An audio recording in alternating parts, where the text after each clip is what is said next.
Best response. Like, you know what? It's time for another one. Time to put another one on the necklace. I deserve it. It'd be like that sometimes. It'd be like that sometimes. Hi, YouTube. Welcome to Streamer Explores, the greatest deck builder ever made. It's true if you believe it. Just like this is the best YouTube channel ever made. It's true if you believe it.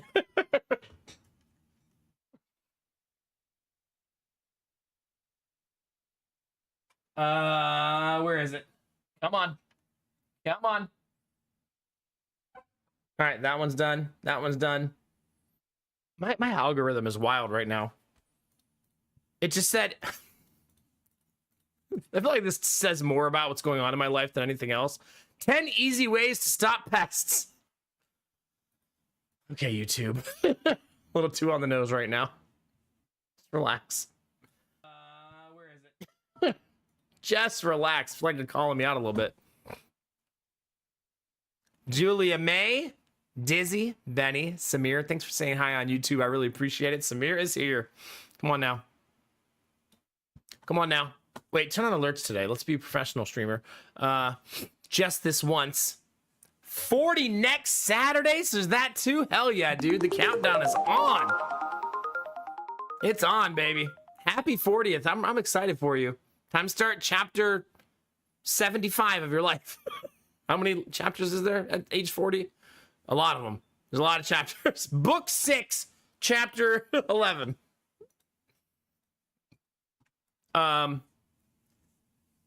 Yeah, cheers, baby. Hell yeah. Hi, Faye Carino. How's it going? I was actually on time today. Yeah, you were just asleep. So you wouldn't have noticed. All right, you don't have... Jesus, help me! It's funny because I feel like that's how Dizzy reacted to me giving her a new rhyme.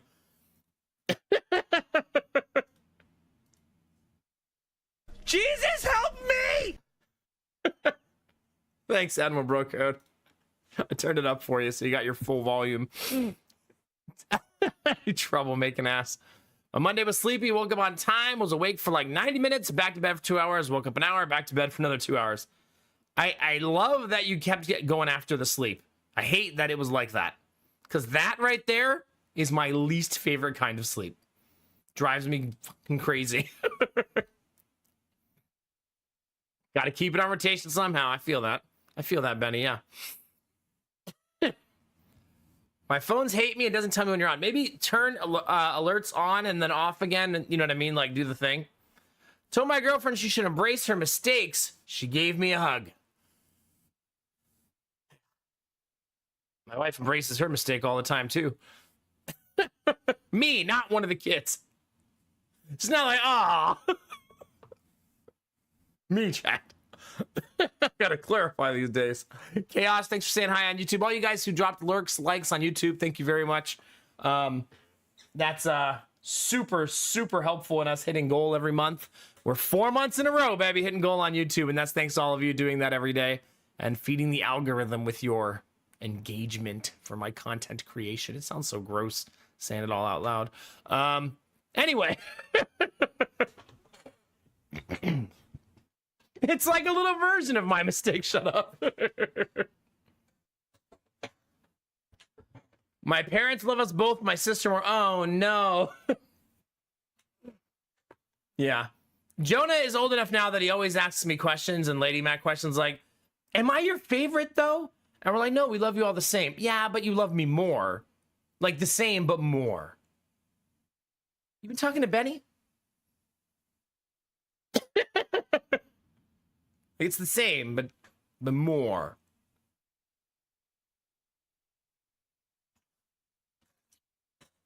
All parents have favorites? No, they do not. Not all. I'm sure some do. I do not have a favorite child. I'll tell you what, I have days where there's a hierarchy of which of them was my favorite for a day. You know, the one who didn't, like, shit their pants and wipe it on the wall. Not my favorite that day. You know what I'm saying? Like, yeah. Jonah's the one who asks us if we love him the most. Gideon don't care how much we love him. You think that boy cares? He's thinking about the next like magic trick he's gonna do, jumping off the sofa. He doesn't.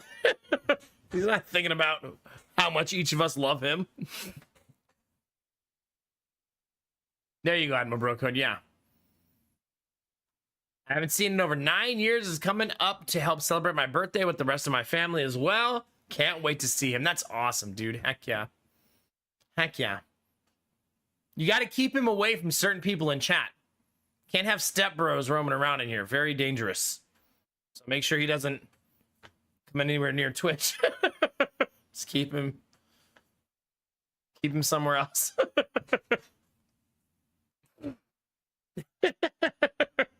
He's like, well, you've been watching Twitch? No, God, no. No. Don't go near them. Stop it, J-Dub. See? That boy has better things to do. I know it.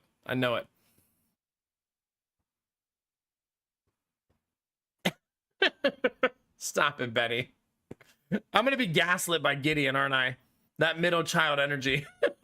Hey, Gamertag, how's it going, dude? One of my nephews told me I'm his favorite aunt. We do be birthday buddies. He was born on my 12th birthday. Wow, nice. See? It was all meant to be. It was all meant to be. Chad, I don't feel good today. Like, headache, sniffles, stomach hurts a little bit. I feel icky. Yeah. I mean, my whole house was sick last week. And if you guys remember me telling you that I didn't get sick, but you wait till next week. It's next week. Here we go. I don't feel like terrible, but yeah, we'll see. Yeah, I like a newbie. I really like Asher's personality now. Because you know what his personality is? Where's the titties? Some of you have that same personality. Like, that's his sole focus on a day-to-day basis. It's all he thinks about.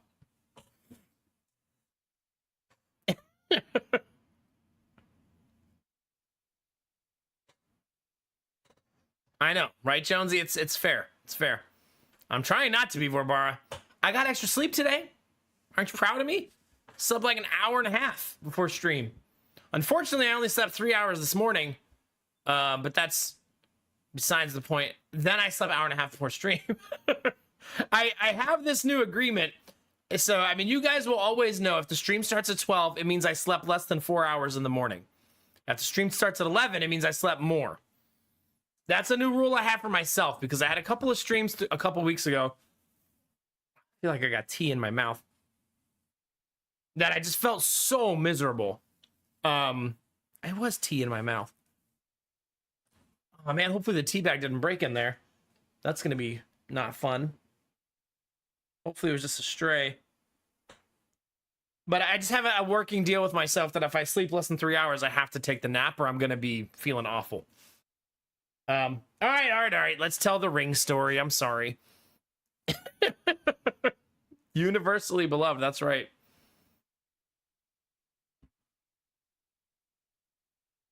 That's true. That's fair, Snow Queen. Someone's got to be there to make it happen. It does make for a great day, Belf, yeah. Imagine if you saw him like 20 times a day, over and over again. I don't think you'd ever get tired of it, right? You'd be like, oh man, time number 17. Fuck yeah. More titties. Let's go. After 16, I didn't think there'd be more, but here we are. All right, so I did not have to get a metal detector. Didn't even have to look outside. So this morning, we walked Jonah out to the bus. And Lady Mac was looking around, and I said, we want to look around a little bit. Maybe we'll stumble across it in the driveway while we're waiting for the bus to come. And we looked around a little bit. And then she goes, I wonder if we can see it on the door camera. Like your hand. To know when you lost it. I was like, well, that's fucking genius. Because we were out front all day. And I did see it on the camera. I went through all of the times I showed up on the camera yesterday, and it was like 8 times because I was cutting the grass and doing yard work, so I walked past it a bunch of times. The last time I went out was to measure the bench for a seat cushion, and that was 8:30 at night because that's the type of shit I do. My brain is drifting around at ideas, and I go measure a piece of furniture. But the good news is I was the only one out there, so the camera was less blurry and more focused. And as I turned around from the measurement, you could see the ring on my hand. So we knew we didn't have to look outside.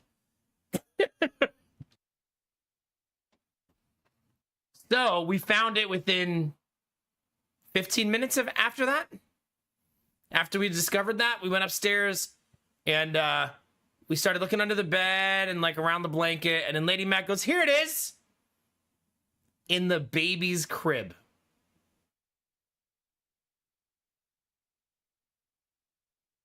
I was like, well, this story sucks. Cool.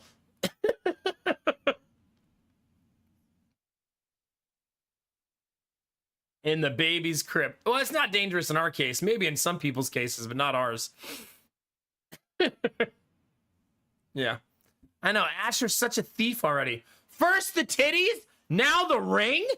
It's getting out of hand. Like, dear God. Yeah. Yeah, turns out, Rizzy. We'll put that on in my diary. He finished 3rd place today. No, so when my fingers swell, I sometimes move the ring from my ring finger to my pinky finger like that. And when they swell, like when I'm working around the house or when I'm cutting grass.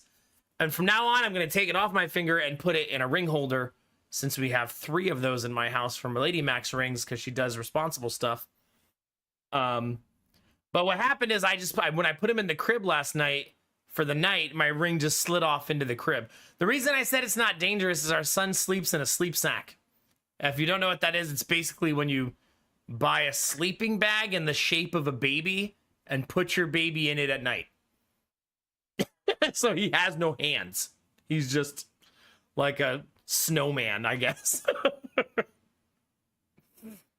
Yeah. So he can't eat it, I guess is what that's what you're talking about, a newbie, right? Yeah, he can't eat it. He's a baby burrito, yeah. He's super fucking adorable when he's in it. Like, it's quite the adorable sight every night. Also, Lady Mac has been hyper disciplined with Asher, so he's a crib sleeper every night, and he doesn't cry when you put him in the crib. He doesn't fuss. This is a thing. Like, the first 2 kids, she co-slept, which sucks because then the baby gets used to that, and you can't put him in the crib. But if you're very committed to putting the baby in the crib, it's never a problem. Now, he still wakes up twice a night usually. That's pretty much his cadence right now. He wakes up at like, oh God. Tonight it was 11 and I was trying to sleep. I was like, God, stop doing this while I'm still here. No, it's usually like 11 and 3. He still wakes up in the middle of the night. So he's not a really awesome sleeper like Jonah was, but he's not a super terrible, difficult one like Gideon was. He's like fair. He's a fair sleeper. I feel like it's fair to be hungry twice in the middle of the night, right? Because he just wakes up like, wants some milk. Like, some of you wake up in the middle of the night and want some milk. You know what I mean? Yeah. So we swaddled all 3 kids, but we stopped swaddling Asher the soonest. Mostly because that boy thick. How big of a swaddle will you expect me to have? Like, that's a big baby. So we switched him to sleep sack when he started getting very large. Probably Belf Night. Ew, I'm not sleeping with my brothers. Get away from me. I'm going in my bedroom. Don't disturb me. You are too. Why do you know so many words?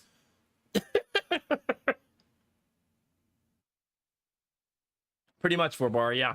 That's pretty much who he is. There's no end, Angela, to his crimes. Yeah. Hi, Blue Frost. How you doing, dude? Hi, Fetco. Hope you guys are doing good. He's an extra large Chipotle burrito. That's right. And then you guys know we have mice, right? I've told you about the mice that we have. Well, we don't have them anymore, but I'm gonna start steam cleaning the carpets downstairs where we found them. And I started that today.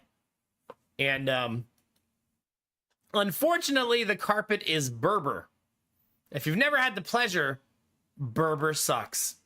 Is that a hot take? If you like Berber carpet, I'm sorry. It's the worst carpet. The worst. It's like if you get carpet, right? But you hate yourself. You're like, I want carpet that's not comfortable, right? It's awful to lay on and doesn't feel good to walk on. It's going to be so nice. Can't wait. I also have the most uninspiring before and after pictures ever to show you.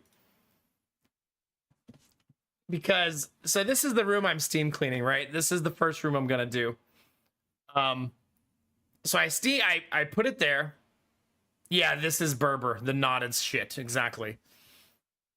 And this is the after picture. Are you ready? It's exactly the same. Oh, did I even fucking clean it? Like, oh, like it looks so much the same. Maybe slightly lighter. Ah, yes, I see the difference. That's what I said. But it's because Berber sucks to clean.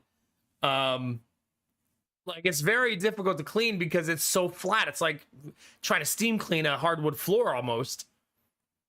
I'm glad you can see it. I also think it looks a little bit better. There's just some stains like right here that aren't coming out, right? Like in the walkway.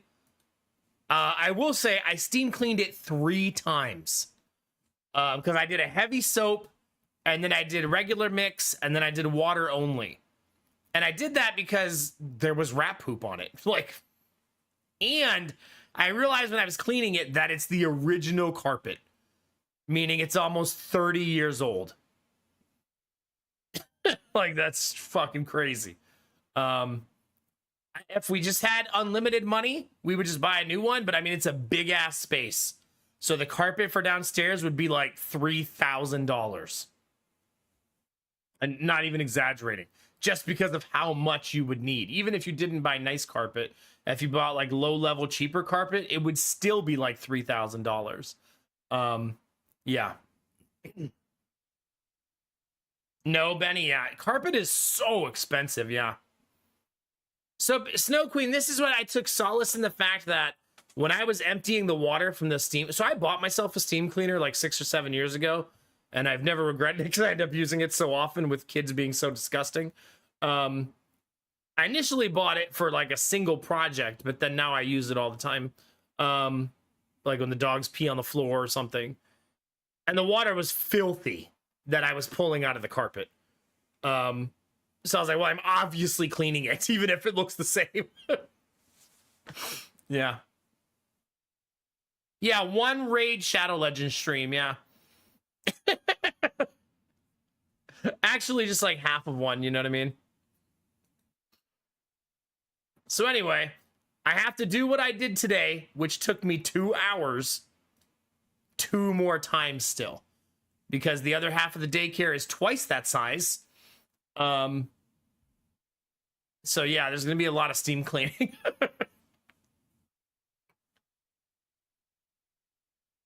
Yeah, you'll have to DM me, Benny, if you really want to know, because I don't remember. I think it's a Eureka, but I don't remember. I do really like it.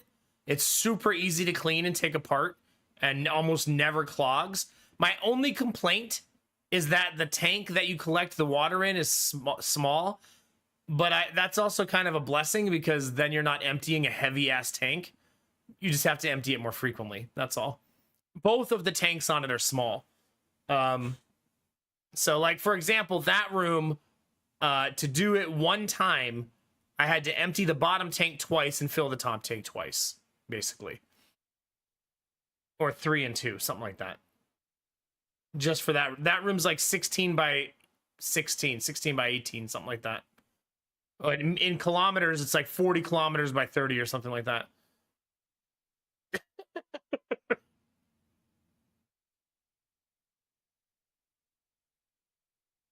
Yeah, so my grandmother did the same thing, Snow Queen, growing up. Our entire house was brown carpet. The whole house. And now that I'm older, I understand why she did that. Because you just get carpet the color of dirt, and you're good to go.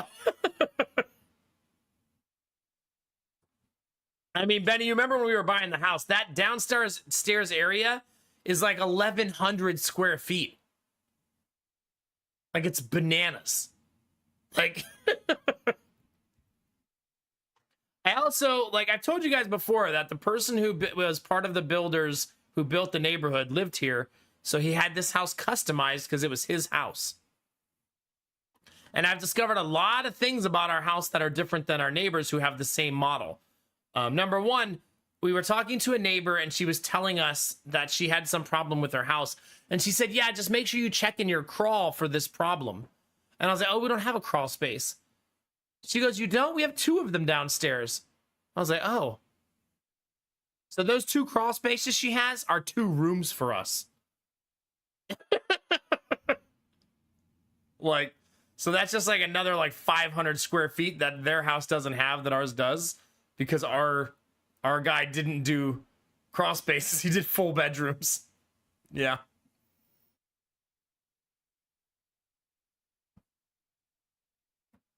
Really, Rizzy? I feel like that's information I'll never use, and I will forget in 5 minutes, but interesting. Just knowing me. Yeah. Yeah, I also realized, Belf, I thought all my neighbors had been in my house before. None of them have. And I was like, do neighbors never go in each other's houses? I guess that is weird, huh? I thought if you were friends, you would, though, right? Like, if you were buddies, you would go in other people's houses sometimes. I was just, like, flabbergasted. I was like, oh, you've been in my house before, right? No, never. You've never been in the house? Were you not friends with the people who lived here? I guess that's fair, Benny, right? Unless someone becomes your genuine good friend, well, I guess why would you have them in your house, right? That's okay, Rizzy. I always say that like 40% of my brain is filled with that exact kind of knowledge. Yeah. Like I can tell you like 5 offensive linemen from the 1990s Buffalo Bills. Like, like stupid shit my brain retains for no reason. Huh. Yeah, maybe it's because I don't have any friends that visit, so I intend to befriend all of my neighbors and make them my friends and force them to be my friends so that we could eventually overthrow the HOA together. As a team, you know? I need a team behind me so this could be easier. One by one. One by one, chat.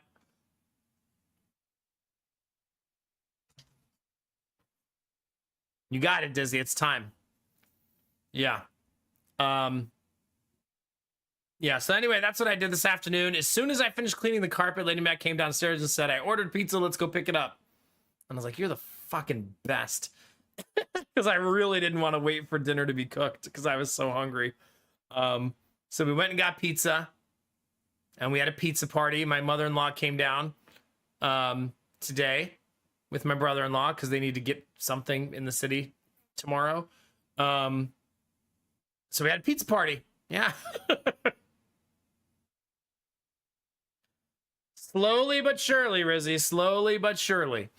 What we need to do is get all 250 HOAs managed by the company that manages ours to come together to overthrow them and get rid of all 250 HOAs simultaneously. It's time. Yeah. You want to hear something funny? After the HOA meeting, they said, oh, we're going to get a new grass contract, a new lawn contract for the common areas, but we're going to do that next year. Ever since that meeting, they stopped cutting the grass in the common areas, and it's all overgrown now. And I was like, did they call them and tell them that? And they just stopped coming. We do have an HOA, yeah. A very non-intrusive, never around, doesn't do anything HOA. The lady told us at the HOA meeting, 99% of the things we take care of are reported, which I feel like she kind of told on herself a little bit there that they don't really do checks, right? That's what she's saying without saying it, right? They're not checking the neighborhood to make sure everybody's compliant, which to me is awesome. Like, I don't look at that as, oh, why they should really be policing the place. No. I'm glad they don't pay attention. Well, that's good news. The best kind, that's right, yeah. Time for the HOA union. Now we're talking. Yeah. 130 eggs in a row. How we doing, Machine? It's good to see you, buddy. Thank you for all those juicy watch streaks today. Holy cow, chat. Ridiculous. Goodness. Ron Swanson would be proud. I know that's right. Pretty much, Snow Queen. That's exactly what they want, yeah. Yeah, I mean, I've never lived with an HOA before. I went to the first board meeting. There were only 5 people there. And they offered me a board position. And it was very much like disorganized. They don't do anything. Nobody pays attention. Nobody really cares. Like, I could be building a shed in my front yard. And I don't think anybody would notice. Like, from the HOA. Unless it was reported. You know what I mean? Probably, Machine, yeah. I wonder where those mice migrated to after I got them to stop coming in my house. Like, do you think my neighbor's now battling mice? Like, they just keep moving from one house to the next? Yeah. Who knows? I did have a fun moment, chat, where a neighbor, she didn't mean it to sound this way, but she goes, you have an electric lawnmower, right? And I was like, yeah. She goes, okay, do they always break? I was like, fucking recently it feels that way. Because mine just broke. But now I feel like I'm like, oh man, why did I buy another one? I look like an idiot right now. But she's like, somebody gave me this electric lawnmower, and can you show me how it works? And I went to show her how it works, and it was broken. It doesn't work. And I was like, hey, it has the same problem mine has. And then I explained to her how mine is fixed, and she goes, it's probably the same. And I was like, I mean, they're different brands, and it's a completely different lawnmower, so maybe it's the same. Probably not, but sure. And then I tried to help her open it, but she had already stripped all of the screws. Like, I went to put the bit in, and it was just spinning. I was like, oh, man. I was like, I'm sorry. These must have showed up to your house already stripped. She was cool about it, though. She goes, no, I did that. Yeah, they're not coming out now. So, yeah. She has an 18-year-old son who's, like, super into fixing things, who's going to take it apart. And I basically told him, I was like, hey, if you have questions or you want to talk about anything, just let me know. If you need a tool, I'm swimming in tools, just let me know. And then as soon as I said that, he goes, do you have a spark plug socket? I was like, I have 3 of them. Which size do you need? So, yeah. See, we're talking to the neighbors, chat. See, we're making friends. Because of my electric lawnmower helping me socialize. Benny, please. Please. Goodness gracious.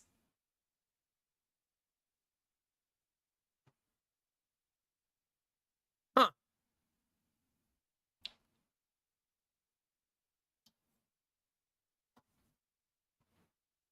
I missed some chat up there. Hold on. Where is it?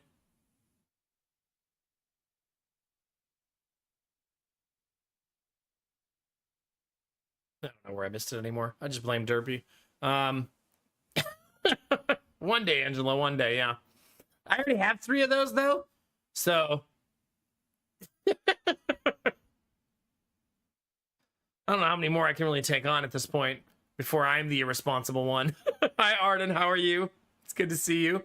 Hopefully you got a nap, too. Yeah? Yeah. But it was just a long day. Like, steam cleaning carpets, helping the neighbors. We played outside with the boys for 2 hours because it was beautiful outside. Fucking mosquito bite on my back that I'm not supposed to be scratching. I got a mosquito bite through my shirt, by the way. So lucky me. We did something fun, chat. We got both adult bikes working. What is that? Every time I say adult in front of something, it just feels weird. But so we got like air in the tires, and like they got everything cleaned up on them. There needs to be some oil on the chain on mine, for sure. Machine, stop it. See, that's what I'm talking about. So me and Lady Mac both rode our bikes, so that was pretty fun. Yeah. Also, she looks so good riding that bike. Those yoga pants on.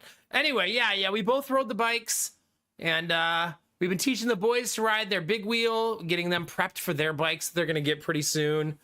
Yeah. This is good times. This is a good night. But then we had to come in the house and give them baths, and then Bob's your uncle, and it's 8 o'clock, 9 o'clock.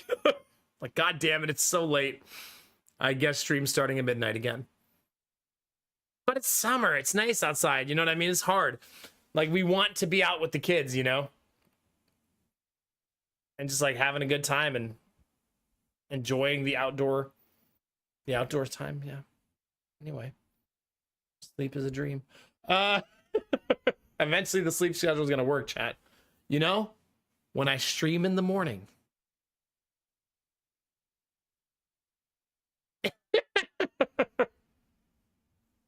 Oh, God, Belf.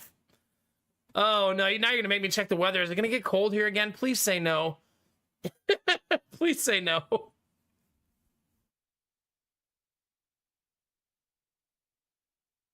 Yeah, Arden. Now that I watch him ride it, I feel the same way. I used to ride that big wheel all over the place. I'm also reminded that riding a big wheel uphill is fucking impossible. How did we even try that as kids? That thing just spins and spins. Like, they're not made to go uphill. Was it, Belf? Oh, no. The coldest day is, I mean, on Thursday, it does say it's going to be 36 at night, which is like, what, 2 Celsius? I mean, it is going to be cold Thursday night. 2 Celsius. I've been nailing that lately. I hang out with so many Celsius enjoyers now.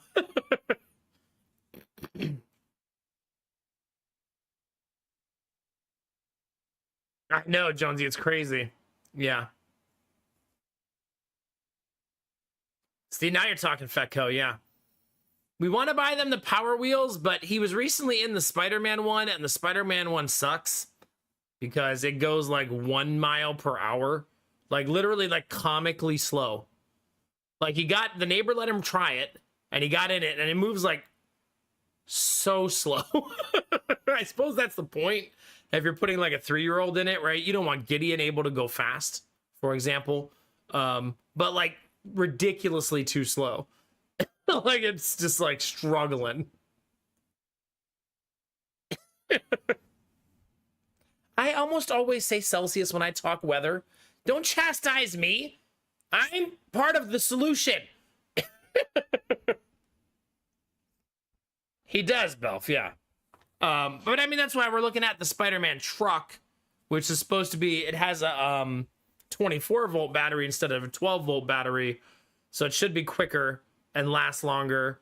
And yeah, it also seats 2 instead of 1. So they could probably ride it till they get bigger, and they could share if they ever decide to do that. Brothers always like to share with each other, chat, right? Eventually that's going to happen. They're going to start sharing with you any day now. It's always funny, too, because you're like, why won't you just share? Because I don't want to. That's not a good enough answer.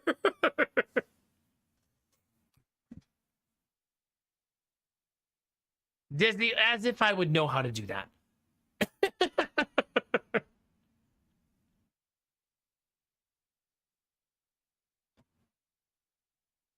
Yeah. Also, the baby chat has a red mark on his forehead.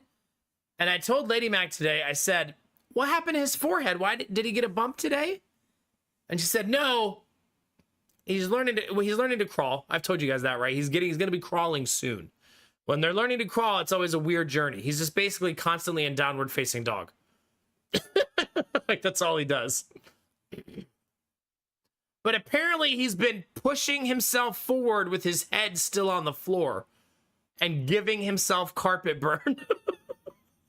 Like, dude, pick your head up. You're giving yourself breaks. Like, dude. So, yeah.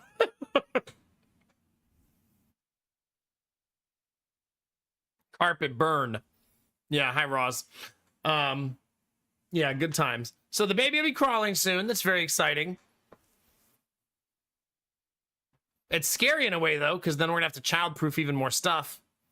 We're used to him not being able to go anywhere, which is super convenient. But pretty soon he's going to be going everywhere, chat. All right. I think that's all our updates. That was a busy fucking day. Like, holy cow, chat, all that shit happened today. Like, my goodness. Oh, also, we got news finally from constraint therapy for Jonah.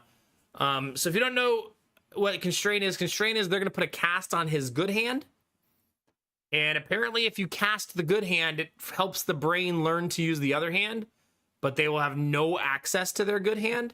We've been very, very hesitant to do this therapy, but the doctors and therapists have been adamant that they really think we should do it, and they think it's going to help a lot. So we are going to do it, and it's very, very intense. It starts June 1st. He has to wear the cast 24/7 for 30 days. On the hand he uses for everything.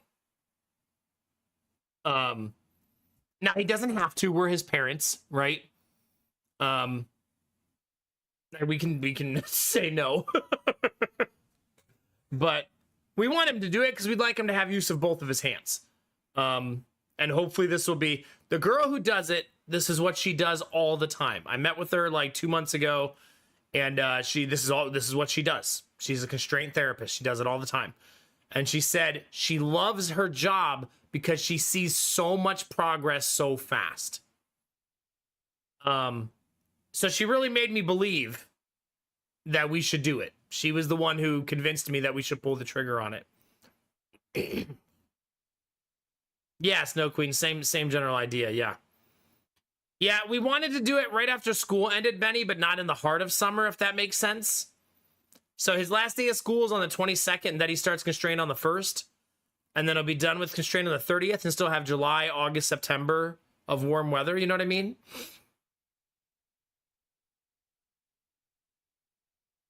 But yes, we are going to go with superhero training.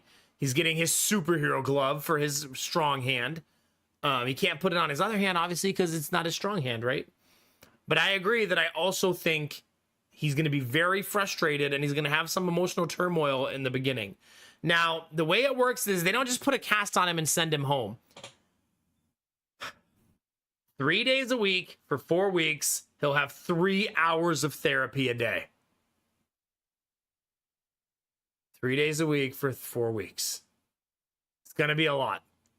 Which means I will be also going to therapy 3 hours a day, 3 days a week for 4 weeks.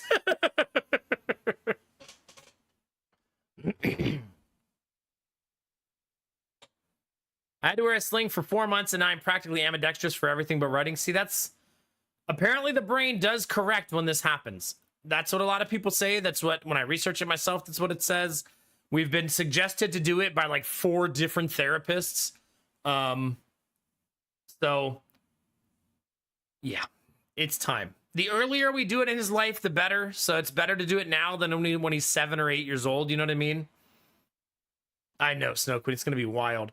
I think I have to create a bit of a separation for therapy going forward.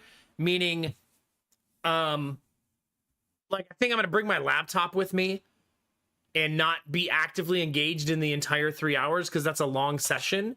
And I'm really going to want her to drive the session and be more of a behavior corrector, if that makes sense. Because it's intense, right? It's 3 hours a day for 3 straight days. Monday, Tuesday, Wednesday, we're going to do it. So I'm still going to be there and be present, but I feel like I'm going to need to do a bit of a division of labor thing while I'm there. You know what I mean? So I can still do household stuff and stream stuff, whatever I need to do on my computer, I can do while I'm there. You know what I mean? It's It's worth it. I want to do it, but it's a lot of my day too, you know? So we're going to have to do like a hybridized thing, I think. Yeah, they actually don't require me to be in the room, but I want to be in the room, if that makes sense. Meaning they said, oh, you could just sit in the lobby. And I was like, oh, no, I'll be there. But I realized I should probably bring something, yeah. When I broke my elbow, I learned I could use chopstick left-handed pretty well. Nice, yeah.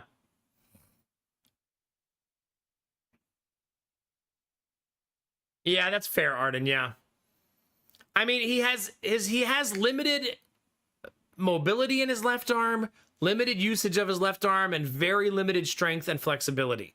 So hopefully we'll see a night and day change. I don't believe it personally. I'm still skeptical, but they believe it so much that I want to see if it works at this point. You know what I mean?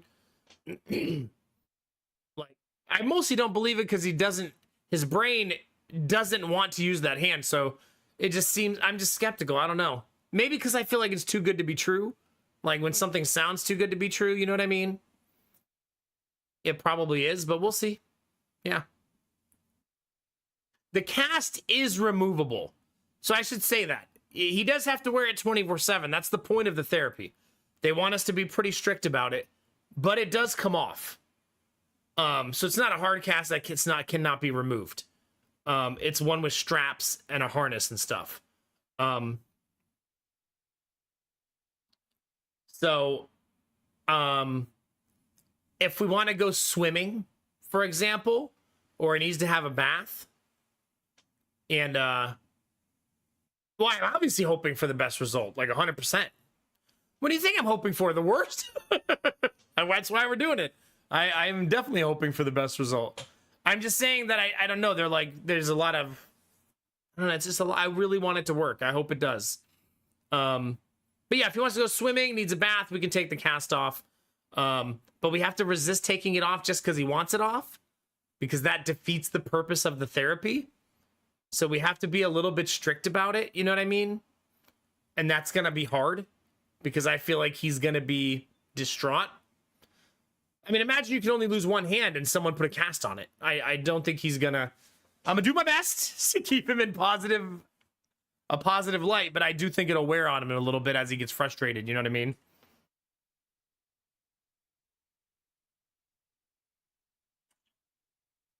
Yeah, if they do the cast on his hand the same way they did the cast on his leg, they make a hard cast and then they cut it open and then they put straps on it. That's how they did the other one.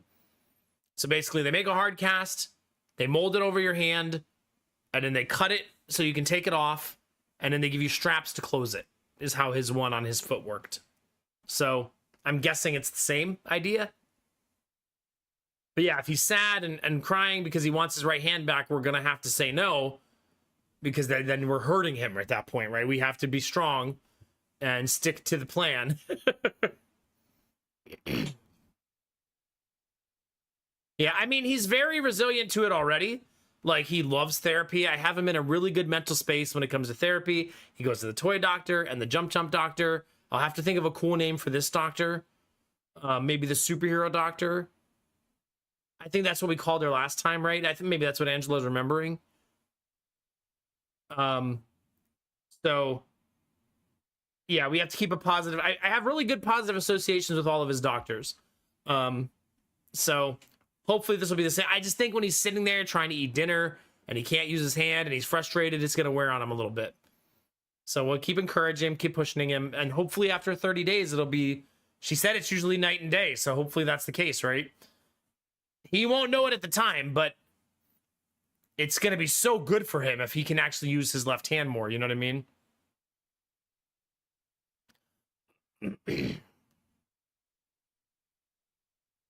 Yeah, he doesn't have anger issues, and he doesn't throw very many tantrums. He's pretty, I would say he's a pretty temperamental 4-year-old. He goes through a lot more than a normal 4-year-old. I mean, he goes to 100 doctor's appointments a year. You know what I mean? He's living a different life than most kids his age. You know what I'm saying? He's about to go to therapy. What is it? 12, 16 times in a month in June. It's a lot of therapy, man. Like, it's wild. Exactly, Excalibur. Yeah, it's time. So we're gonna rock it out, chat. That starts in 3-4 weeks.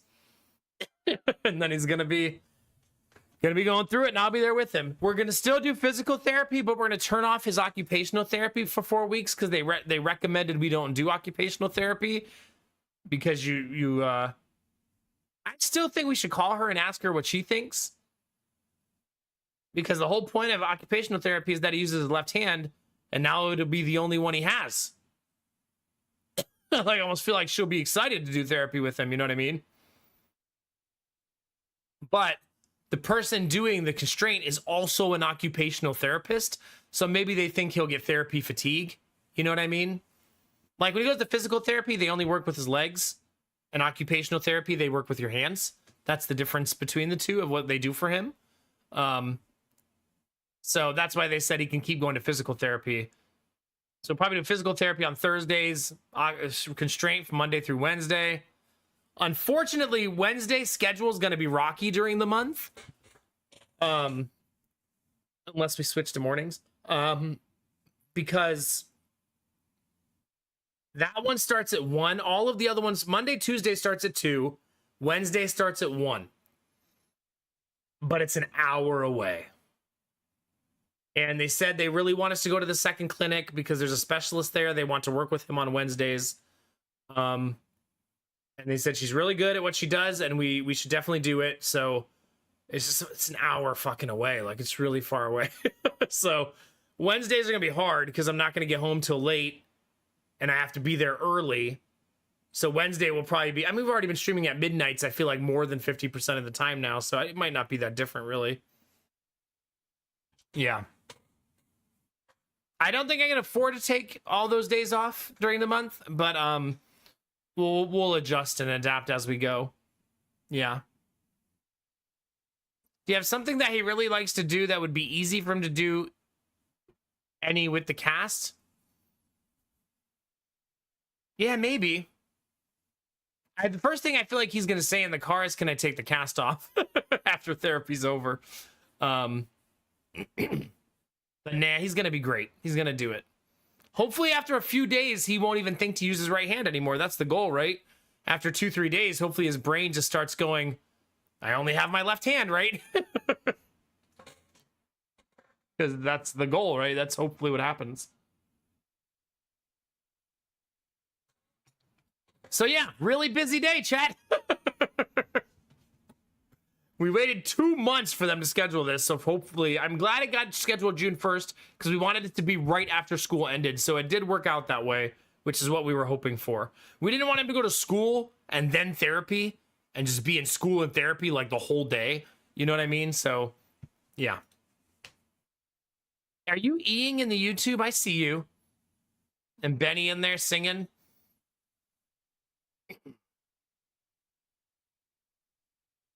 Yeah, probably.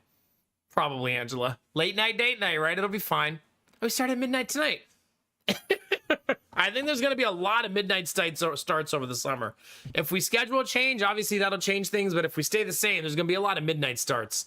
Because summer, I'm up late with the kids playing outside, like having fun. It's the right time of year for me to start streaming a little late. You know what I mean? Yeah, it'll be good. So thanks for listening to all the rambling, chat. That was a lot of... I feel like I monologued a lot of that. And thanks for sharing the positive energy and good vibes. We're going to get through it together. It's going to be good, yeah.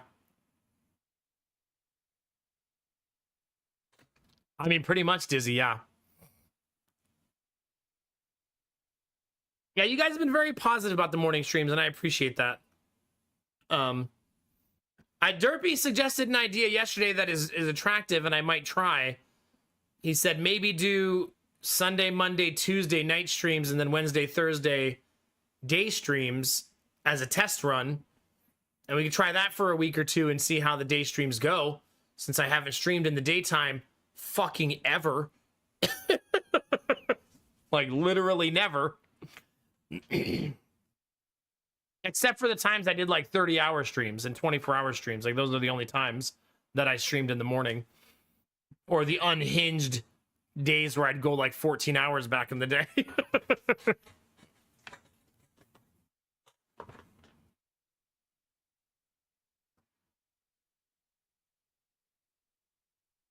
Yeah. I mean, maybe the morning streams will be awesome, right? I have a very negative outlook about it, which is why I've been so tentative about it and really hesitant to pull the trigger, even though we've talked about it so much. In my head, it's gonna go awful. So yeah. I don't think I can do that to my body, Dizzy. I don't think I can. I think it needs to be like a light switch day where things flip, you know what I mean? Oh, you were literally saying, just keep going?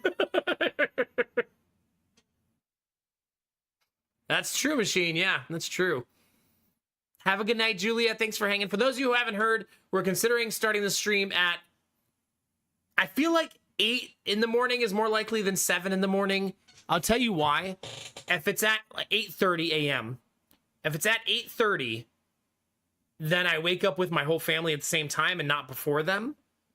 So it's more natural because everybody will wake up simultaneously as Jonah gets ready for school.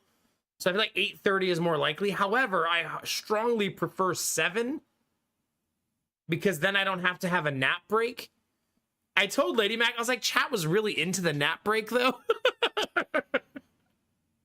She goes, I would be too. I was like, yeah, but they're not going to all nap. I mean, maybe you guys will all nap. You're like, fuck yeah, it's nap time. But, yeah.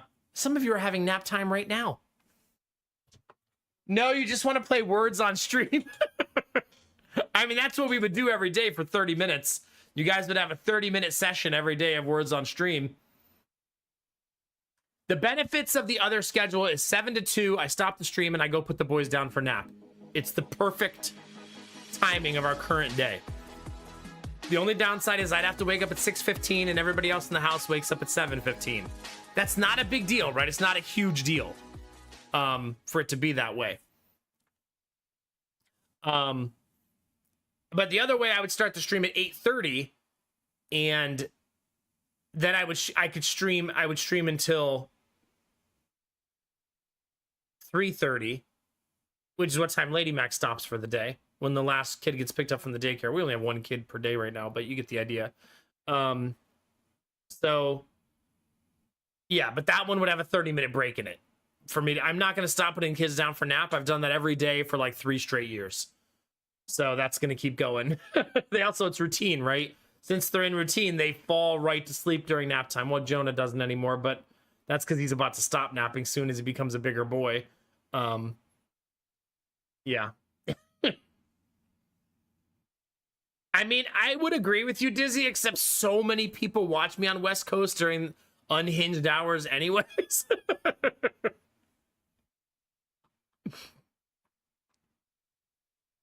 Jonesy's down for nap. Hi, doing something. Thank you for 86 months. That's a lot of months, baby. Thank you very much. Heck yeah.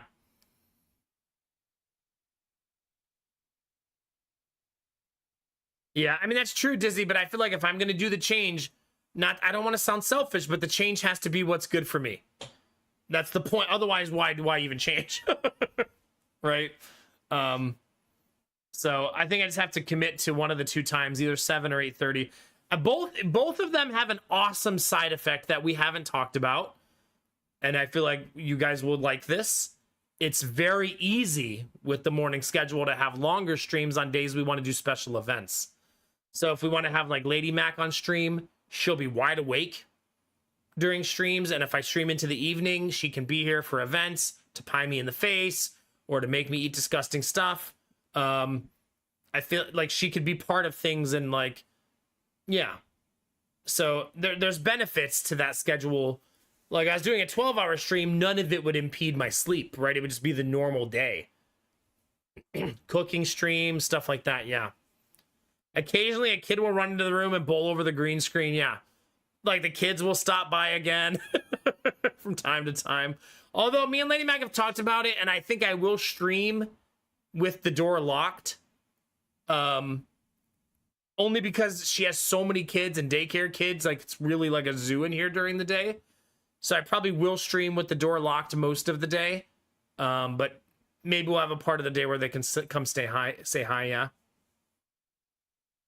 Are you Destinovas? Hey, we could both wake up bright and early, buddy. Yeah. Yeah, no more doggo. I mean, I haven't committed to it yet. In the very early morning, Lady Mac is downstairs, not upstairs. So from 8 to 11, she's in the basement with the kids in the daycare. They come up at 11 to have lunch and snack and then nap. We nap upstairs because it's just easier. So we could have a every day the kids come get me at nap time.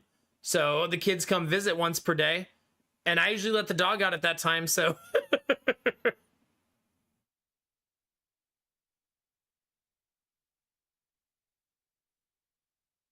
yeah, well, to be fair, I let the dog out before the stream to poop every day, and she still comes to get me.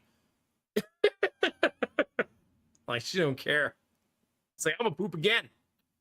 Like, all right.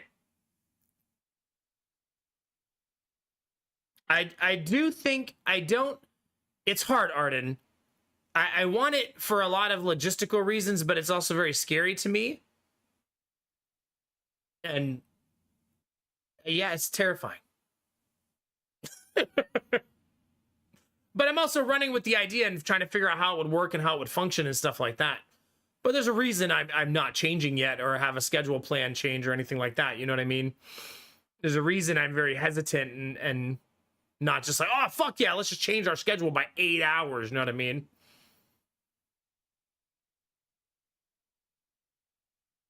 Yeah. There's no way for me to bring everyone to the new schedule because I mean people aren't going to change their life for me, right? Some of you are just already terrible deviant sleepers like me and you'll be welcoming the change. But there's some people where this is their routine and it's going to be hard. Yeah, but I wouldn't do it. I won't do it unless I felt like it was going to make me healthier and make my life inherently better. And that's why I'm considering it, because I do think it will do those two things. Because I'll sleep at night, like normal time, instead of trying to sleep during the day. Yeah, I don't know. Jonesy, so there you go, yeah. You know, Desnovas, that's like the 10th time I've heard that. Like, why are you guys making me turn you into bad sleepers? As much as I talk about wanting to sleep better, you guys are like, well, you're my fucking problem, dude.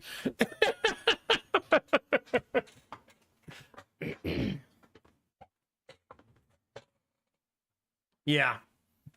I mean, I think so.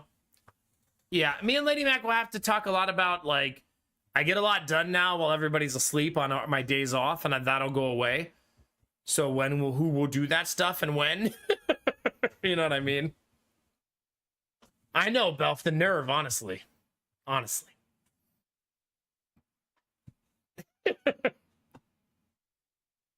But, yeah. When I just think of the logistics of it, I know I have to make this change eventually. Right? I don't think with 3 kids, when they're all school age, that I could exist like this. So this is gonna happen one day, one way or another. I just think it's inevitable. I just don't think I could be sleeping like during the day when we got 3 kids and they're busy and have lives going on and stuff going on and we've got events to go to and school to go to. And you know, when Gideon starts school, he won't get a bus, so I'll have to take him every morning. Because Jonah gets the bus because he has the IEP because of the cerebral palsy, but Gideon won't get that, so he'll have to be driven to school and picked up every day. You know what I mean? It's just going to be miserable if I'm asleep during all of that. And Lady Mac's trying to like run the daycare and run the kids everywhere by herself, you know? Which then if I start doing it would mean I don't sleep again. Like, yeah, it's just messy. We do think we're going to ask the school if we can send Gideon on the bus with Jonah, since they already picked Jonah up. But we think they're going to say no, because that's not how the rules work.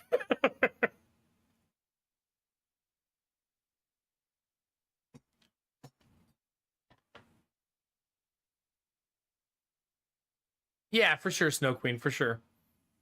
I work overnight. Joke's on you. I mean, I feel like a lot of people watch my stream work overnight. So if you work third shift, you should be looking for another job, obviously. If I'm going to change my schedule, you should be getting ready to change your whole life.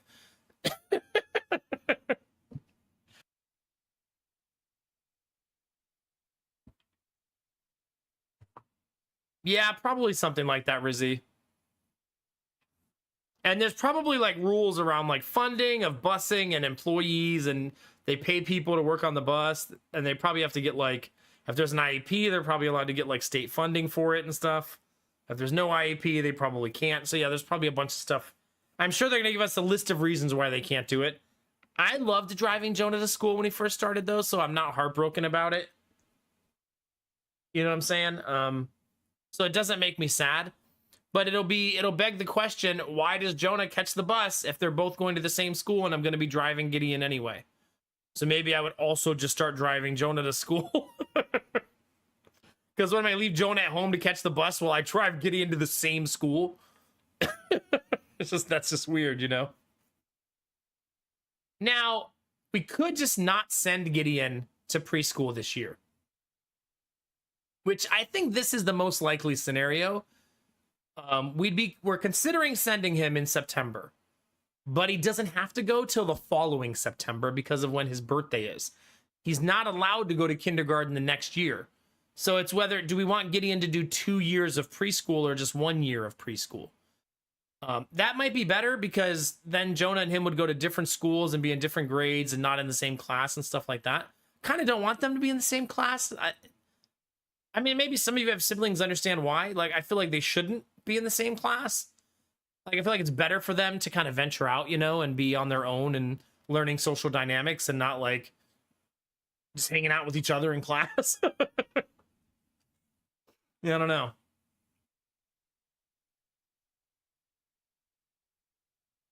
Probably, Benny. Yeah, probably. That's how I feel too, Jonesy. Yeah. So, I mean, you could make the argument that Jonah could go to the morning session. You get to pick, and Gideon could go to the afternoon session, right?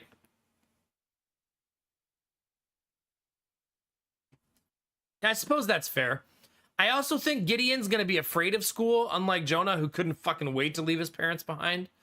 I think Gideon will be more scared because he's more shy than Jonah. But we'll see. You never know. I could be wrong. I thought Jonah was going to be scared, and he's walked in and never looked back. First day, I'm like, bye, I'm going to miss you. He's like, yeah, whatever. Get the fuck away from me. I got school to go to, bro. Do they, Arden? Yeah. But if we don't send Gideon until the following year, all of this is a non-conversation. Because then Jonah will... The school is preschool exclusive. It's the only thing they have there is preschool. So the Jonah would end up going to kindergarten the next year, and then Gideon would start, and they'd be at different schools completely.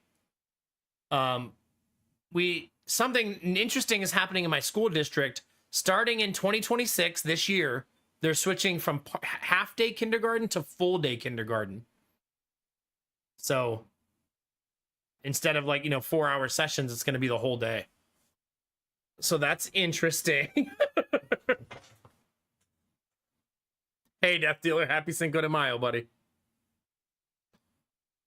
So yeah, we'll see how that goes. Exciting times in the school front. There's a lot going on. I mean, what do you guys? Do you guys feel like 3 years old going to school? It feels too young, right? Like Gideon should probably wait another year. His birthday's 2 months further into the school year than Jonah's, so I feel like it's okay for him to wait an extra year over Jonah, you know what I mean? They'll both still graduate high school at 18. It's not like we're setting one of them up to graduate at 19 or something. They'll both still be on a normal cadence and everything, yeah. Death Dealer, what? You're the one wishing everybody happy Cinco de Mayo. Yeah. So yeah, that'll be exciting. You guys want to play some video games, chat? What do you think? How we feeling?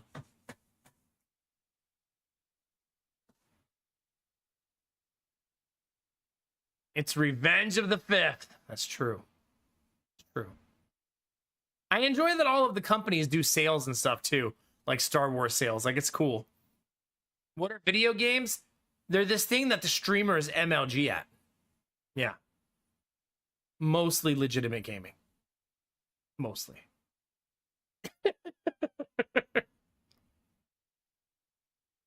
Who needs games? Chat wants chat. Stop riling up the YouTube chat.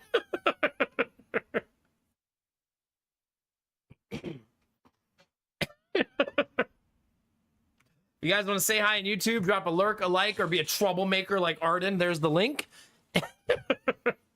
And I honestly hope all of you can watch in the morning, but I will understand. I'll be sad that some people can't watch if I switch to mornings. But I hope as many of you as possible can watch some part of the day and it has some part of your life still, and the stream still exists for you in some capacity, because that would make me happy. No, I'm not trying to put pressure on people. Oh, you better be there or I'm going to be fucking sad. But I just really hope that as many people as possible can make it and can still be a part of what we do. The Discord will obviously still be there, and I intend to do a like weekly night stream, like once per week, for like 2 hours, just as like a just chatting, exclusively just chatting stream.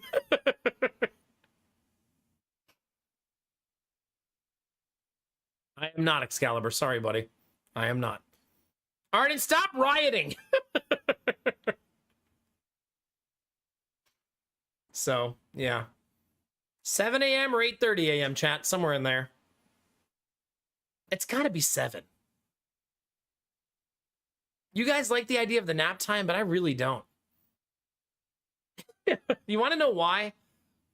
When I put the kids down for nap, I get stuff done around the house. Like, I'm so productive when everybody's asleep. And I feel like if I do till 3:30, I won't have that like hour and a half every day to like do things around the house, like fix things, cut the grass, you know, just do adult things that need to be done, you know? I don't have the rest of the day after because then I'm a dad. Right? No, that'll be the same as it is now. Right? That's the same. Because right now I have that time of day open too. I just have the nap time where I can be productive. But once the boys wake up, I'm full dad mode the rest of the night. That's my time with them, you know what I mean? Like, that's when I'm outside playing and in the house building trains, and like, it's just full dad mode at that point. And I don't want to have that time be taken up with me working. You know what I mean? I don't want to be the dad who's like, oh, I gotta go do more work after my work, even though it's family time, you know what I mean? I guess I'm saying that I cherish that time and I don't want to spend it working in the garage. You know what I mean? That's why I'm leaning closer to 7, and ending for the day at 2 sounds like a very clean cutoff. And then when we do special events, we can keep streaming and do the Words with Friends thing and have longer streams. We can still do that with the 7 a.m. schedule. You know what I mean? Yeah. Well, and if things go super poorly, we'll have to switch back, right? If I'm averaging 30 viewers a day, that's not sustainable, right? So we'll see how it goes. I have no idea.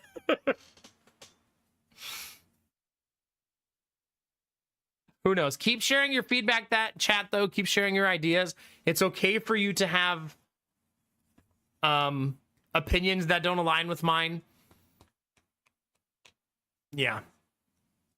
Well, technically, Gamertech, there is a 6-7. Because if I started at 7, I would start at 6 for Destinovas, right?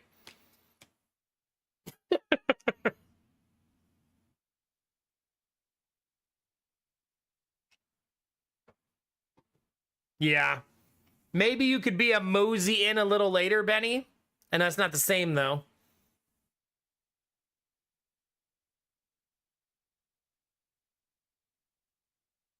Yeah, it's just... Yeah, it's just hard. The decision will probably come down to a conversation me and Lady Mac have about what's best for us. Like I said, if we're making the big change. I think she also likes 8:30, though, given our current conversations. I do think she also prefers it because then we all wake up at the same time and she's not alone during wake up time getting the kids dressed and stuff.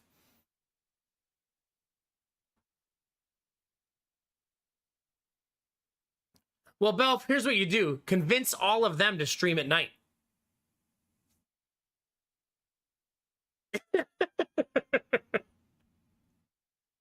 It's time. Tell them there's a vacuum at night of viewership that they could just be absorbing, you know? Especially in like the Darkest Dungeon and Slay the Spire categories.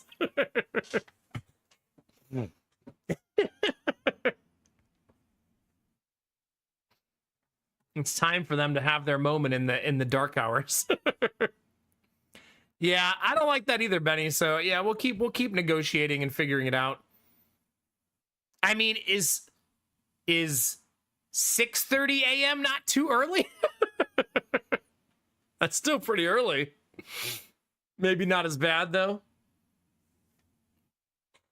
Do you want to start your day every day at 5 a.m.?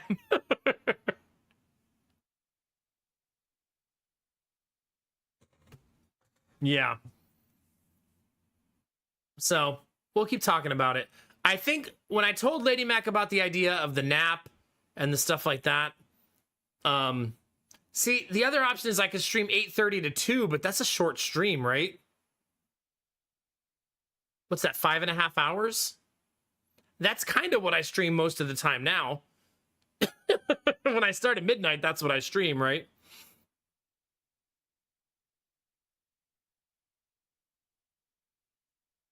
Jonesy, I can't believe you don't love my stream enough to do that. It's like I don't even know you anymore. Ever since you started this vacation, you've been a totally different person.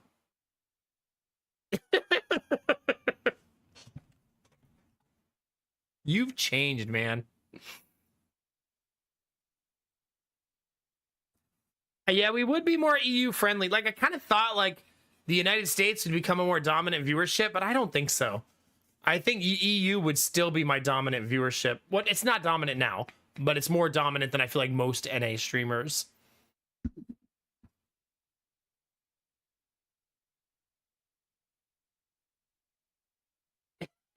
Ever since he turned 40.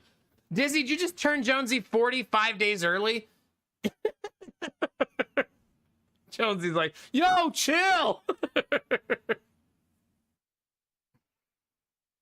Are you submissive NA viewers? Obviously, machine, that's why they call you subs. And you pay for it. So what does that say about you?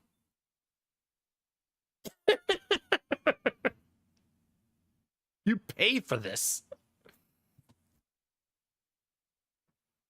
Jonesy's like, listen, I've got 5 days left before my life is over.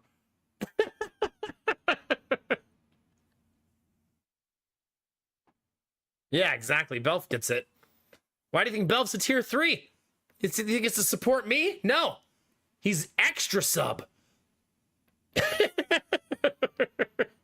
And the camera. Yeah.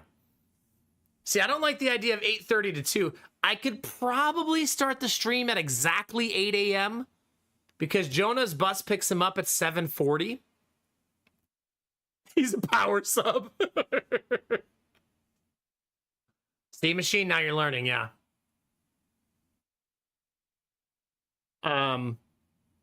If I started at exactly 8, I would technically be starting at 8:15 because I usually do the like 10 to 15 minute lead in. I'm trying not to coincide with kid drop off because I'm a vulgar SOB and I don't want like a mom to be dropping their kid off and I'm just like, yeah, fucking hell, shit, fuck, God. You know what I mean?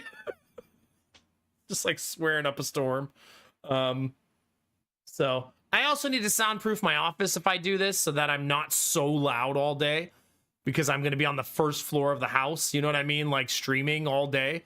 So I think the whole wall in front of me needs to be soundproofed to just kind of deaden the sound a little bit. Yeah. That's an easy problem to solve, though. Supposedly. See, chat, it's hard. That's why we got to have so many conversations about it so we can iron out the details on what it's going to be like. Because it's not a simple flip a light switch and everything just changes, right? This is a complicated, difficult thing to do. And it's a really, really big change for our life, too. Remember, me and Lady Mac have also lived like this for 9 years. We've only been together for 10. 11. 11. 11. We've been together 11 years. So, I mean, almost our entire marriage has existed with me sleeping at some point during the day and being awake at night. Except when we first got together. Because when we first got together, I wasn't a streamer. I was just an unemployed bum living in his condo with his dog. And she fell in love with that. So, something must have been good. Whatever it was. Yeah. I still went to bed late, though, because I was a deviant MMO player. So back then, I played MMOs, and I usually didn't go to bed till like midnight anyways. Because I was MMOing. And I probably would have stayed up later playing MMOs, except my friends had jobs. Like what? So they had to go to sleep. Honestly, the nerve. All right, chat, let's play some video games. I'm done monologuing for the night. Thanks for sharing your feedback. Keep it coming. Don't be shy. I'm not gonna be offended by anything, just because I know I can't make everyone happy. So, but I still want to hear your opinions and how you could make the stream a part of your life on the new schedule if you can. If you can't, like, keep sharing them. I'm not gonna be mad at you, like, you fucking traitor. I'm the one changing my schedule, chat. If anything, I'm the traitor. Right? You didn't sign up for this. You signed up for nighttime Nomac, not daytime Nomac. Gross. Did you know I actually have hair during the day? It's crazy. Like, it's gonna be wild for you guys.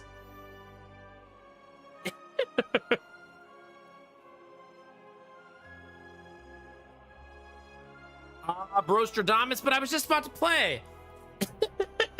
Nah, have a good night, buddy. Get some rest. If you're using the stream as a co-sleep, get some good rest, man. Yeah, Jonesy, I tuck it in and let it sleep for the night. Time for Yes Mac? Is it time for the rebrand? Yeah. A more positive version of myself, really, right, Angela? Not so much negativity right there in the name. I got you, machine. I got you. Nah, I don't think I'm going to play a new game tonight, no. That game's also pretty old. And I don't play old games, Derpy. Only new hotness. That reminds me that I meant to ask for a key for that game. And I want to remind myself again to do that. Not Deck of Haunts. Yeah, it's a year old, right? Did I read that right? What's the name of the game? Olden Era, right?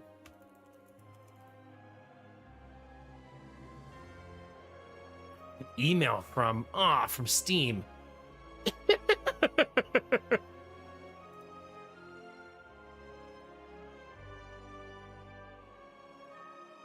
Wait a minute. I have a Steam key for Olden Era in my inbox.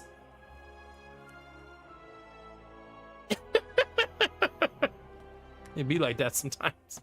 Sometimes being a streamer is pretty cool. If the key works, let's see.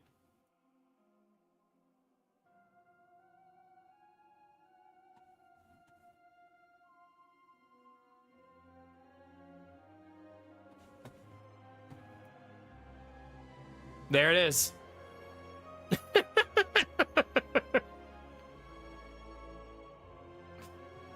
Well, what do you know? Install. Maybe we'll play that tomorrow. Have I ever liked a tomb water? No, why would I look in the tomb for water? Snow Queen, that's so no, I'm just kidding. Let me see.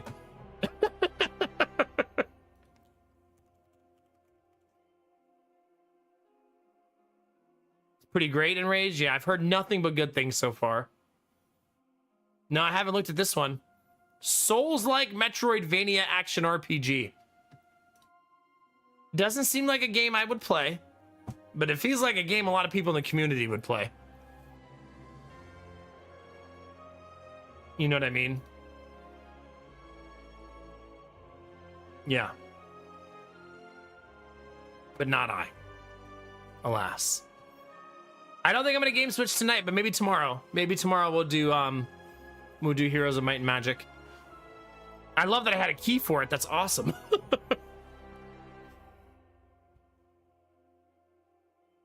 I wonder why I have a key from this person. I feel like I don't talk to this person very often. I wonder what relationship. Usually it means that we did a sponsorship before and they added me to their list.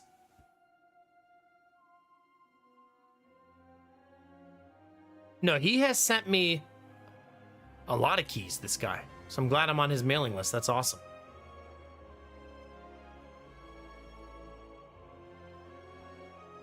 There's some good ones in here, too. He sent me a key for Menace. Didn't people like Menace? Endless Legend 2? Maybe I should redeem some of these. Yeah, it's Hooded Horse, yeah.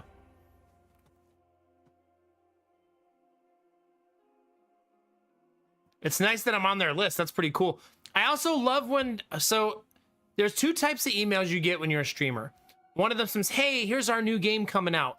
It releases on this date. If you want a key, respond and we'll send you one. And then there's people like this guy who say, we have a new game coming out. Here's a key for it if you want to try it. So they don't make you email them back to ask for it. Which I don't think either way is bad, but this is obviously way more convenient. So, yeah. New game night tomorrow, chat. What do you think?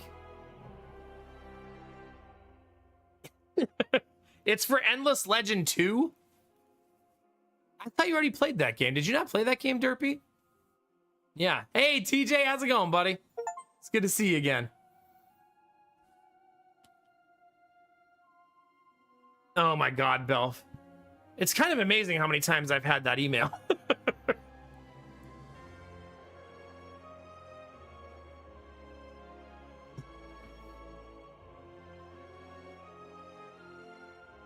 I do get that too, Dizzy, yes.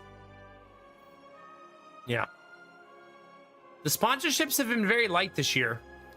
It could be because it's the beginning of the year, new budget, new everything, you know what I mean? But the people that I usually work with, it's been pretty quiet so far to start the year. I don't think just for me, I just think in general.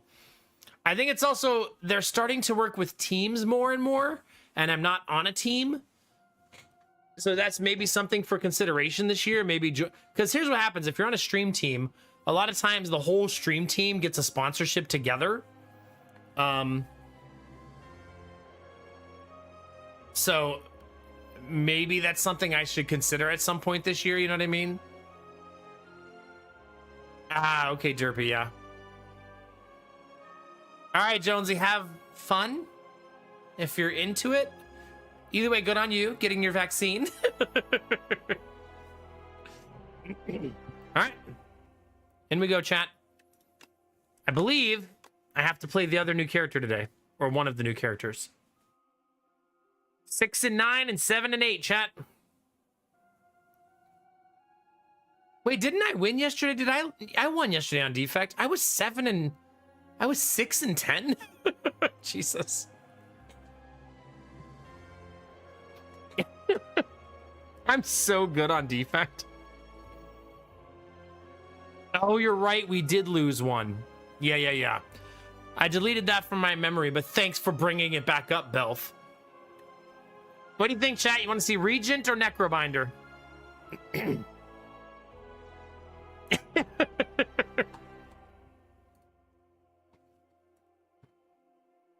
You want to channel some stars, or do you want to have a big giant hand friend?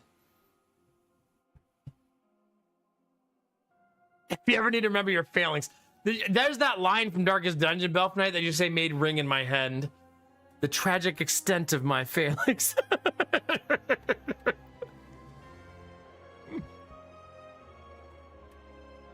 You guys want to see some Necro? Okay, I'm down.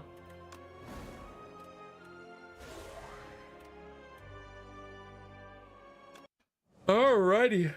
Oh, first yawn of the night. As soon as I start playing the video game.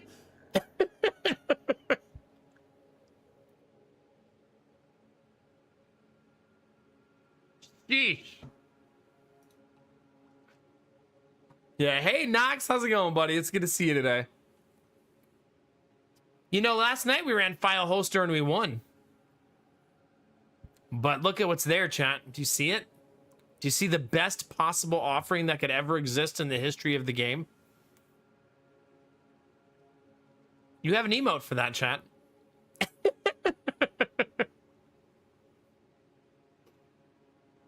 Yeah. No, not the scissors emote.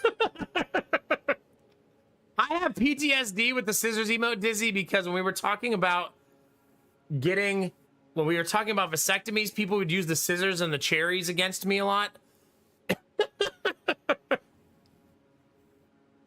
I mean, Potion won us to run yesterday, Derpy, right? It went pretty good. But I love greed. I wish I could see my win rate based on which of these I pick. You know what I mean? I wish it showed, like, here's your win rate when you pick this. Because greed probably says, like, 0 and 10. But here we go again, chat. Greed for you and me. All right. By the way, chat, can I just tell you something that happened today that was so funny to me? And it's... So, we watched this movie. We watched the Puss in Boots: The Last Wish movie last week. And there's a line in the movie that's so funny. I want to tell you the line, but I want to tell you that as Jonah said it to his uncle today. So his uncle sat down at the table. And Jonah goes, he's quoting the movie, but he goes, I'm going to beat you down and then wear your clothes. My brother-in-law was like, well, that was weird.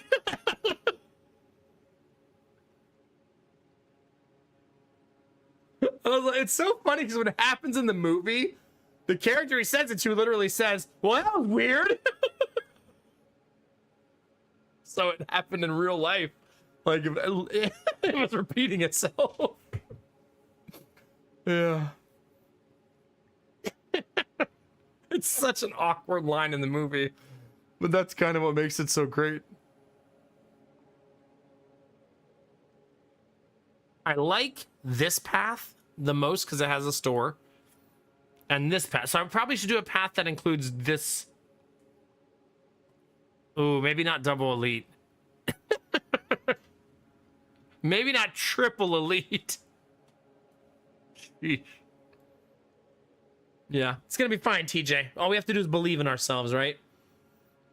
Beat you down and wear your clothes. Like, okay. How do you play this character again? All right, we have big hand. Chad, do you have a hand emote? That's better than some of you have a foot emote. Do some of you have a hand emote? Do we have any italics enjoyers in the chat? Yeah?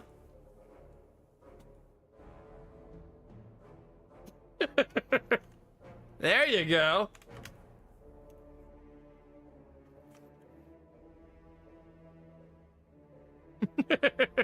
Not that one, Anubi. Oh, God. I regret my decisions. Belfa Knox, Jinx, there you go. Hey, Philly, how you doing, buddy? It's good to see you, man. Newbie, okay. Why do you have multiple of those?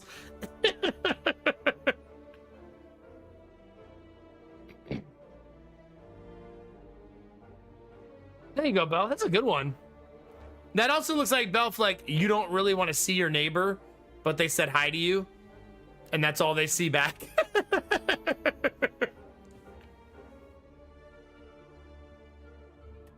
Okay, if you haven't seen this character, there's Austie and there's you. Austie takes damage before you, so, but he only has 1 HP.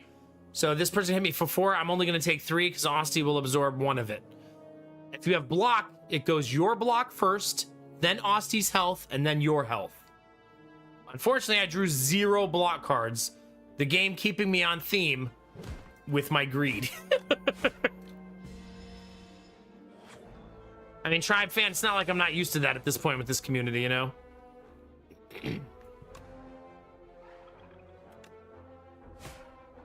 There's all my block cards. I mean, it's Goop. One of those is Goobert's emote, right?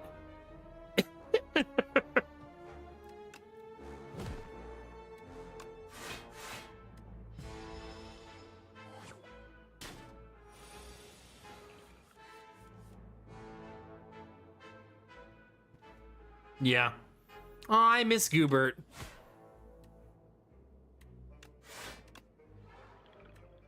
I used to be able to talk to Goobert and Rom a lot more, but having kids really threw a wrench in all of my socializing.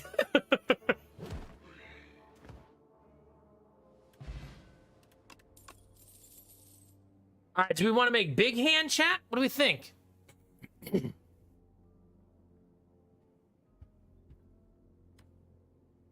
This is the card we needed yesterday, right? The one that for like a month I called Gravel Blast, even though there's no L.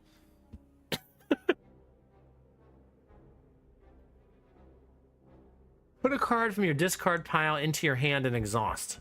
Whenever you apply a debuff to an enemy, they take 9 damage. I kind of want to make big, smashy hand. None of these do that, though.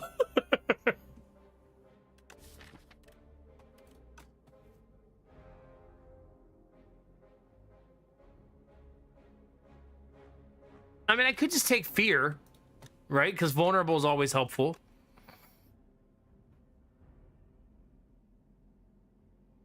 I'm not saying your BO is too strong, but the canary was alive before you walked in. Oh, God. The joys of working in construction, Admiral Bro Code. Start giving out deodorants as gifts. Like, here, I got you a welcome basket. This is just a stick of deodorant. Yeah. Welcome to work. Go put it on.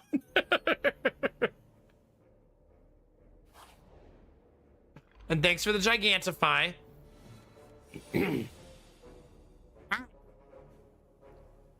Bodyguard. See, you give Osti health and then he hits harder. But if he dies, you have to start over again, basically. Nox.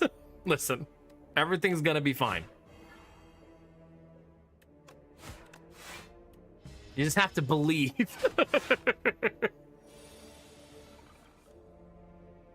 Osti cannot die.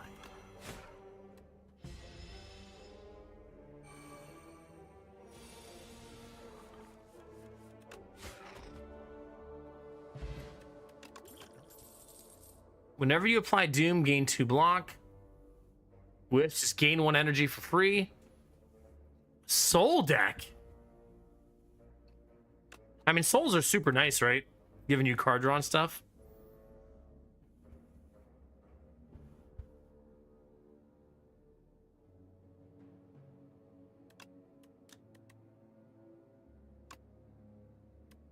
So it's, do we want energy once in a while that's extra, or do we want souls that let me draw more cards? I think I'm going to go with Wisp because I think it allows me to be a little bit more active. We're also going to have a ton of money for this store, 458 gold. Greed is good, chat.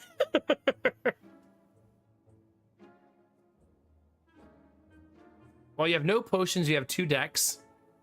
What is that emote? I think so, Belf, yes.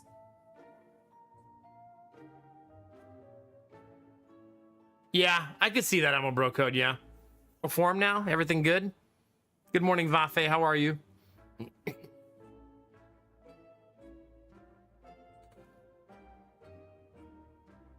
This is kind of interesting because I just took a soul card, right?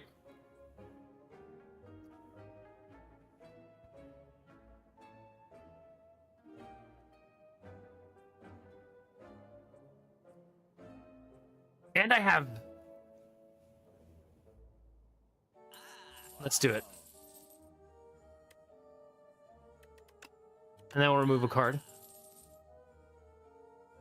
I think I'll take Prowess too. Prowess is a good card.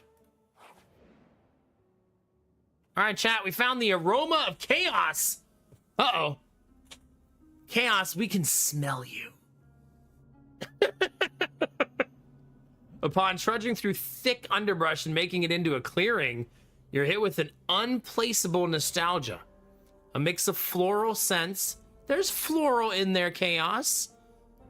Putrid decay and something else entirely. The scent grows stronger with each step, and you feel as though the world around you is warping and twisting. Overcome with a sense of shifting chaos, you begin to lose your sense of self.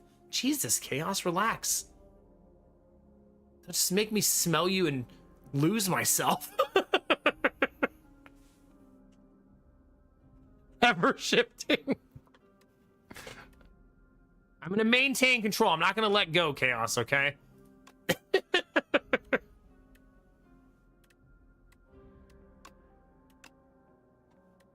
Resisting the temptation to give in, you climb atop a tree.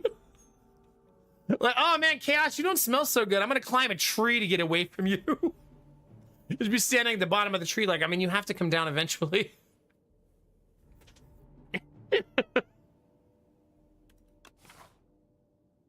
I think I'm gonna fight the elite and throw my run. I'm not going anywhere. That's what I'm saying, like, yeah. Crap.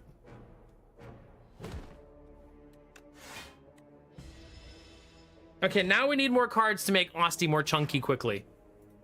Right now we take a while to ramp up, so we're gonna have to do a little work to get there.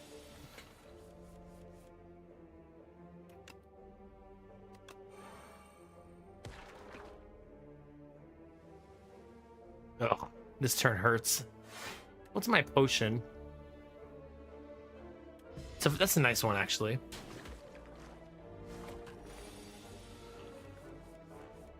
Okay, so whenever I play a soul card, he grows now.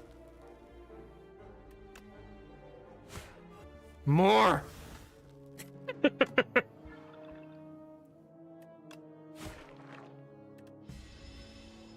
So, nice thing about the second game is as you make Osti bigger, he actually gets bigger.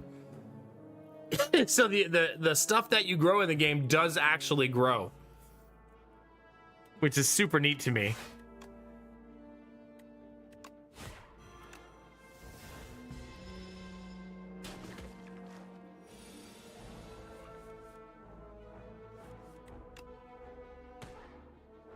I didn't realize that card didn't exhaust. That makes that card even better.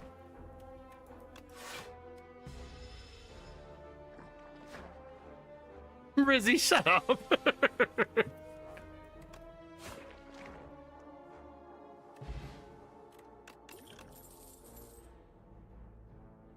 I just meant in the first game, nothing grew when you made it bigger. And in the second game, lots of things do. It's not just Osti. You butts. I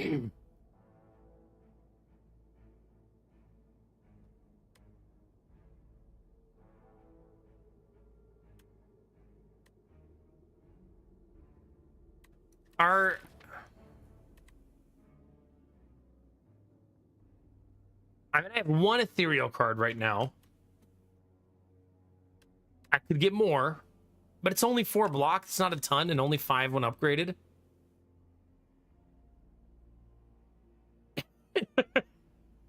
Stop it. See, now you're off the rails, okay? What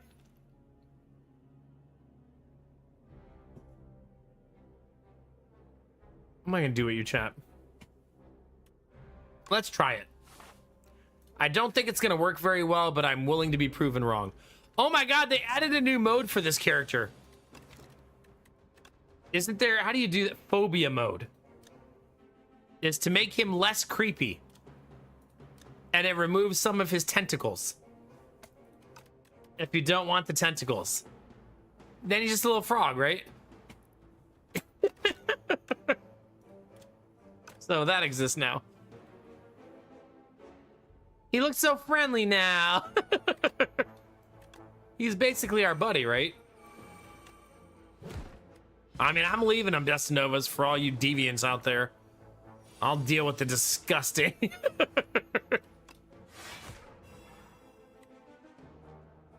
16? Does that say 16 damage? Jesus.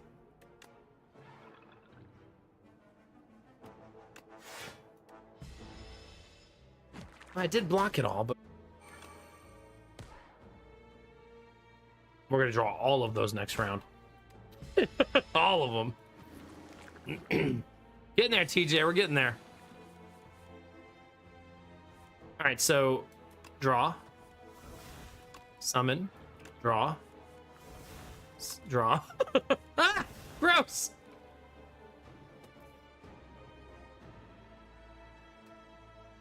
Okay, fear.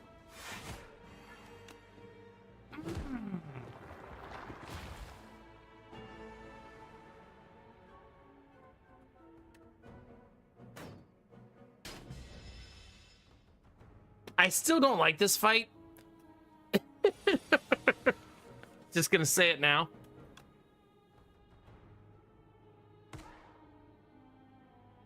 Still not my favorite.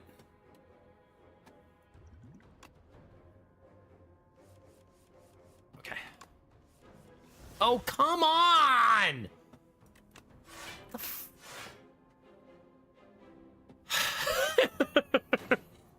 That was terrible.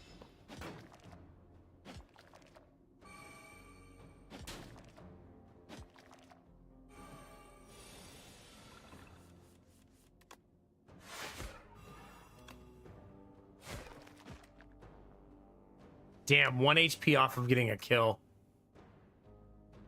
I think I still take the swing, right?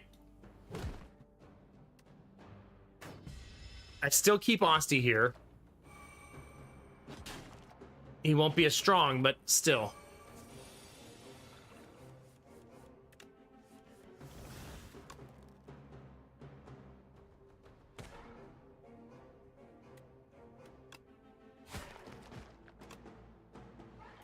Ah.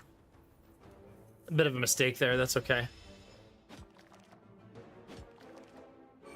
I mean, this is an elite fight, so it's supposed to be hard, right? Oh, gosh.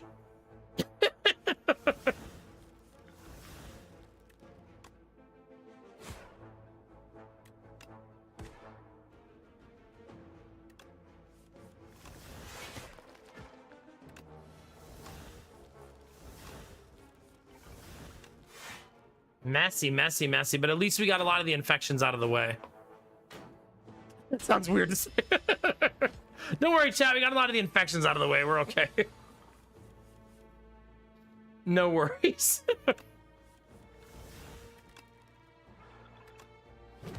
Yay! We're only missing 15 HP after an elite fight. That feels okay.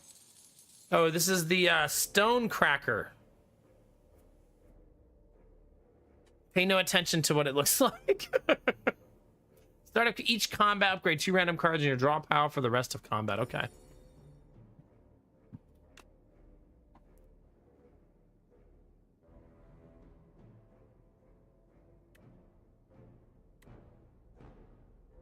So friendship is kind of great if you're going to be attacking with Osty. I feel like it's terrible if I don't get enough pieces for Osty, though. Do you know what I mean? Defy also goes with our deck build that we're trying to do, so that's nice, too. Like, if we're going ethereal. But I think I'm going to go friendship and commit to the Osty build and see if we can't make it happen.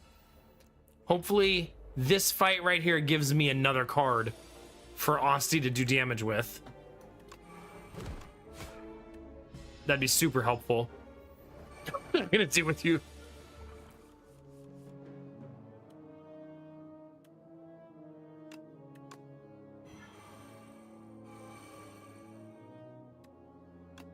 I kind of have to play that there, right? And just eat the damage. Kind of fun how that works out, Belf, right? You ever notice that the Necro's first trinket is him holding a fucking heart?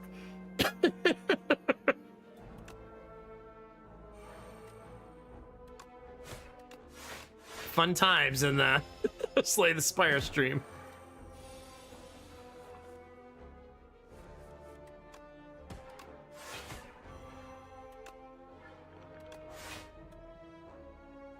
Damn, I couldn't block it all. Close. This isn't even an elite fight. It's pretty challenging.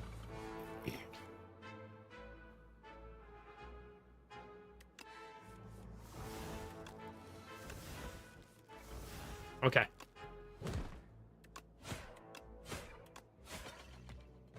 That enemy actually shows up in another chapter too with friends. Austin deals 12 damage. His cards cost 0 if he's already attacked.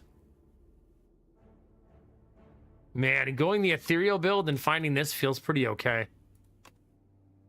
But I currently only have the one ethereal card, right? But if we're gonna build ethereal, that's really good. But I feel like I'm gonna tie my hands pretty bad if I don't take flatten. Like, I gotta be careful that I need to have enough damage to get through hard fights, you know what I mean? For example.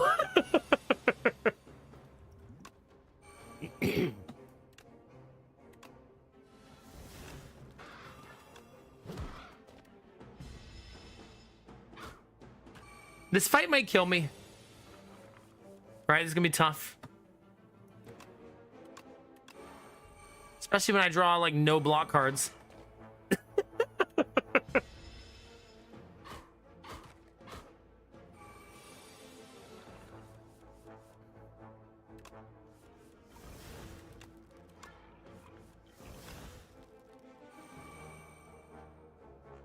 Okay.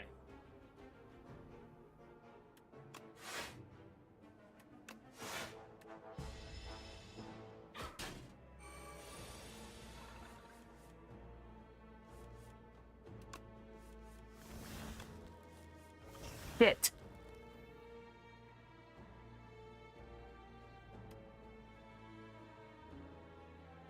Damn it.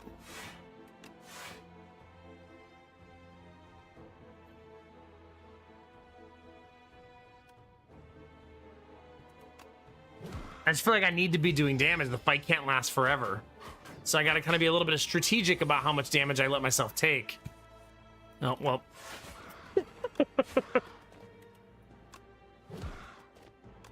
Thank God it was enough. Because it was either he dies or we die.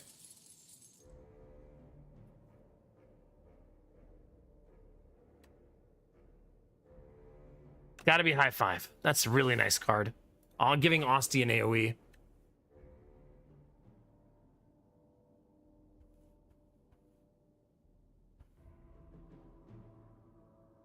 I thought that YouTube automatically showed it as a live stream. Like, I thought it put live right on the thing. It does. It puts live on the thumbnail and it puts live in the picture. I could still add it if we think it's helpful, but yeah.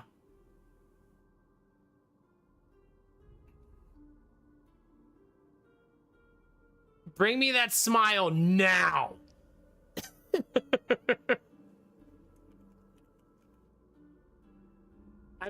I'm down to try it. Like, I don't know.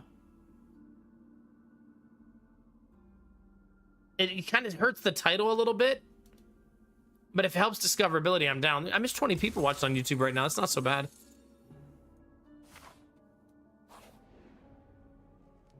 Oh, we gotta rest. We're in bad shape. No, I appreciate suggestions, especially to keep the YouTube going. I think the YouTube being successful this year is very important.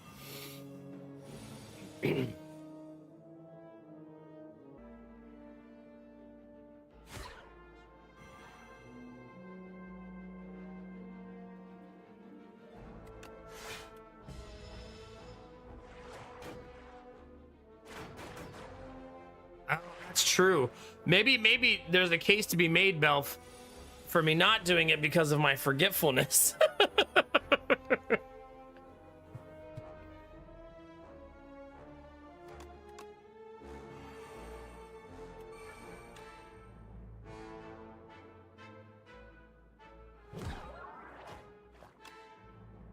Unfortunately, they're slippery, so I can't do max damage.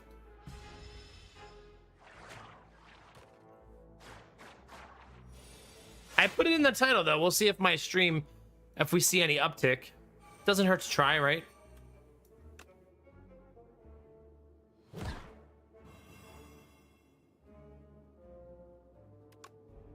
Man, do I love having Captain's Wheel.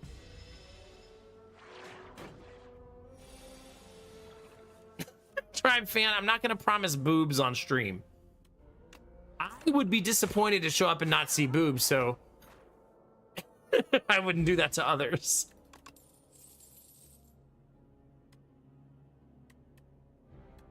Having 2 of these feels really juicy. All of these are good for my build, though. Like, holy cow. I don't think I'm going to turn this one down again, though.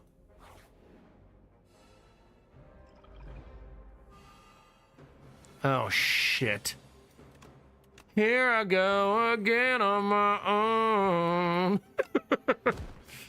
Gonna die to the statue I never know.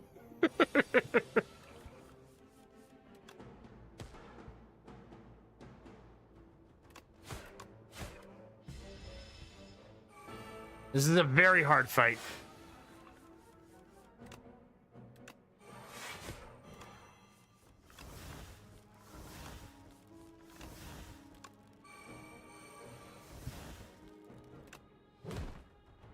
Okay, we wanted to get that damage while he had the vulnerability. I actually didn't take any there. But he's an R2 spammer. He spams the same thing over and over and over again.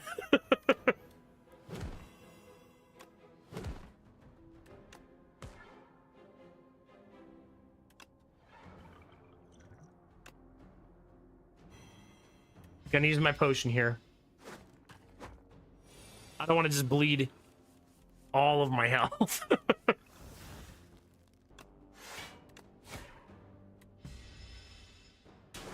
I think I had lethal there. I should have done math. Because I'm like 90% certain I did.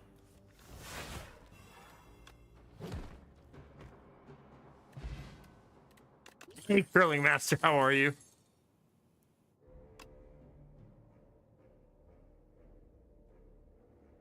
It's got to be Dirge, right? That's really, really good for us. All right, chat, what do we got? Man, I love that card. I mean, I love that trinket. Give 3 of our attacks plus 3 damage. Like, that's so nice. Man, Sikkim is also very good. Austin deals 5 damage when he hits this enemy this turn, summon 2. So he keeps getting bigger and bigger as he hits people, right?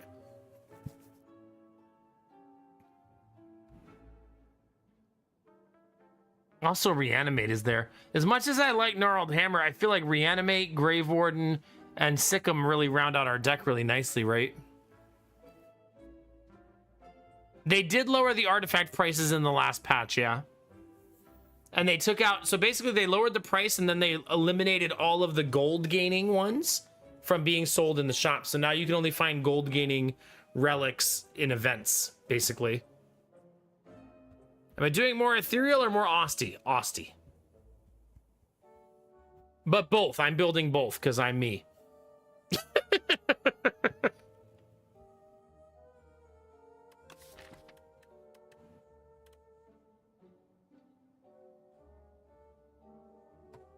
But I'm going to do the aggressive thing because that's what I do.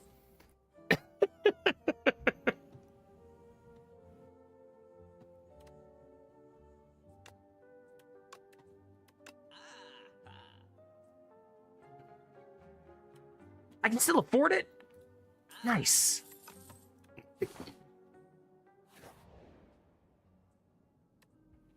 Oh, God, I definitely can't do this one. Well, chat, I'm not allowed to just fireball the whole map. We're going to have to play D&D as a team. I'm probably still going to cast fireball, though, so maybe wear some fire protection. In a clearing, you run into a ragtag group of adventurers looking down and gesturing at a gigantic maze. They offer to join forces with you in an epic quest to loot the riches of this maze. As an experienced adventurer yourself, it's clear this maze is filled with deadly traps and guardians. Be easier if you work together, but then you'd have to split the loot. It's fine. A little bit, Curling Master. Yeah, a little bit. Yeah, everyone's face immediately lights up, including your own. Once the adventure turns out to be hard, you merrily waltz into the maze as Aquid the Squid Wizard effortlessly disarms traps while you and the Grothorian fighter take out the spiky club-wielding guards with ease. This was the most joyous adventure of your life, and you've made some truly great memories. Aw, D&D enjoyers in the chat rejoice. Boring camp, gotta heal. Gotta heal, chat. So since I put live in my stream title, Rizzy, my viewership on YouTube has dropped.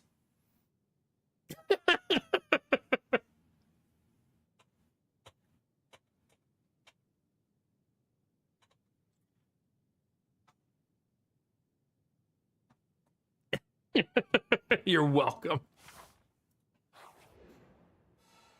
Must be the cause, right?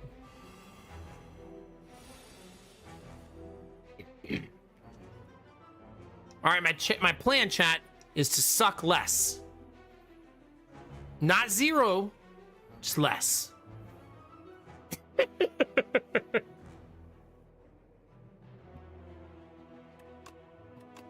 We want to play our power cards right away because that's very helpful.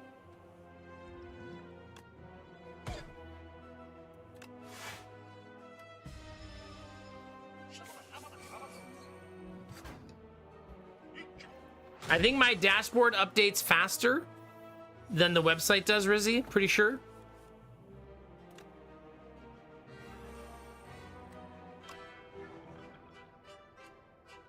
Gosh.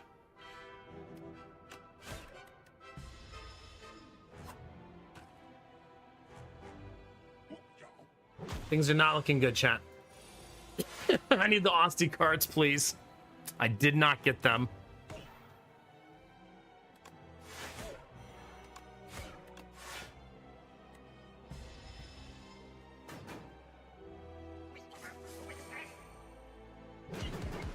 Yeah, I'm glad you had fun in uni, Curling. You deserve it.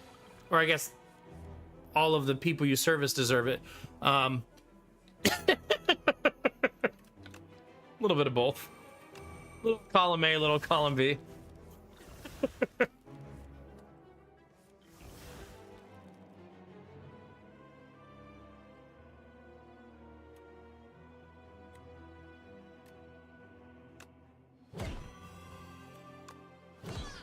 One down.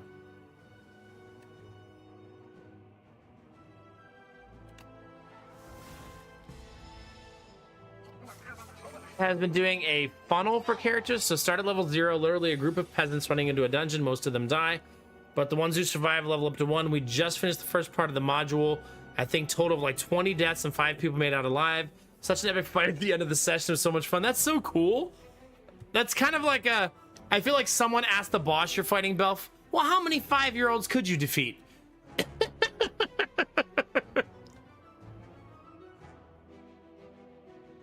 Some secrets, Curling Master, are always known, even when you don't expect it.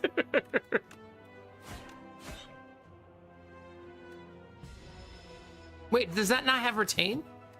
Oh, I don't have it upgraded, that's why. Ah.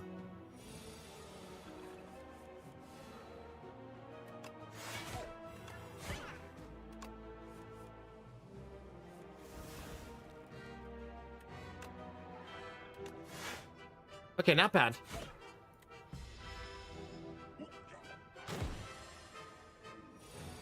He's throwing his balls in my face, chat. And I'm not talking about Curling Master at college now.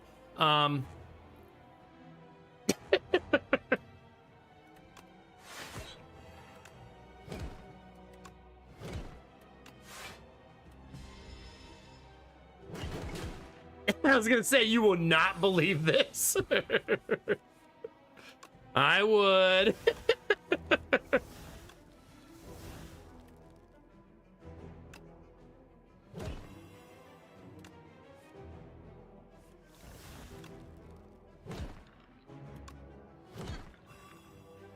More. That was a great round. Absolutely wonderful.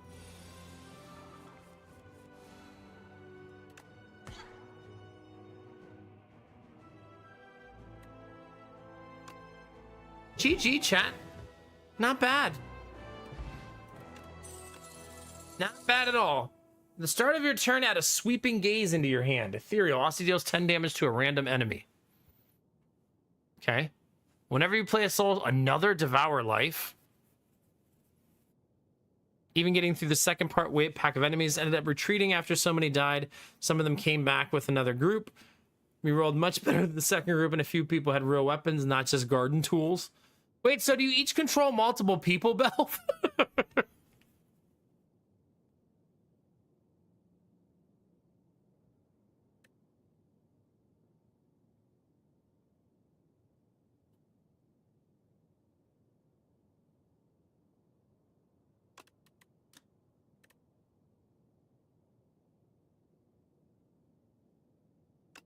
I actually think I'm gonna play Devour Life. I feel like I need lots and lots and lots of summon. Yeah, Austin and Ethereal in the same deck. How bad could that be, right? Killing father won't bring peace. Respond. You call that thing your father?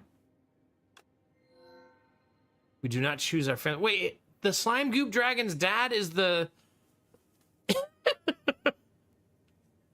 the endgame boss? Interesting, Belf. Okay. Yeah, that's wild. That had to be such a chaotic just adventure. Gain additional energy at the start of your third turn and every turn after that. Love that. You may sacrifice card rewards to pay out. Every 2 sacrifices, obtain a relic. I did that yesterday. It was pretty nice. I feel like I want the energy, though, with all my card draw. So let's do something different today. Mix it up a little bit. I know. That's kind of unexpected, Snow Queen. Like, hey, bro, guess who's my dad?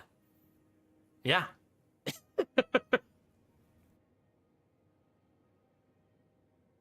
I think this path right here is really nice. Get to choose who we fight right there.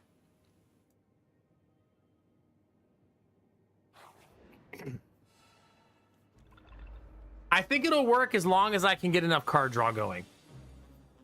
That's how I'm currently feeling about the plan.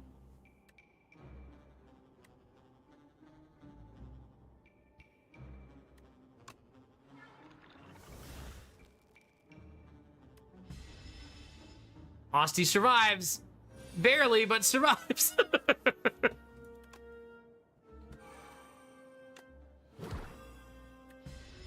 I really need to get rid of all the strikes because they're kind of worthless now, right?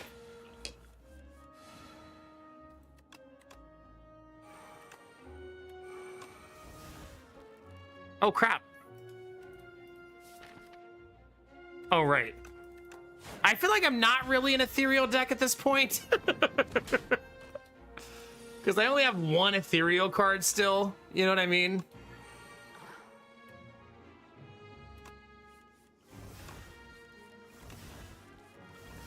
There's one.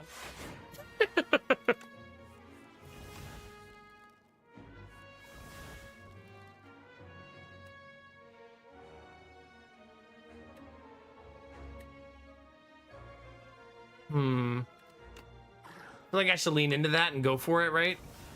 So the next turn I have a lot of card draw.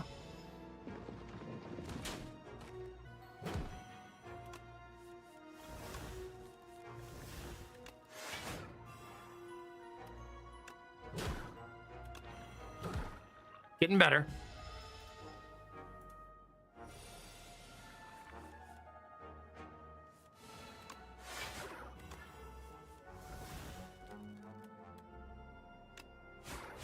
Nice. Still lost some health, but not too bad.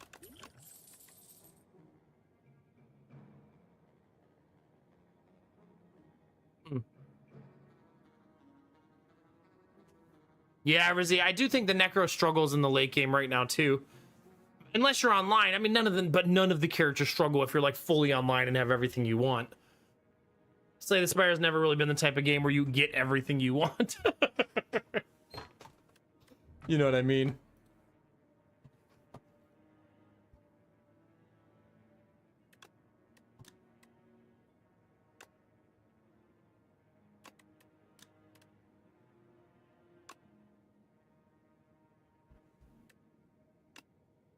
I don't like it. I feel like I'm painting myself into a corner a little bit and I'm going to regret it.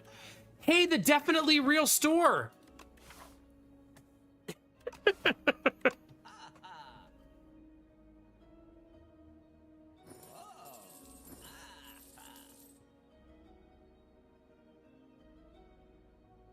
I'm gonna save the rest of my money for the actual store. We'll buy a couple of budget items from Temu. You know, as one does.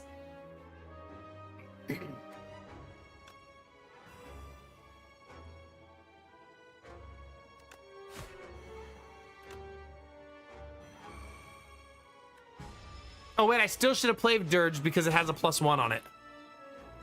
Gotta remember that.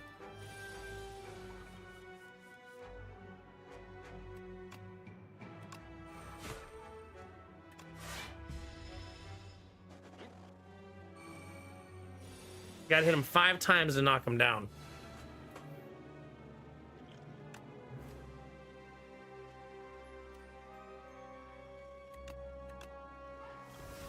Okay, so Asti is slightly stronger now.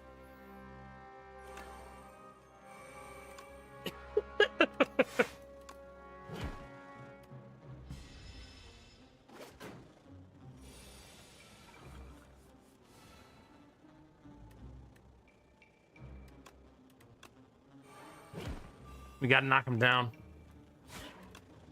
I mean, he'll get up again. We're never gonna keep him down.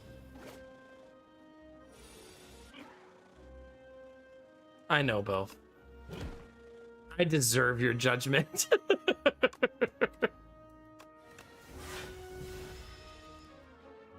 Dang it, that card was ethereal. I need to make sure I'm playing it there.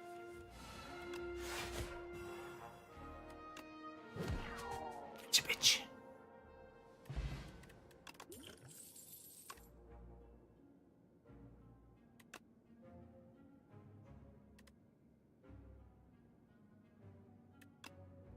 I don't think I pass up Grave Warden again. I don't have the card draw for this, though. Eventually, I'm going to get a bad draw and we're going to die. Right? Like, for sure. That's the current path we are on.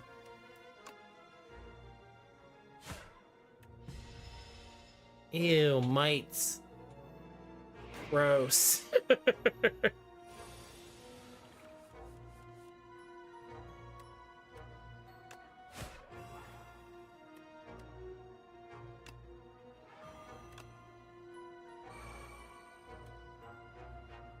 Crap, 5 damage per card. Oh god, chat. At least on turn 3 I have more energy.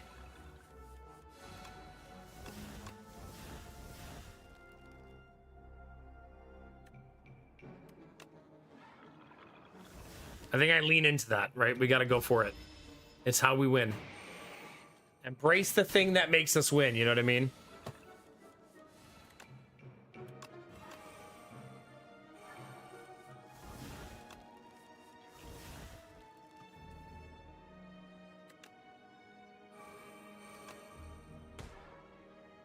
Okay. That wasn't a good damage turn, but that was still a lot of setup, right?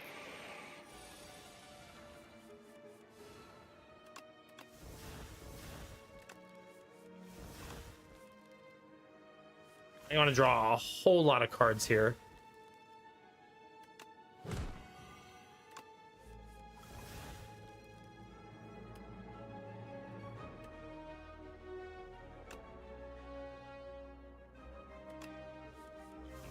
Dang it.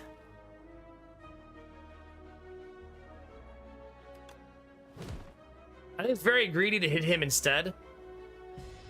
But I think worth it for winning the overall fight.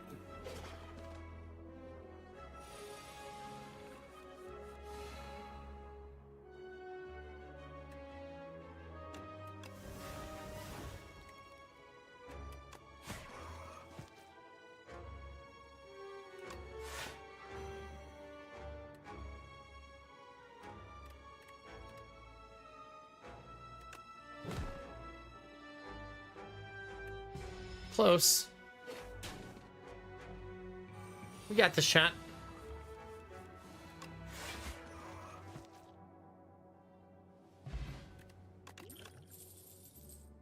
We need that, right? Like 100%. I have like nothing that's free in this deck. I need to occasionally draw a free card. It would be super helpful. This is a deceptively hard fight.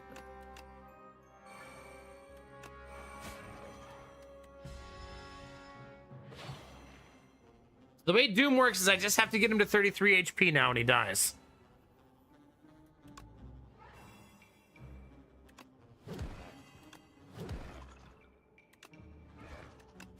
Got one block for that. Gotta remember that he's nerfing me, so I need to be playing my block cards to open the turn.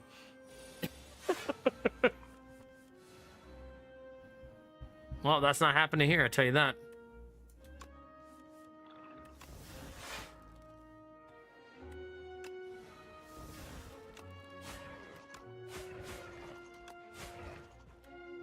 Yuck.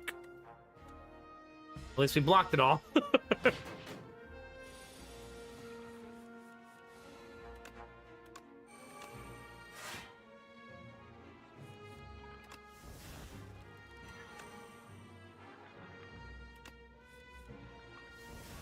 Honesty is immune to the damage reduction.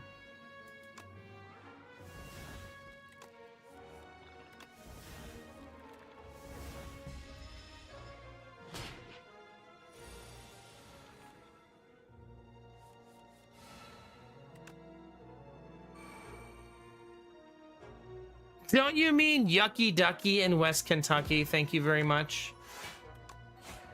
I mean, yes. I do mean that. Welcome back, Jonesy. Enjoy your sweet, delicious antibodies. Stop spamming the same attack!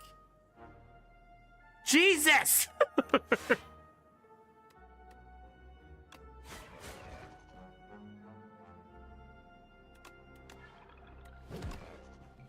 Gotcha.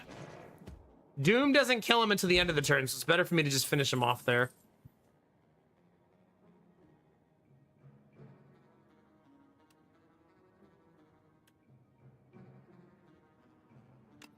Do I have enough ethereal cards to warrant that? I feel like I only have 2. I'm actually going to take Wisp.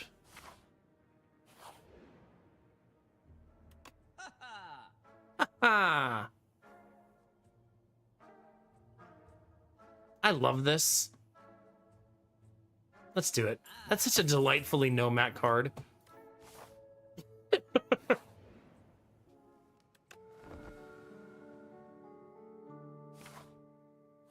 The first attack I play each turn, that does 50% more damage.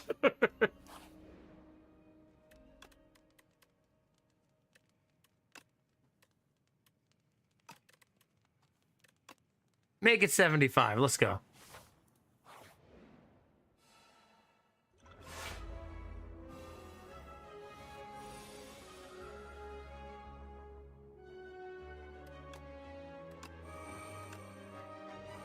This is an all setup turn.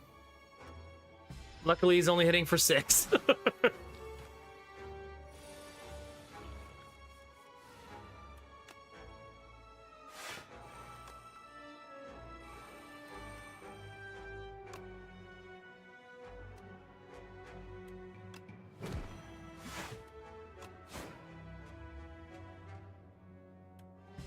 I really need to upgrade the second Wisp card. That's what I need to remember. Okay.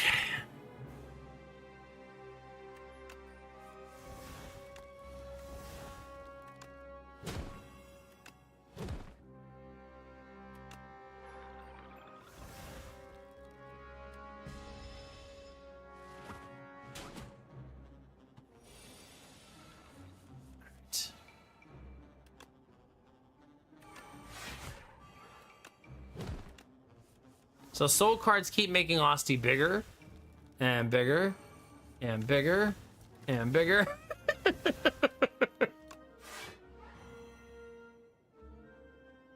Stacks on stacks on stacks, chat.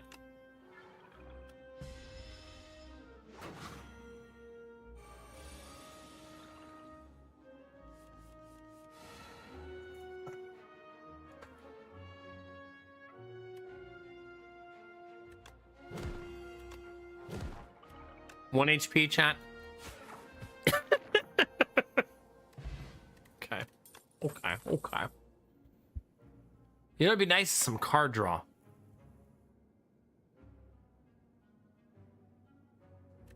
Do I currently cast a weaken? I feel like no.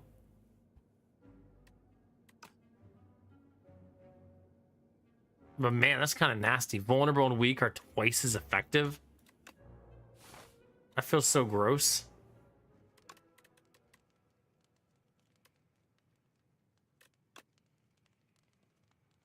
I feel like I really should upgrade both of those if I can afford it. I have to fight an elite either way, so might as well do it now. Oh no, not this elite! Oh no! It's closing time. I think this is gonna be the end. Yeah, this is gonna be really, really tough.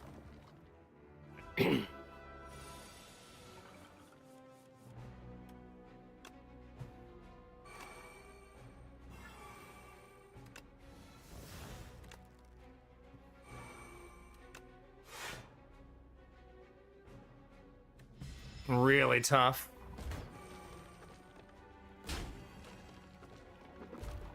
This fight still feels a little overtuned to me. It's a really painful fight.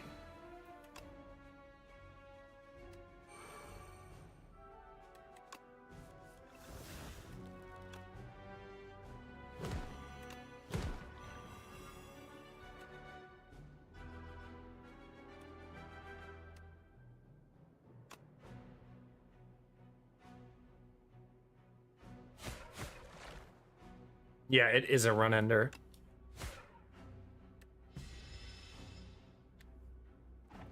Yeah, I mean, I do have one AoE card, and it puts vulnerable on all of them, so I mean, I do have one.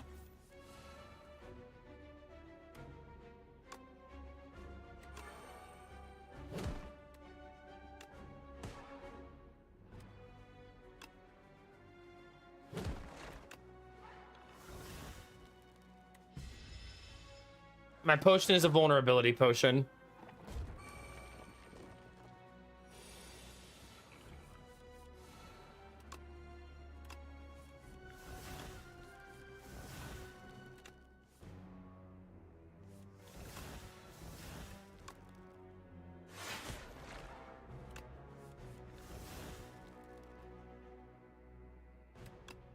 There we go. Just had to keep fishing.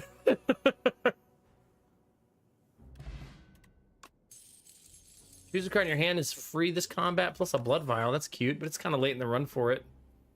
Deal 33 damage to all enemies, cost 2 less for each ethereal card played this combat. Ooh, that's fun. Let's do that.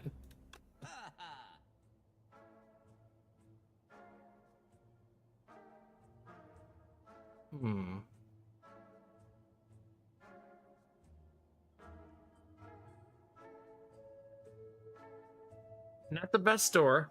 Kind of leaning towards the potion.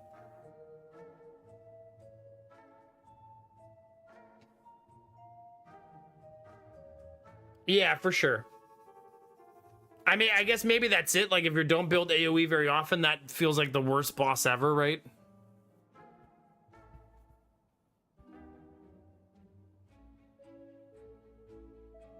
It's boring, but I think I'm just going to take the potion. Right, like, it's fine.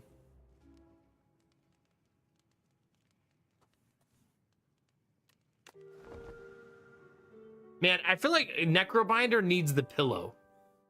Like, I feel like that's a trinket that I covet on the Necrobinder. All right, we're gonna take a short break, chat, and then we're gonna fight us a boss, okay? Stretch your legs, grab a drink. Flirt with your favorite evil twink. Out of curiosity, are there any upcoming games you're looking forward to? No, oddly enough. I did just run the ads, that's true. All right, chat, give me a second. I'll be right back.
Thank you for your patience.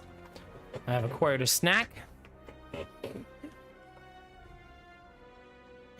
2018 was wild times. Gotta put food on the table somehow, Derpy. All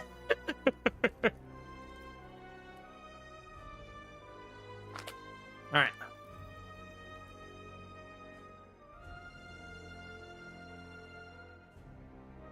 All right.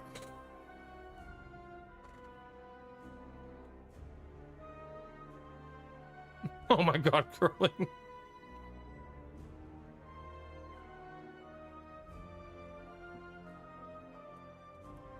I got a breakfast bar, blueberry.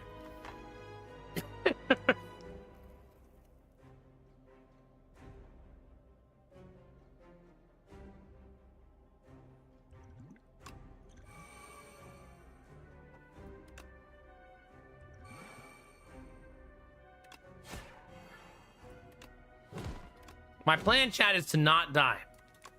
We'll see how it goes.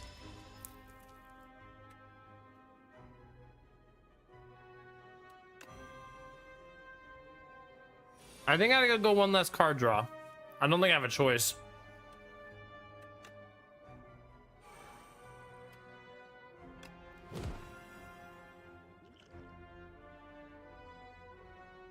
It's a painful turn.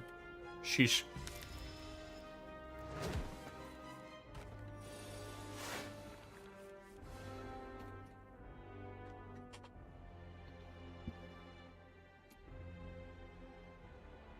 What are you doing, curling match? You only misbehave here?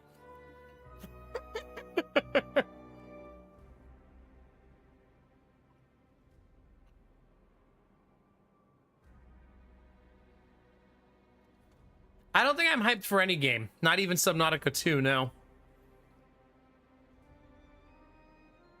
Nothing has me particularly pumped, except the Star Wars game, but we don't really know when that's coming out.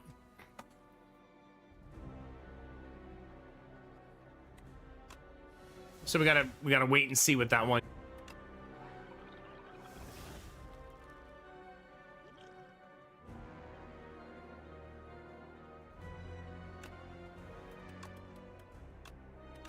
It feels like a good one to be free. I don't think so, Samir, no. Wait, is that true, Derpy?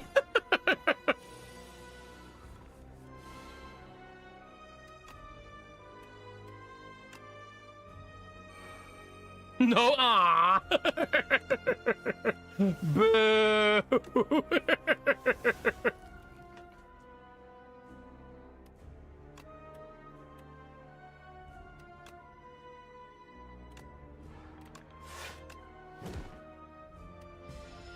Yeah. That's okay, Curling Master. I'm glad we can be your counterbalance. That is a brutal turn. Luckily, he's not attacking.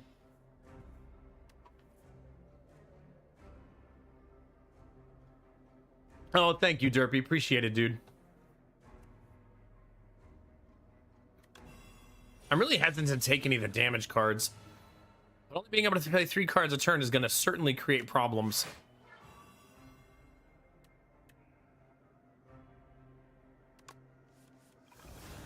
Like this.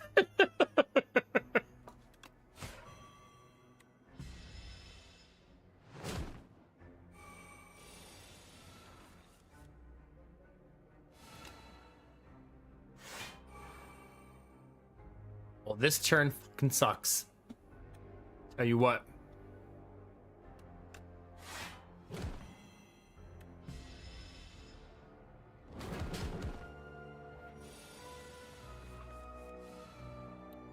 Man.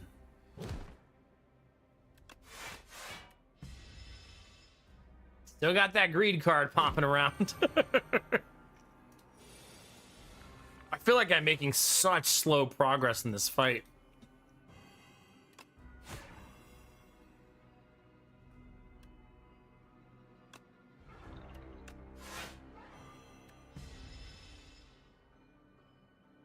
Oh shit! I misclicked too fast. What did I pick? One less energy, okay. Okay, fun thing about this now hits for a lot for free.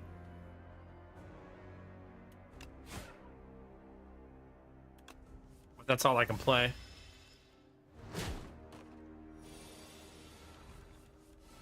Probably where we die, right?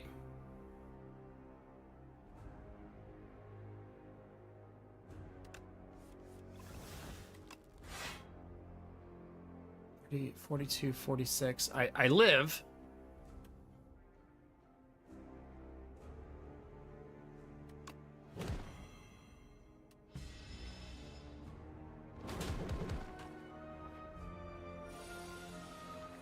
Listen, Derpy.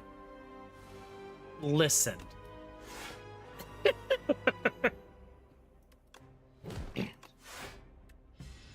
I feel like this fight has gone too many rounds for me to live.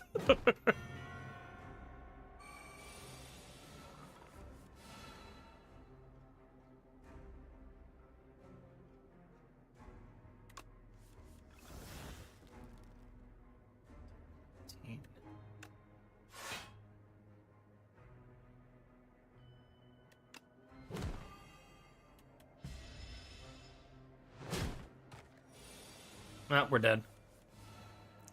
I should not have taken the 3-card limitation. I think that was a bit much.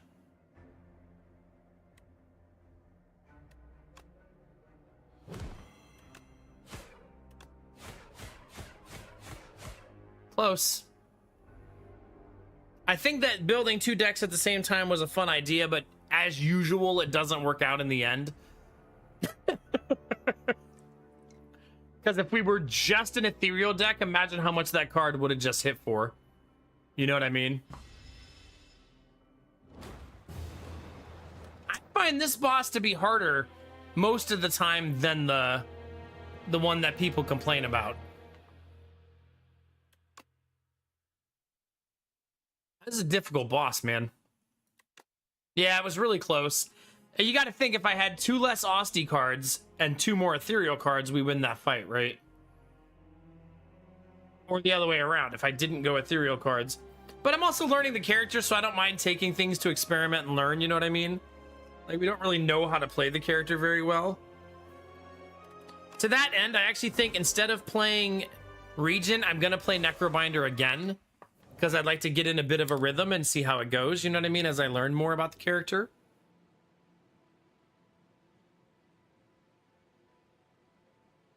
Chat loves that poultice.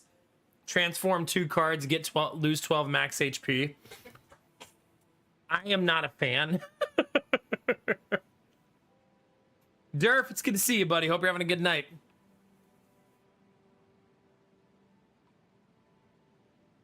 The rest of the rest site's a nice one, because if you roll the dice and you get that other relic, the one that lets you do everything at camp, it's so effing good. So it's almost worth rolling the dice. I also think this makes me a better player because I don't like to rest.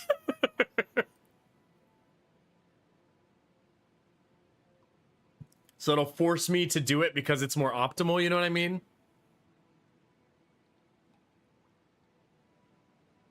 I like the idea of the ethereal deck a lot, though. I feel like we were flirting with it being good if my deck didn't have 30-something cards, you know? Yeah, for sure, Kamikaze. It's nice. Now I just have to actually rest in camp. Wish me luck.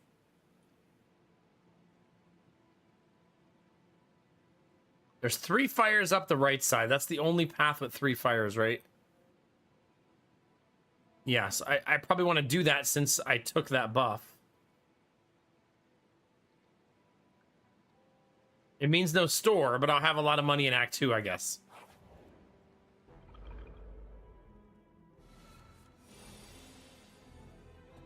All right, chat. This time, things will be different. Don't you be bringing in your problem-free philosophy, Soul Edge. How dare you?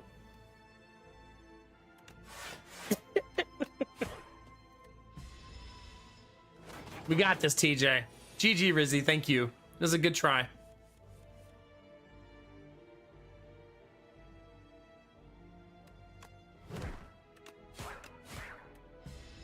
should make big Austie this time because that's actually what I wanted to do. Hey, Art Holmes. I don't know what's happening anymore. I don't pretend to understand.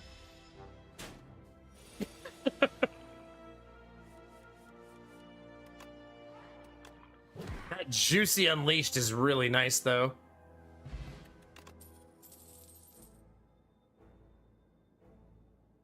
Summon 3, that one. If we're gonna do it, let's do it. Don't even look at the other cards. Let's do it. Yeah, Belf, I'm the final boss. I lost on the final boss, yeah. Sucks.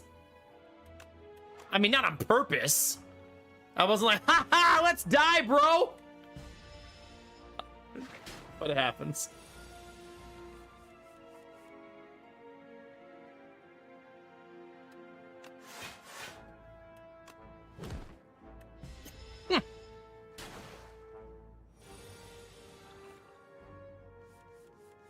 I love this card. I'm glad we got that card. That's a really nice card.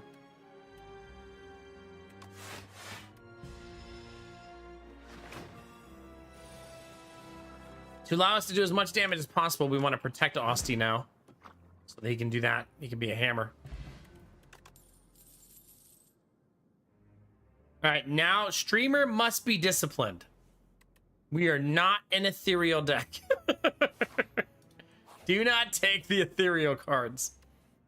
All right, chat, who wants sushi from the sushi conveyor belt? We have an endless feast. Pay what you hunger. You can either pay 40 gold to upgrade a random card and keep eating, or you can upgrade a random card. And you know, I'm not going to have a store. So we probably do that, right? Does anyone... Ooh, you like spicy, Durf? Yeah?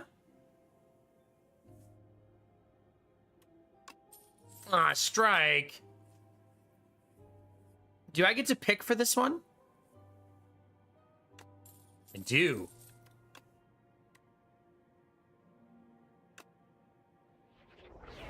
Hey, it's a nasty card.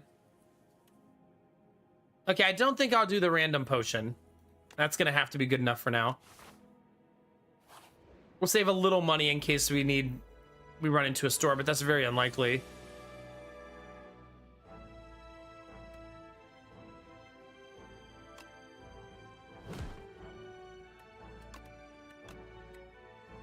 Okay, this one, this one. See, that card's so good that we're not even losing Austie very often. Bodyguard.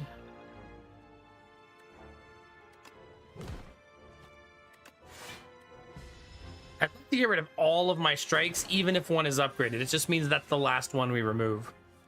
Right? If we're really going to commit to Austie, we should really commit to it. You know what I mean?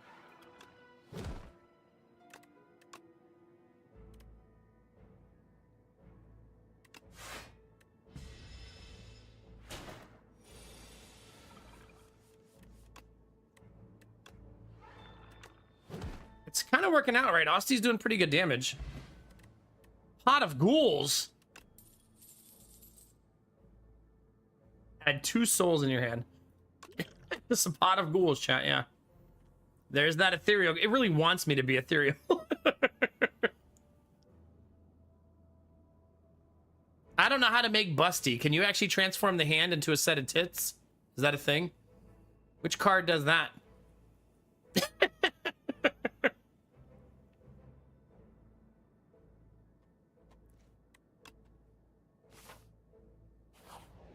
It's a lot of fighting, chat. A whole lot.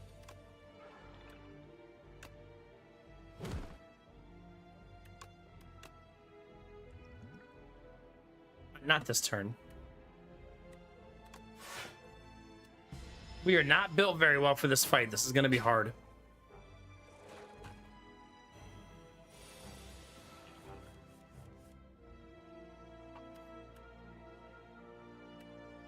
Damn, I can hit for 17. Well, I guess I do this. Basically, you do that because it stuns everybody, but it gives them a bunch of strength, so it's tricky. Like, if you can't do 26 damage this round, you're going to be in for a world of pain.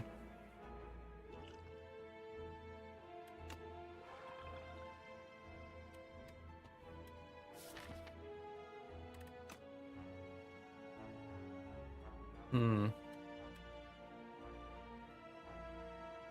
Oh, I guess we're just gonna be in for a world of pain.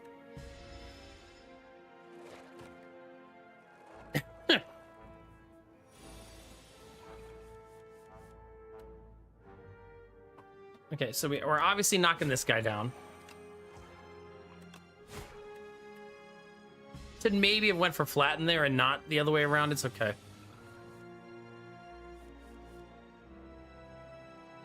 I don't believe you. Whoa, whoa, whoa, whoa.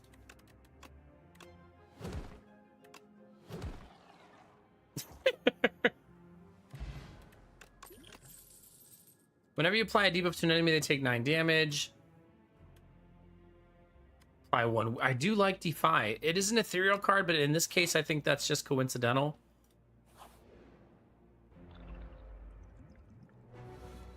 The Terror Eel.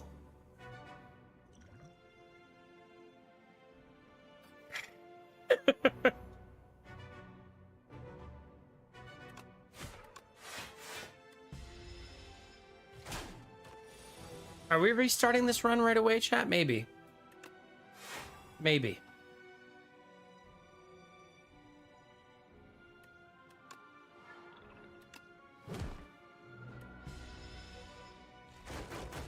I never planned on that.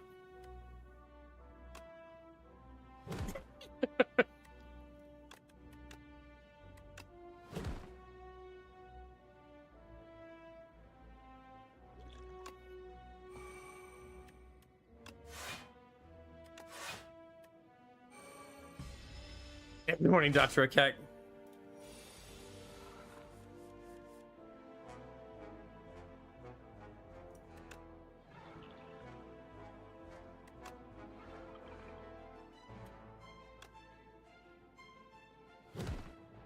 Almost to the finish line.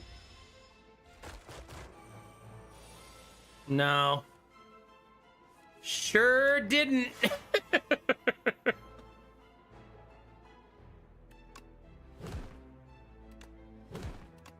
That's a good turn. I don't think he attacks the turn after stun either, so you have another turn to lay into him.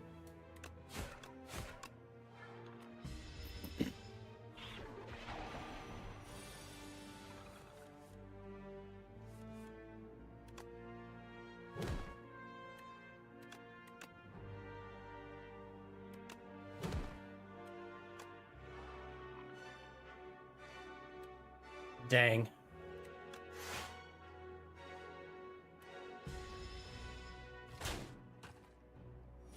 It's pretty neat, Dr. Akek, yeah. Unless streamer's not paying attention in fungineering. Every time you play 3 attacks in a single turn, deal 6 damage to a random enemy.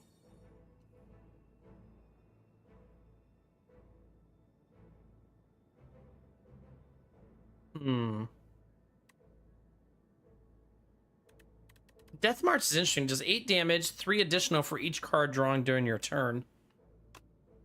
The reason that's nice is it's if you're playing a Souls deck, that's amazing, right?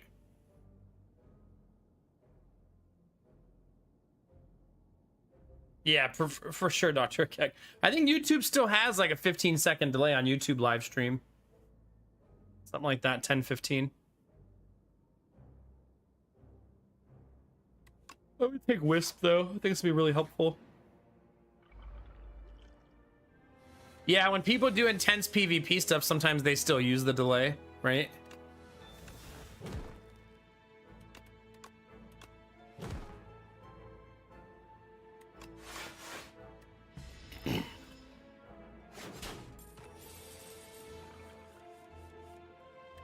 Derpy, that's just me having my own mental delays.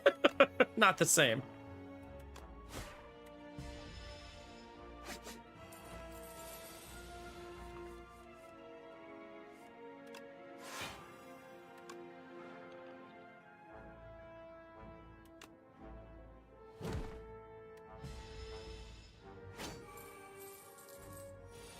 These jerks are thieves.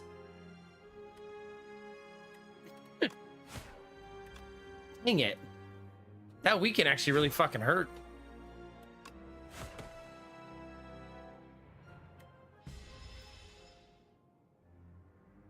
He has 60 of my gold, but that means I currently have 69 gold, so all's well that ends well, right?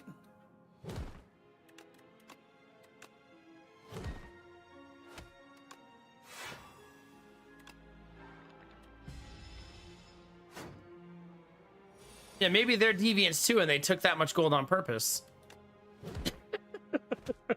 They knew.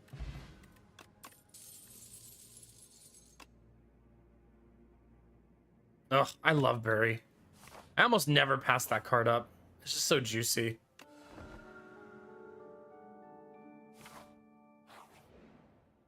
What you got for me?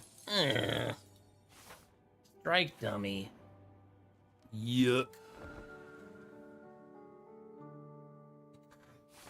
Can you really, Dr. Akak? See if you just watch me on hyper mode.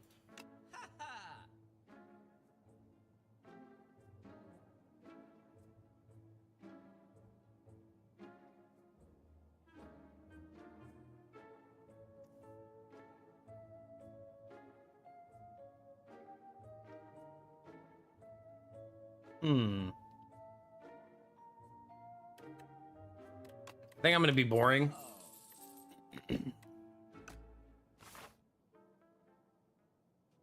There's another store, and we'll get some more money for it and see how it goes. Welcome back, Samir.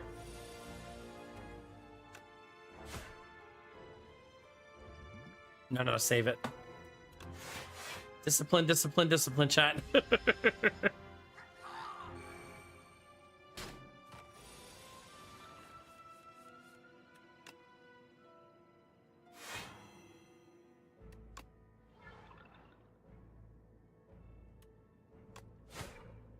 Like going for damage there is best, so that it doesn't take too long.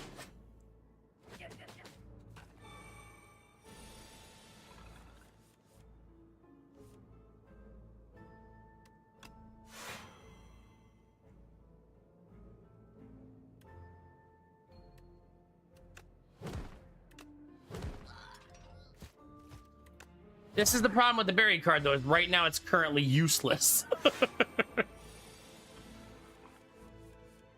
But sometimes...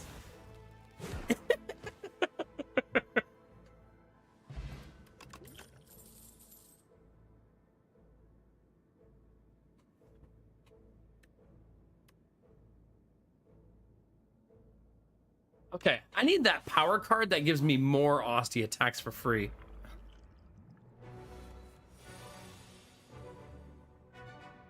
I mean, honestly, it's life advice, Derpy.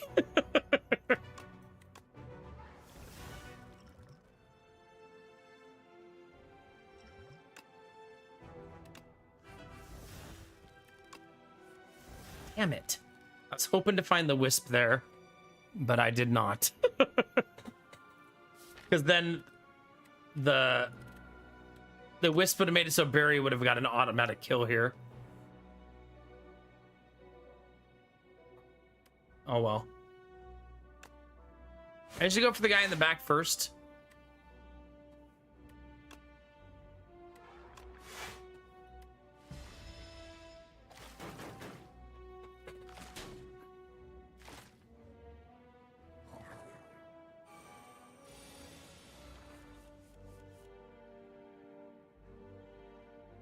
It's funny because now I keep referencing this movie because it's a good animated movie, but you really should watch Puss in Boots: The Last Wish, chat, because it's pretty good for animated movie if you like kids movies. But Derpy reminded me, there's a scene in the movie where like Jack Horner's the bad guy, and he has Excalibur, but it still has the rock attached to it because he goes, "Oh, you've seen it?" You know that scene where he's like, "I couldn't get this rock off of it, so it's pretty cool still, though, right?" Just carrying it around with the rock still attached. Good vibes from the bad guy anyways. I love that you watched it though. That's awesome.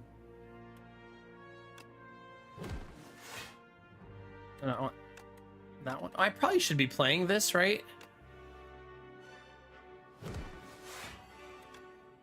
Oh, shit. Streamer dumb.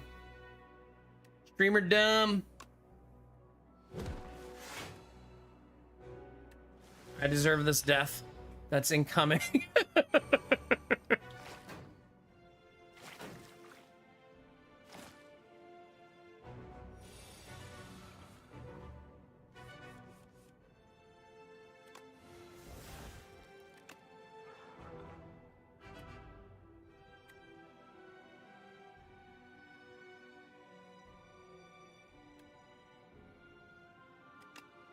Just kill him and get it over with. Don't get too cutesy.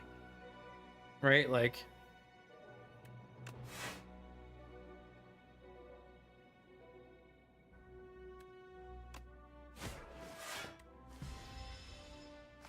that is not a good quote.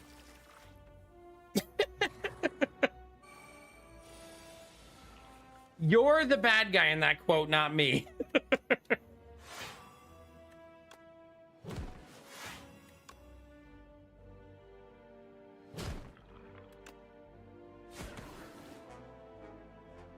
Yeah, that's close. No, it sure isn't.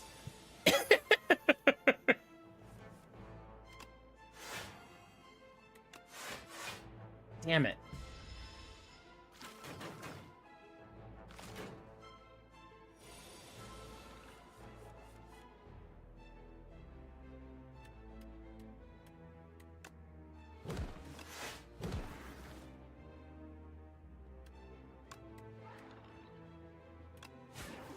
GG. And Strawberry, I'm gonna have so much max HP.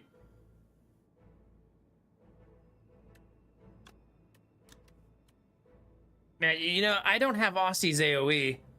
And we know how bad that's gonna be in Act 2 if I don't get some AoE. I feel like we've talked about that a lot tonight. That is not nice, Blue Frost.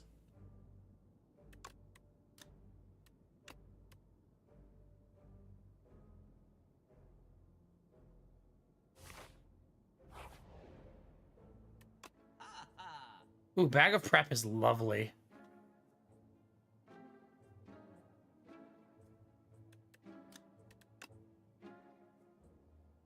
I don't like the next turn cards. I've never really liked those cards. I didn't like them in the first game either. I think I'm just gonna take Bag of Prep. That's a super nice card. I mean, super nice relic.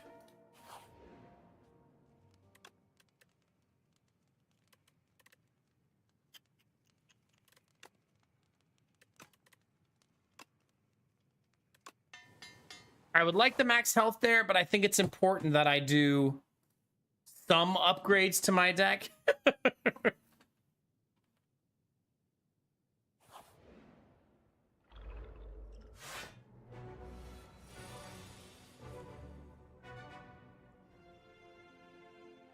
have to play this so I don't lose it.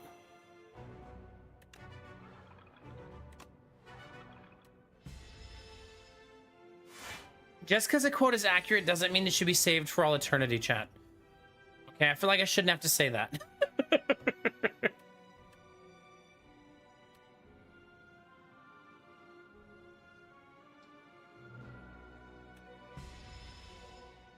It's better to wait it out since Austin gets a little bit bigger. It's not a lot, but it's a little bit. Oh, well, this will certainly be a great way to open the fight.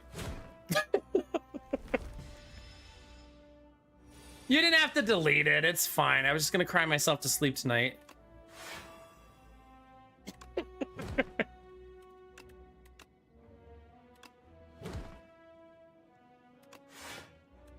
Ooh, I don't think you can add back gaps that you create, right? Didn't we figure that out?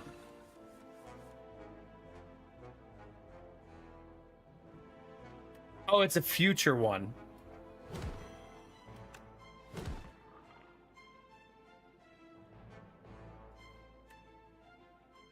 This will put you at 18, so you will die. This will put you at 17, so you will die. Then I guess I just do that and deal.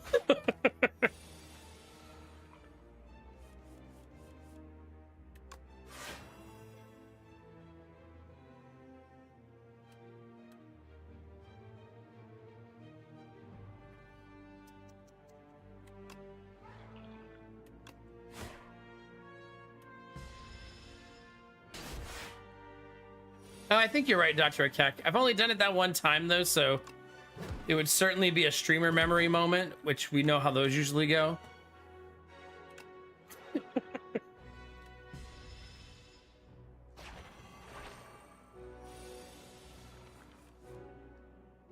There's a derpy quote if I've ever seen one.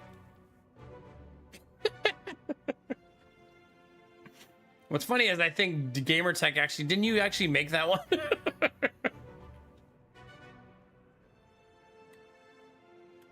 Yeah, I thought as much. Oh my god, only 3 block? I might as well go for the damage. No, that's so shitty.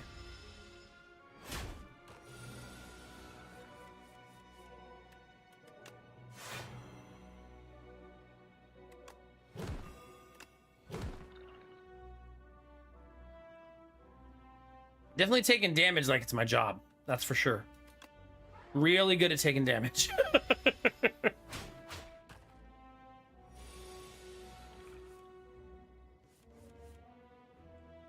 I mean, the nice thing about that one, Derpy, is it's true.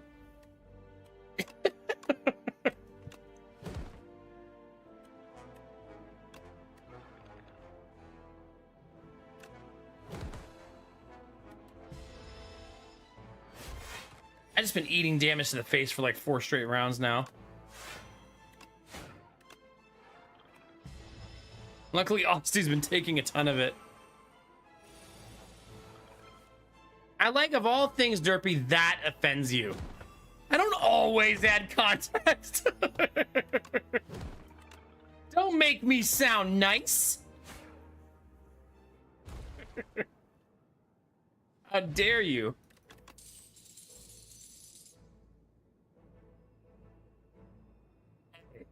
That's a wingman right there. See, that's good stuff.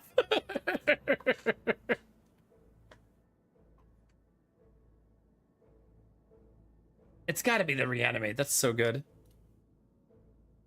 So good.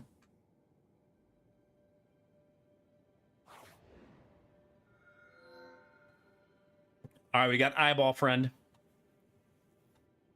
See 15 cards from the Regent. Choose any number of them to add to your deck. At the start of each combat, add 1 luminescence into your hand. Retain, gain 2 energy. Replace bound phylactery with phylactery unbound. At the start of each combat, summon 5. At the start of your turn, summon 2. Oh my god. Oh my god. That's so much better.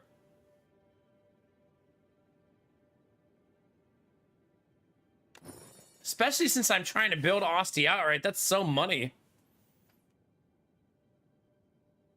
Look at that. It's 3 straight fires to end that side. I guess I'm going this way.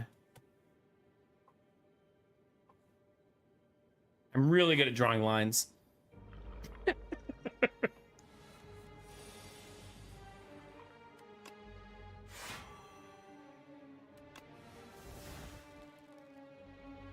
Okay, so we go bodyguard, right? And then unleash. And then flatten. And then cry a little. Not a lot of crying, just a smidge, if you will.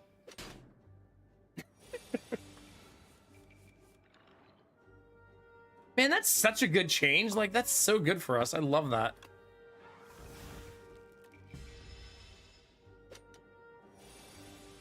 Ostie's so much more survivable now.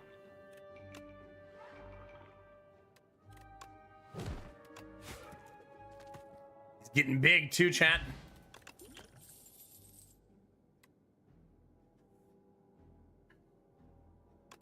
I always kind of wish that Parse wasn't ethereal. Like, other characters have a very similar card that's not ethereal, but sometimes you don't want to draw cards. You know what I mean?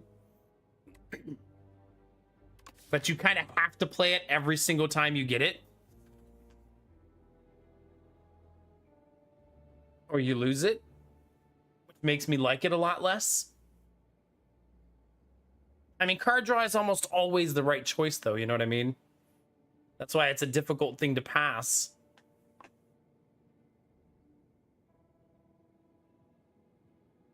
Yeah, upgrade still keeps the Ethereal. Just one more card.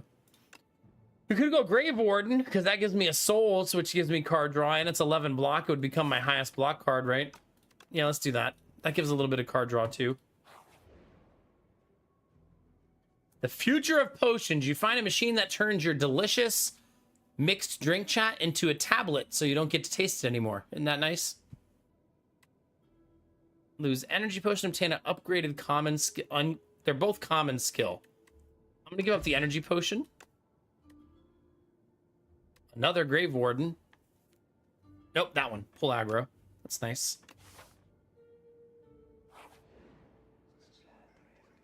Hey, it's this event. We don't see this one very often. You enter a hidden doll room. It's packed with an array of dolls. Each are unique, their expressions ranging from joy to sorrow. Their attire spanning centuries and realms beyond your own. A chorus of whispers grows louder and louder until the dolls are shouting over each other and calling for you. You must choose one and leave immediately. So if you haven't seen this event, this is like each of those items is a call to a different game, right? Chat knows all the games. I only know one of the games because one of them is Backpack Battles. But I don't know the other two. You guys know the other two? What are these two from, chat?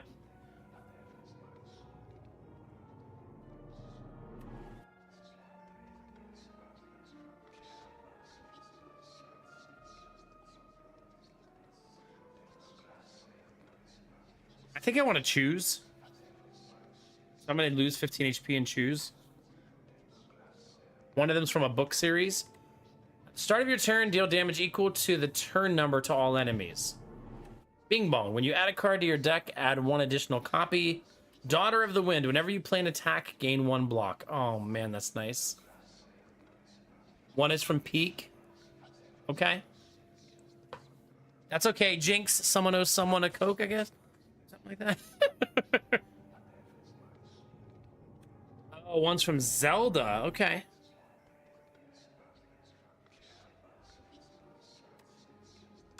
I want that. Whenever you play an attack, gain one block. I have a very attack-oriented deck. I feel like that'll be nice to supplement a little bit. Like, this is definitely a game of every little bit, right?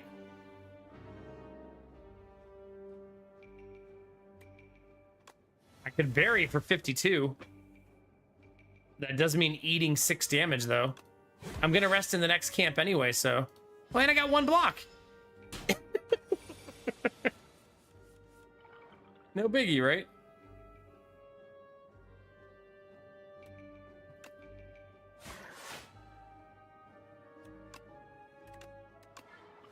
Kind of going all damage here. I'm gonna let my Ethereal card go away.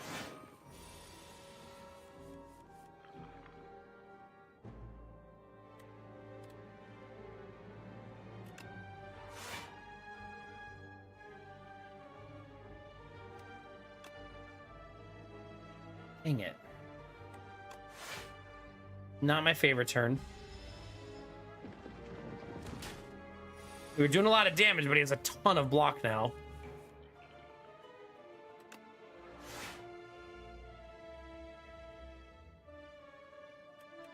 I have to eat away at it, right? I have to.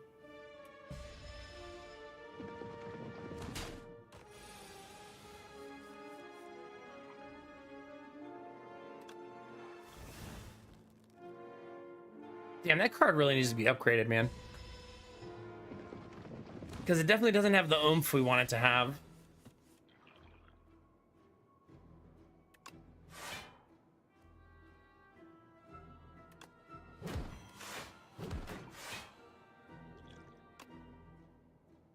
Kind of done taking damage.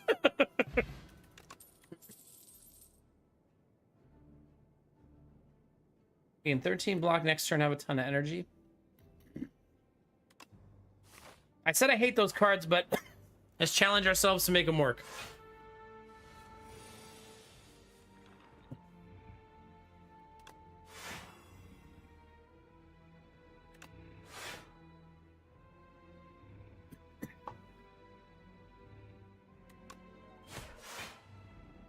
Okay, we're blocking all of it. That's nice. That means the first guy gets stunned. The back guy doesn't wake up for 3 turns. You basically have 3 turns to deal with the riffraff.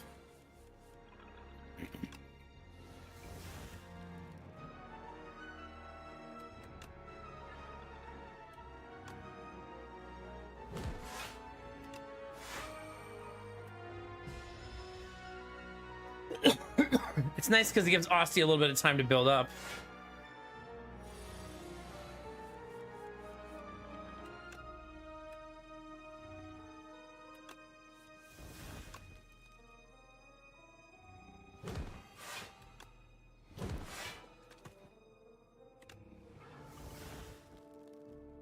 Yeah, Austy's a bit of a beast.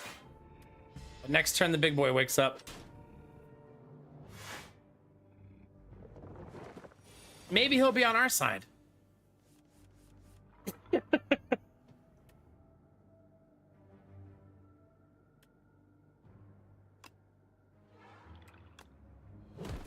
Okay.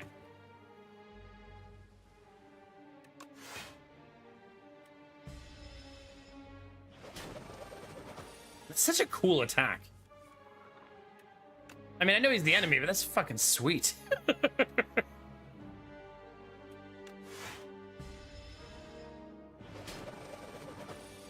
Like, how did he learn to do that? Good for him.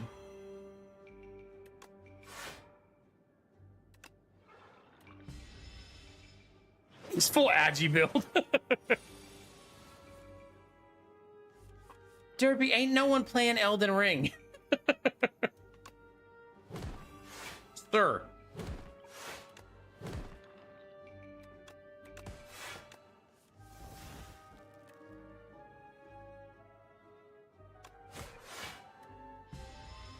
Embracing the full damage this round.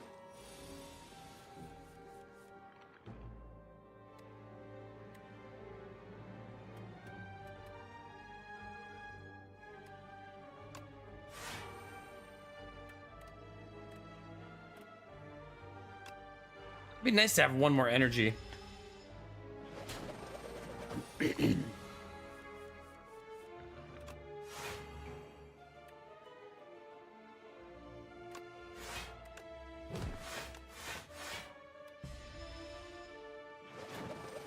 Okay, the move gets old if you just spam the same thing over and over again, obviously.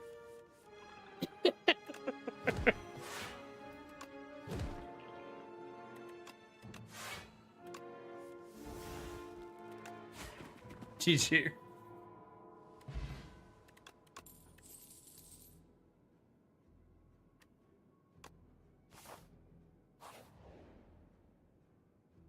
Spider. You walk through a spider web and panic. And the spider says, "Calm down. I need you to quit fussing up my web." How did you calm down so quickly? The itsy bitsy spider abseils down to meet you. It seems willing to impart some techniques for money. It's a, you know, small business owner, chat. It's fine.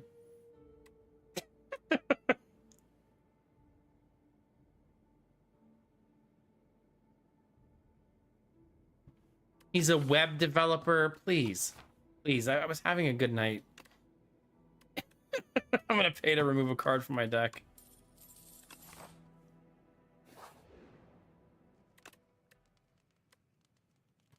Man, do I want to upgrade my cards. Mostly this one. So that it has more, like, bang for its buck. But I really also need to camp. I don't wanna.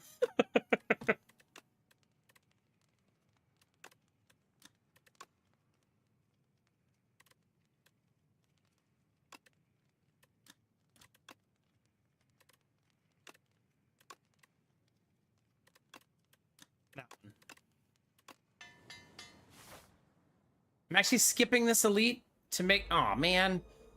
Well, I guess I'm fighting a kind of an elite. The game said you will skip nothing.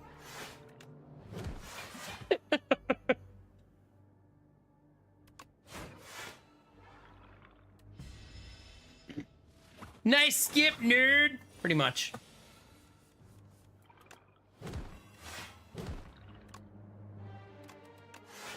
There, that's actually kind of nice to put it on Barry because I can't play Barry. So it's nice to not draw a card that's unplayable.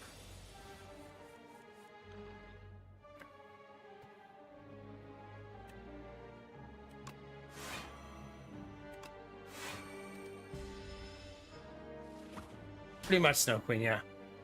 The game will not let me get off easy. It's gonna make sure I earn it.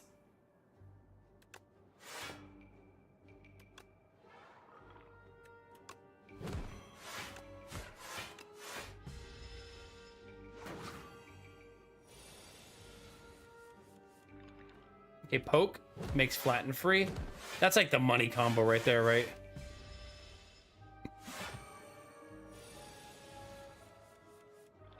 Okay, 24 damage is a little juicy. A little juicy.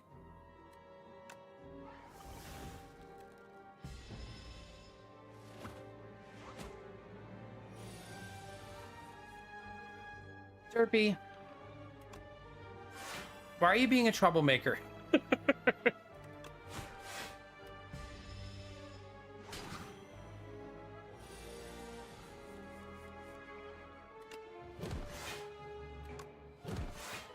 Oh crap. Supposed to play that first.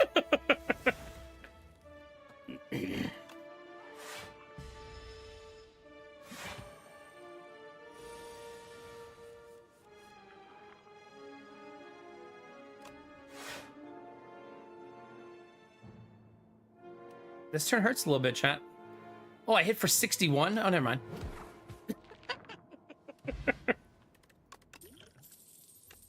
Anywho. Already have all those cards. I don't think I need duplicates. Gonna be a good boy and rest. I don't wanna, but I'm gonna.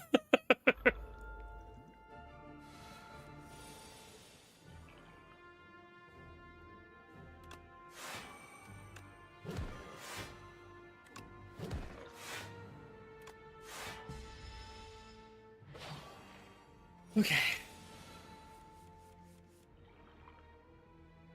He's the a-hole that makes you lose your strength. So you really want to play block cards first. Especially since Osty is immune to that debuff because it's not on Osty. All night long, Crafton. Gift a sub, get your Spire taken care of. Something like that.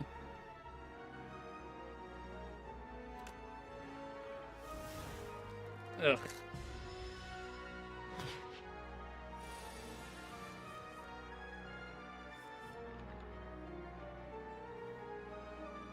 I could just drop 52 damage on his face.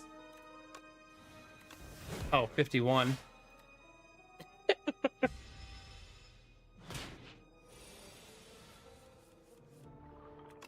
Anyway, Crafton, now that you're here, this is my pet hand.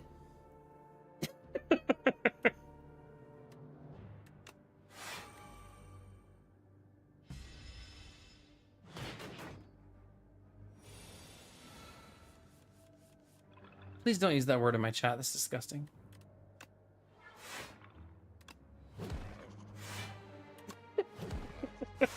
You know I don't like it.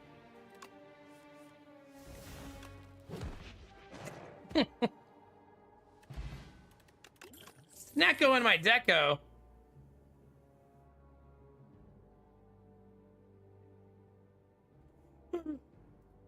I think none of those.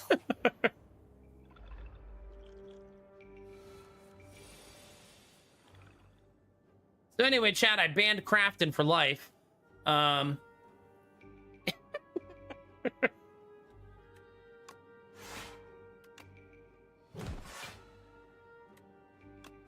He enjoyed it for some reason. It was hard to understand.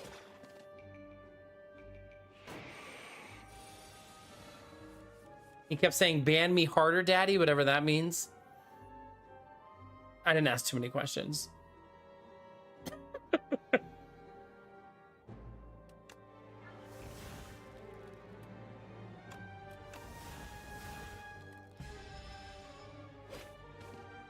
Derpy! Stop actually banning him. It was a joke.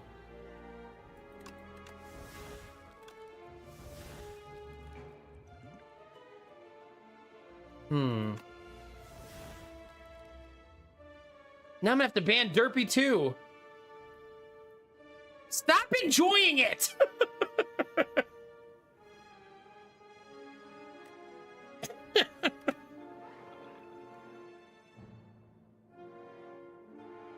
Oh, shut up, Derpy. You know you loved it. Let us not pretend, sir. All right, I went Snecko, chat. If all of my cards could just be free, that would be great. Two of them are. I'm sure I won't regret this decision.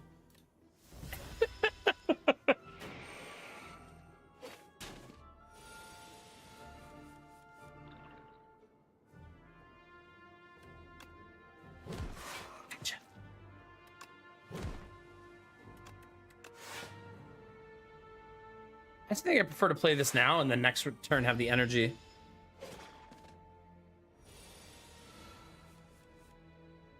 Derpy, you sit on a throne of lies. Why? Stop unmodding yourself. You're just creating work for me.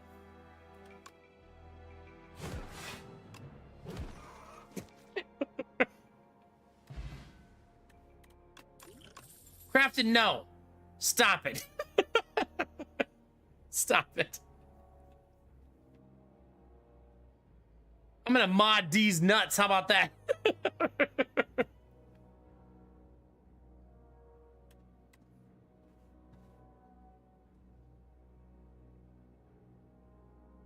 Listen. Wait, what does this button do?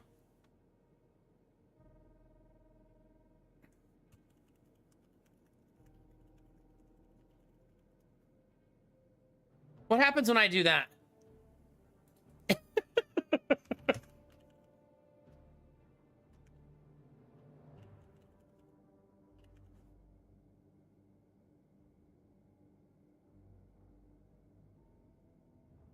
I sent Derpy a warning.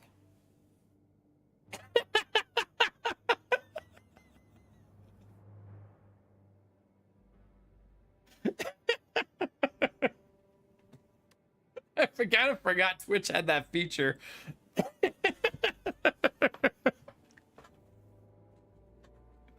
Oh gosh. I should have a channel point redemption where a streamer sends you a warning.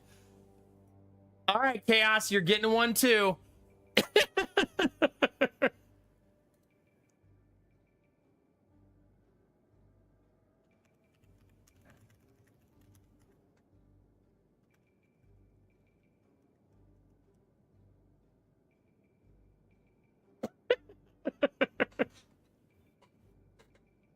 Ooh, sorry, Hearthholmes. They're gonna cost 14k points. So close.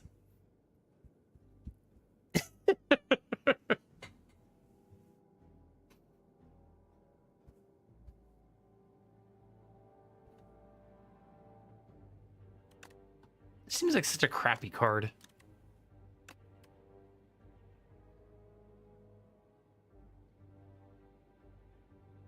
I always want to like this, but it's so specific. Thank you, Chaos. Appreciate that.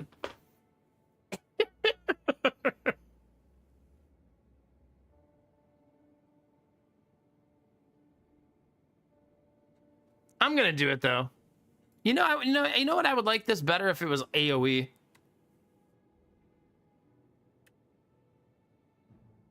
Nah, no, I'm not. Fuck that card.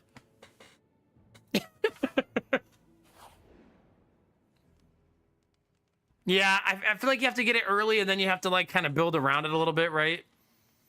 Like get cards that pull it back and stuff like that. Good morning, Jimmy.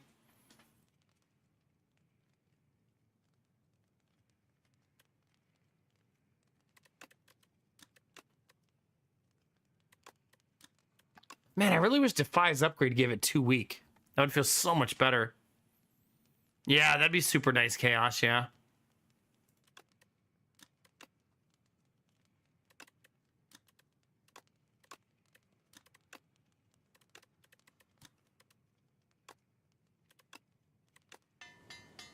Yeah, that's the one. All right, we're gonna run some ads, chat, because people love ads. It's their favorite.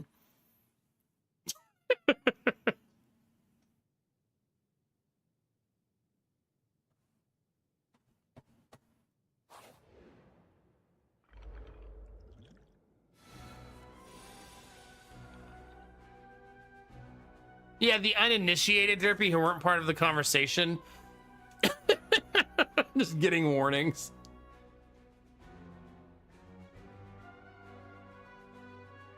Yeah, those ads were a little close together, but now there won't be any for a very long time.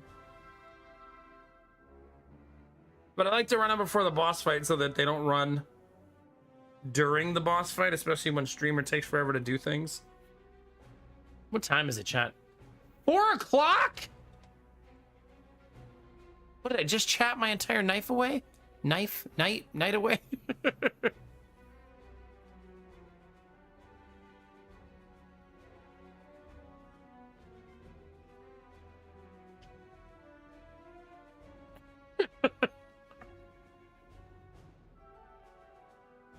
But you have to acknowledge it, Jimmy? That's not a validation of the things you get warned on. It's on your permanent Twitch record? Oh no.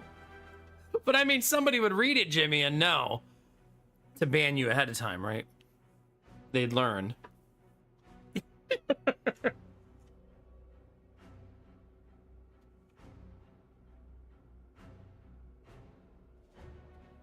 Yeah. All right, we're gonna start the fight in about 30 seconds, chat. I'm gonna clean my glasses though, because they're filthy. You gotta click I acknowledge. I did not know that. Jimmy, yeah, Jimmy's gonna walk into a chat and just be like, hi, how's it going? And then be like, wait a minute. I don't want to buy your art and emotes, Jimmy.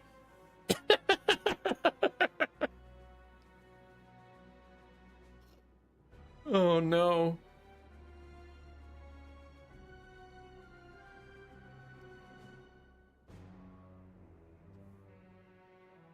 All right, chat, glasses are cleaned. We're good. The Benny cleaning mechanism has worked. All right, let's kick some ass, take some names, and try not to die.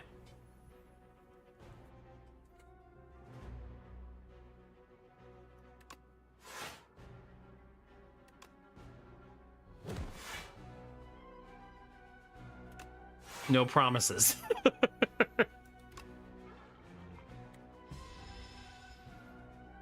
My plan is to press all the right buttons at all the right times, Hearth. It seems like a good plan.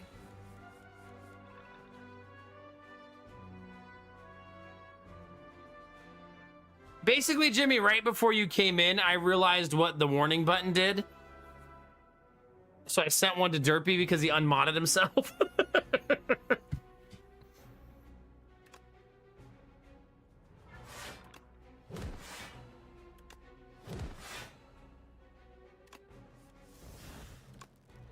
Lovely.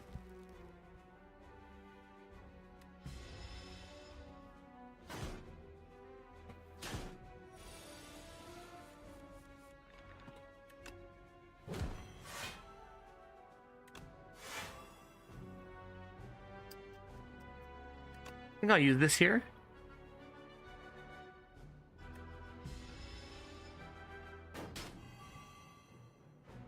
Okay, Jimmy, no worries, buddy. Time to actually ban Derpy.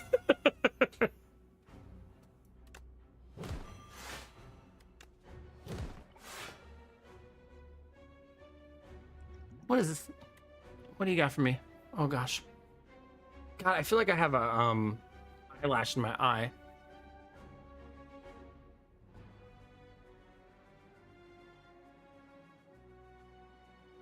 About 10 channels I freaking had to explain that she fucked up and they could check my notes.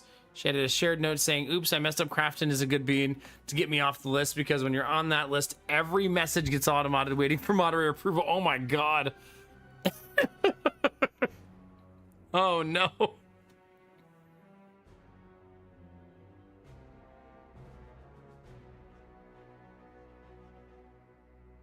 Yeah, no worries, bud. We got you.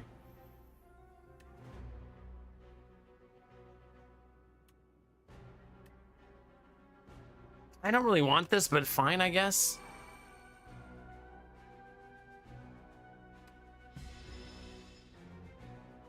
Yeah, I bet. Oh my god, at least you get to hold it over Curly's head for the rest of your life. Remember that time?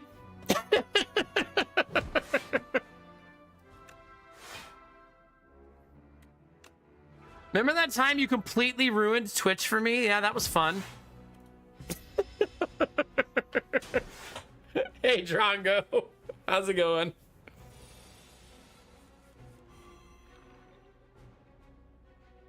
Are you saying I don't have a soul, Derpy?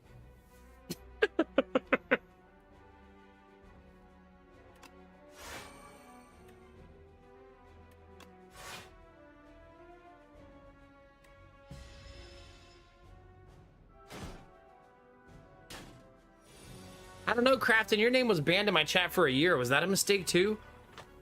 How you feeling, Drongo? It's good to see you, dude.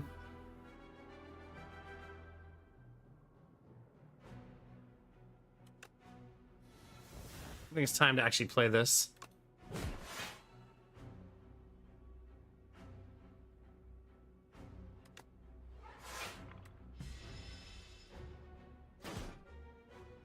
So quiet, no highlights, no one could at you in the chat.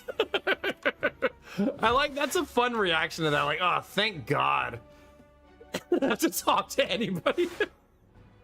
Why didn't you just at me if you wanted to talk to me? Oh gosh. Yeah, Derpy's having fun because he also is now learning that there's a warning feature on Twitch, similar to how I just learned that there's a warning feature on Twitch.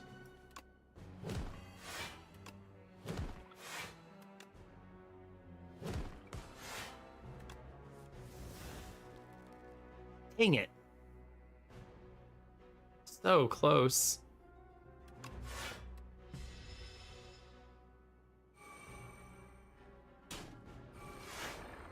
Yeah, Carmen's like, oh, sorry, you should have just added me.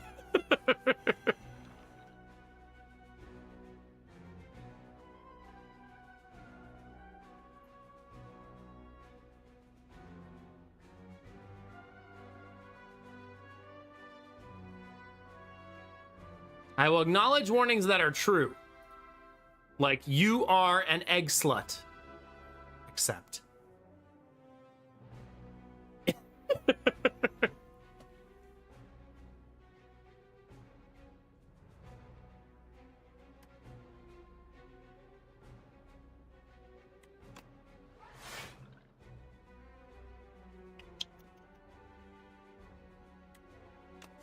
Can't I block anything? Yeah. Drongo, you're going to TwitchCon EU, right? Isn't that coming up somewhat soon? No sense of time or when things happen anymore.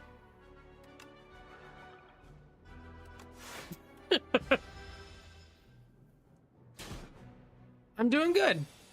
Today was a very, very, very busy and exhausting day. But I felt very accomplished at the end of the day. The boys had an awesome day, and that always feels like a successful day.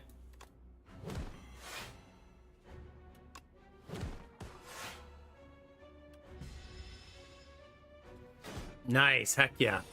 Are you doing another panel, you think? Also, this will be your first one as ambassador, yeah? Now you can tell all the other streamers how you're better than them. You know what I mean?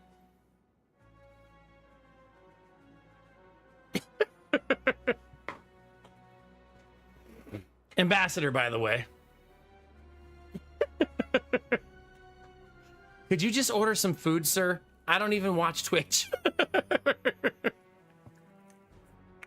lot of new and cool stuff. Feels good to get out of my comfort zone. So far, I'm hosting, participating in ×3 creator camps, and more to come. You're hosting one? Look at you, you sexy SOB. Hell yeah. Super proud of you, dude. That's awesome, man. Love that. If you're going to TwitchCon EU, make sure to show up to the event Drongo is hosting and heckle him the entire time.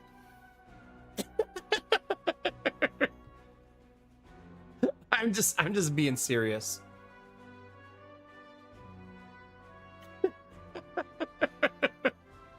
This reminds me of, I once went to an event where people were allowed to ask Dan Clancy questions, you know, the CEO of Twitch, and it was packed, right?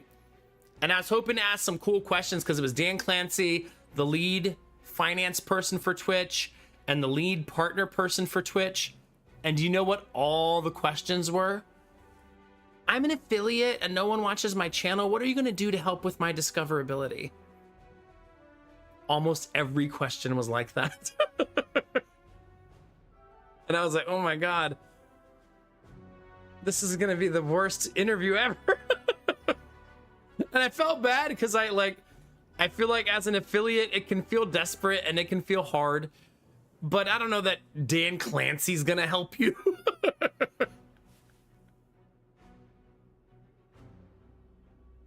Yeah. Yeah. So yeah, that was fun. It was also kind of weird. Have you guys ever been to an event where to ask a question, you have to wait in line? And I feel like there was a point in that meeting where half the room was in line.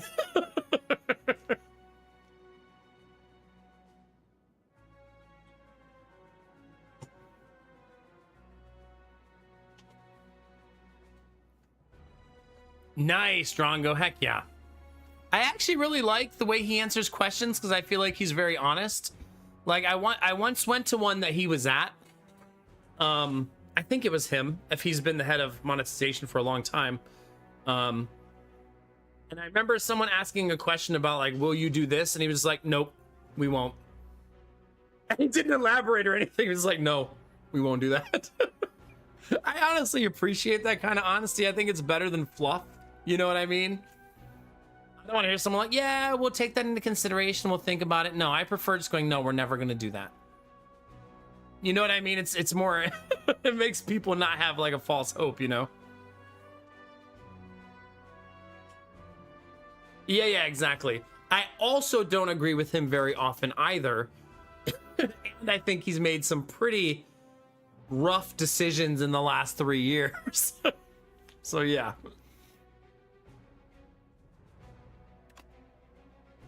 Oh no. I'm being distracted by Drongo and now I'm gonna die. Yeah, exactly, Snow Queen. It's a lot of nonsense.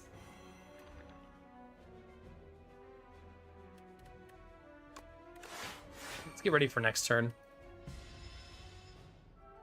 I miss going to TwitchCon. I don't regret not going because the juice is worth the squeeze for me, but I do miss seeing you guys and stuff. It was super cool. I did warn all of my friends at the last TwitchCon I was at that it was my last one, though. I was pretty honest about it, yeah. It's because I'm hot, Derpy. There's no other like actual cool reason. I'm just fucking hot.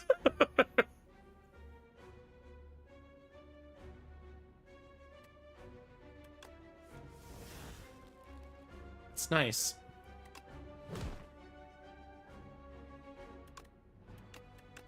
Oh, doesn't that already have? Never mind. Nobody saw that.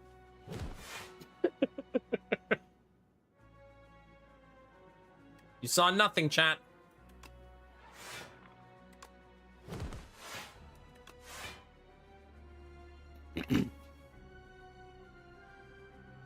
Warbara gets it, right? Yeah. You did warn, I was there, yeah. I just didn't want anybody to feel like I was, like, being a dick about it, you know, when I stopped coming. It's just that I got 3 kids, man. It's hard to justify thousands of dollars to go to TwitchCon. You know what I mean? At SimsPan on TwitchCon last year, I waited in line for so long, but was in frame for the live stream the entire time. People watching at home memed the fuck out of me. I didn't realize I was in frame, and I made some faces at some of the questions a couple people asked. In front of the line and said they weren't taking any more questions. Oh no. Oh gosh. I feel like it's a good thing nobody could see my face at the Dan Clancy one I went to. Because, man, if you had to ask one more person, say, how are you going to help me get discovered to the CEO of Twitch? Like, go watch some YouTube videos, man. Stop asking Dan to help you.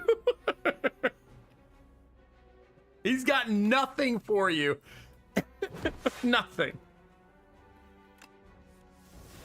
It's not even a slight to him. He's the CEO. He also doesn't know how to get discovered.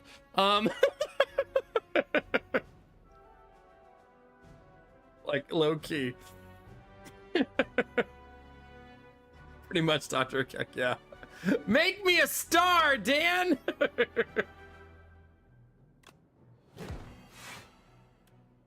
Fun story, when I was learning how to stream, I used to always tell, like, the Hunter Wild, I feel like he almost didn't believe me, that my first exposure, a lot of you know the Hunter Wild, right?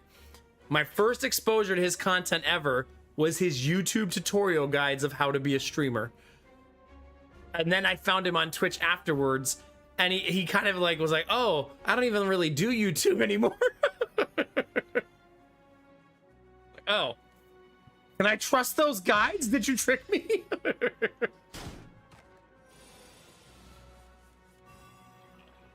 You wanted me to become the CEO of Twitch? You wouldn't like that. No. It'd be bald people only are allowed to stream going forward. Shave your head or retire. Time to even the playing field.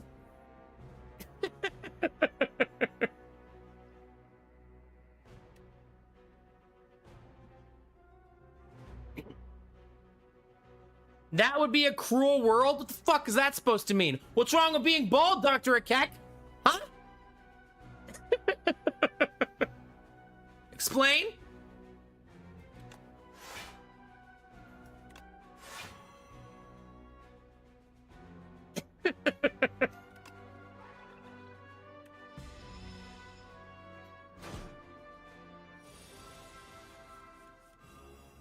Is there Soul Edge? That's awesome, dude. Heck yeah. No one is bald by choice? You think me and Drongo don't wake up and shave/trim our hair off?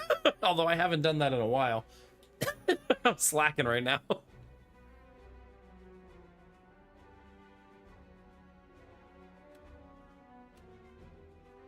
Wait, Drongo, is that a secret?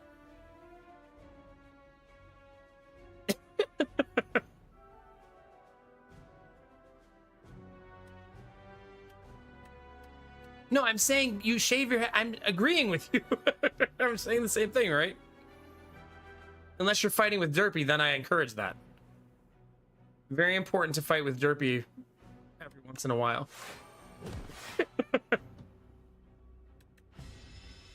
Okay, good.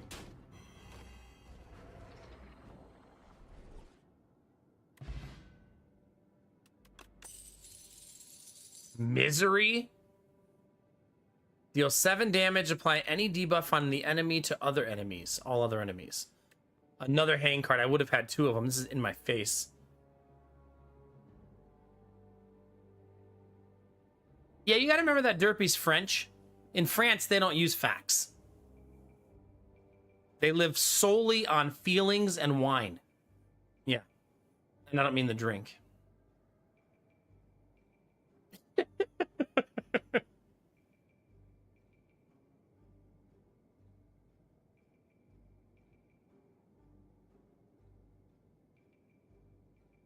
Nice, Snow Queen. Love that, yeah. That's rich coming from an American. No Americans are actually rich, okay? I can't even go to the hospital. What are you talking about?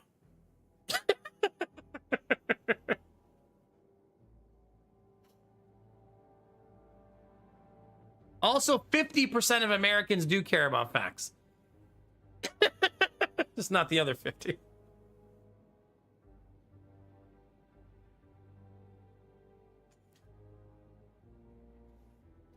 Yeah, there's like 6 of us who are rich. Yeah. Stop bringing up baguettes in front of Derpy. Next thing you know, he's trying to show you his baguette. Be careful what you wish for.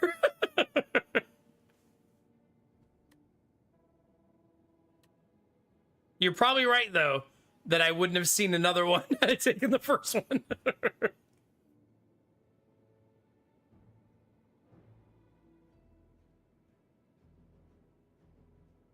Pretty much, Snow Queen, yeah. You mean trees? Derpy, are you just out there peeing in the middle of a public park? Derpy's like, man, I gotta go. What am I gonna go inside?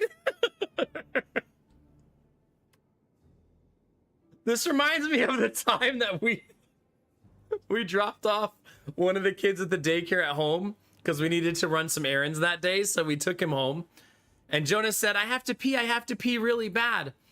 So we were like, okay, well, when we drop him off, we'll ask them if we can go in and use their bathroom real quick.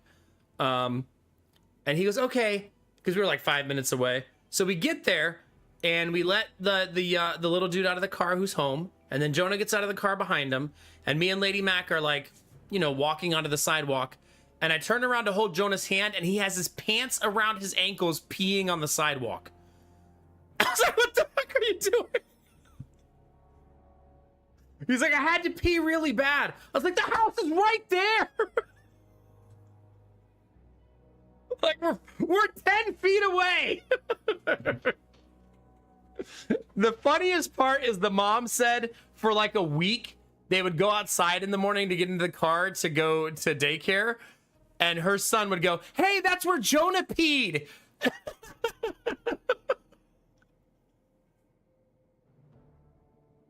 So it became a whole thing. At least it wasn't in the car. That's true. Cleaning a car seat that's been peed in is miserable. We have mastered removing the pee smell, though. I have fully gained the ability. This is like a dad superpower. I can now remove the pee smell from any piece of clothing. Yeah. Kind of a big deal, chat. So if any of you wet the bed, let me know. I'll help you out.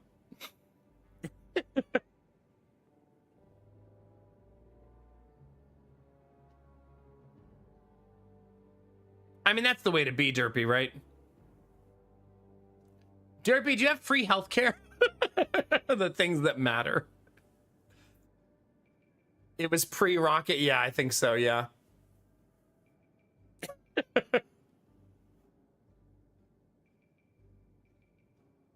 Universal healthcare? You give healthcare to the whole universe?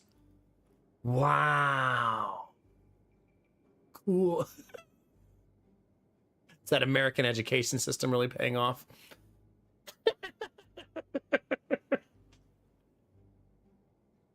The whole universe. This reminds me, do you guys know, I forget, what's the movie company that shows the planet Earth? It is Universal, right? When you're about to watch a Universal movie, the spinning Universal sign goes around the planet. Every time that pops on the screen, Gideon goes, we live there! That's right, kid. Good job. Like, I taught him it one time, and it's like stuck with him forever. He's always gonna be like, that's our home.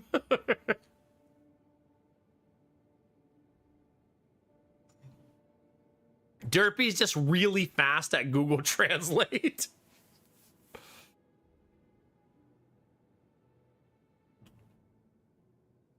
I mean, you can go a step further, Destinovas, and you can go to Cabela's, and I'm pretty sure you could leave with a handgun same day, depending on what state you live in. I don't want any of these cards, which is sad.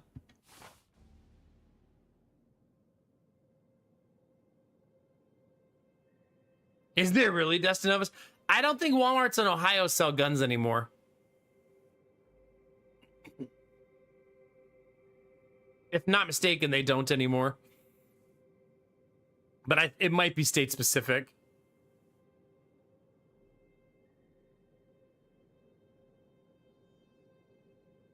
No, I could buy a gun very easily in Ohio. I wasn't saying that. We also have a bunch of them, Snow Queen. Yeah. Remember that Simcopter meme, the famous store he found with the big sign that said we sell guns, ammo, and rope is what they were advertising, was in Ohio. Why they felt the need to also advertise rope.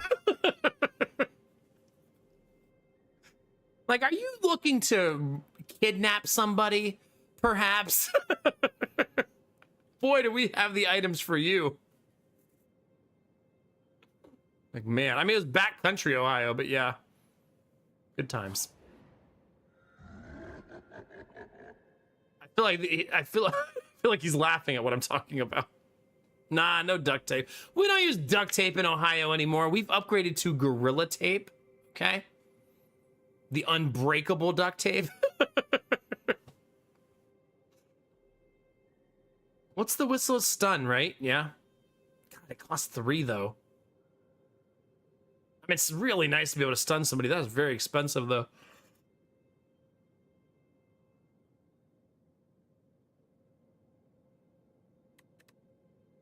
Wait, Derpy, is that not your real name?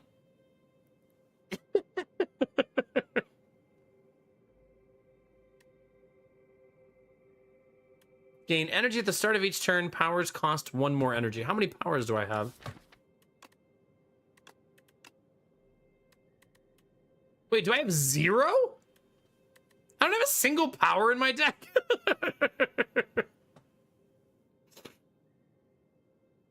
What are the odds?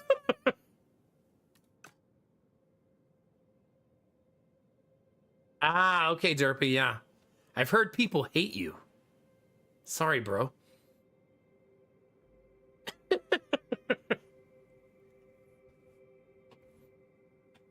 Also, your last name sounds like a snack. So there's that. Does France do the same thing the United States does with the whole, like, approval rating?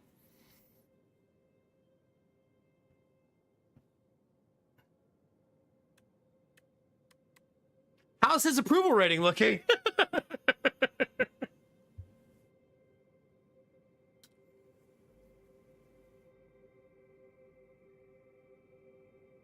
I'm aware, Twitching. I'm asking more like it's a big deal in the United States. I feel like it's an update in the news cycle like every week.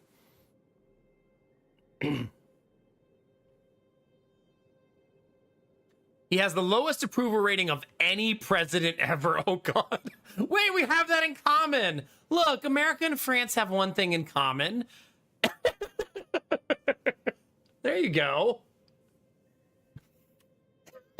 See? Look at us.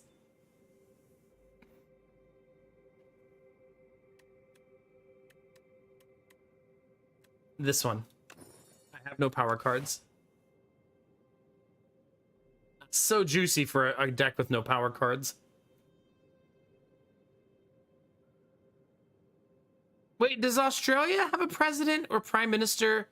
How's Australian government looking these days? A supreme commander? Prime minister, yeah. Do you hate him? Or her? A warden. You do hate them? Okay.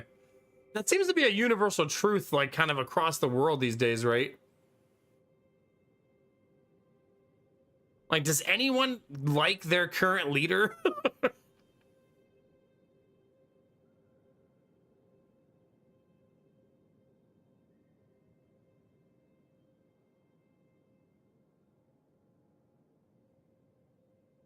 Yeah, that makes you wonder. I, like, wonder what country currently has a leader that's, like, beloved. You know what I mean? Maybe that's just not a thing these days. Because that's not how you become the leader of a country.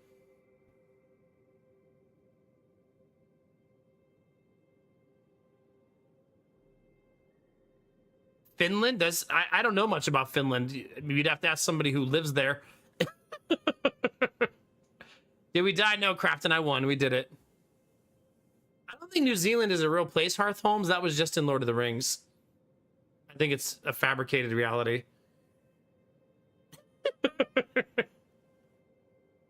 Ukraine, yeah, that's a good example, yeah.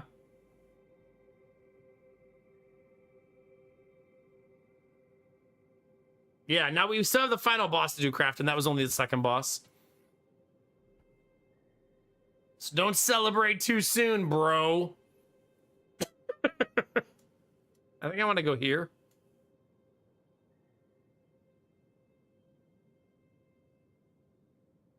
Like this, maybe?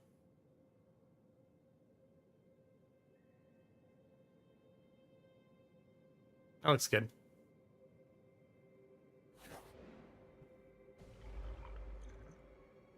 Oh no, Leland. I have no idea what that's like living in the United States.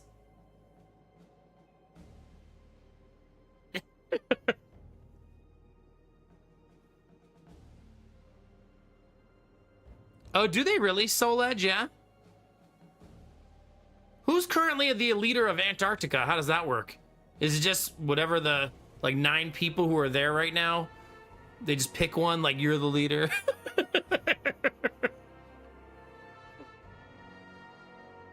I watched a video once of someone who lived in Antarctica. They're like a scientist who was living there for, like, research and stuff. And they were explaining how they start their day. And it was like miserable to even watch him get ready. He's like, all right, I have to wear like 6 layers. I have to put on these special boots. I have to put in a location device in case I get lost. And it's like, he's living in like hell, like ice hell.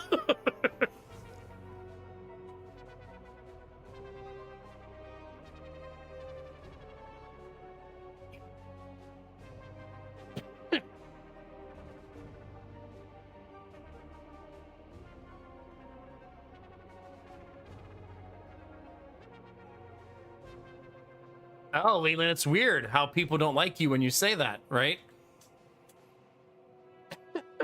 Shocking. Very, very shocking.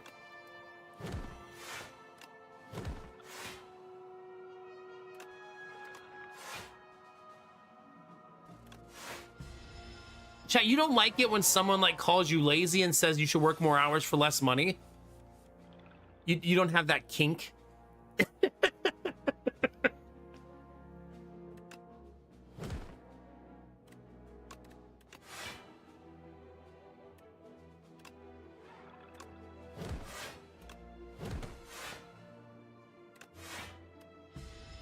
Oh, you love that? Yeah. You're like, man, it's actually the best. I don't know what everybody's problem is.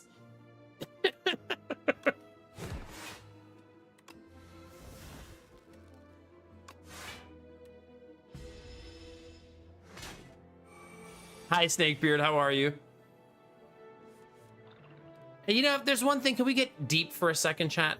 If there's one thing I've learned in life as you get older and older,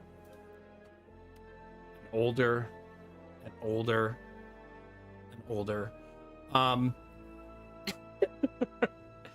is that I don't think you will ever find value or purpose in the money you make. You know what I mean? Like, it's like one of those things that, like, that centralized notion of, like, success equals money has really drifted away from me more and more every year. Yeah, it's yeah. Anyway, I don't want to get too high on the soapbox, otherwise I'll be up there for an hour. Yeah, I feel like I'd rather be broke and living with life experiences than have a lot of money and be fucking miserable all the time, you know what I mean?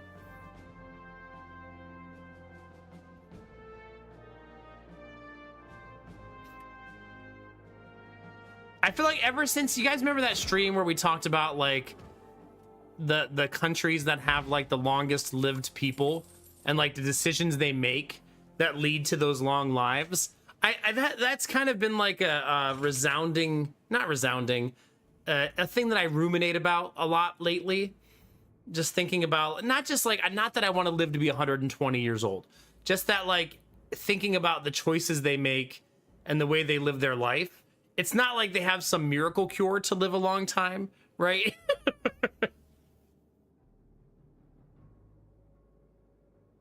Yeah. Nice, Leland, yeah. That's super nice, yeah. I feel like I should take this. Especially since it's upgraded. No, I don't want to lose that. No, I don't want to lose that. I just got this! Just get your grind in. I'm work 20 unpaid extra hours this week. Feels so good to bring more value to the shareholders. Keep making this kind of effort. Maybe the boss will be able to promote his son to a higher position. That's a lot to unpack in one paragraph. You had fun writing that, didn't you?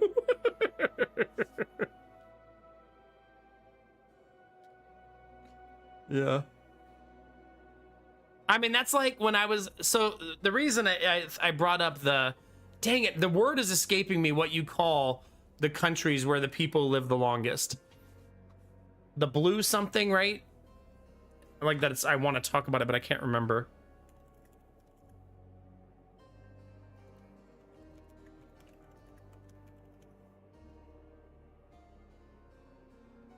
Blue zones. The blue zones. Thank you. Yeah. And it talks about how, like, their prioritization of, like, things like having wine, taking time off, not working too much. Funny that makes them live longer. Who would have thought?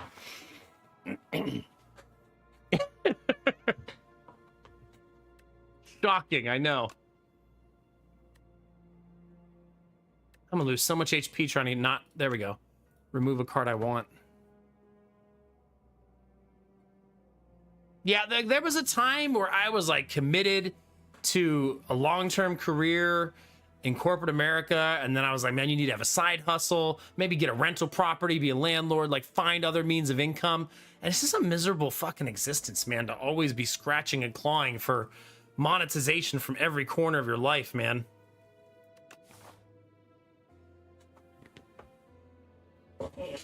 Yeah, like there was a time, Crafton, where you told me I just go to work, do my job, and go home. Then I just said, damn, man, you're not even like motivated, are you? And now I'm like, good for you. You should work less. Could you take more days off? Could you find a way to do that?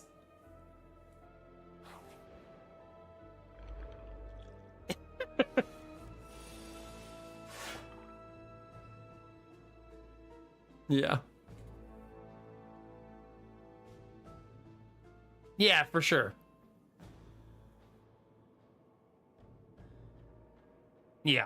And I think it's okay to love your career. This is definitely not a condemnation of people who love their job.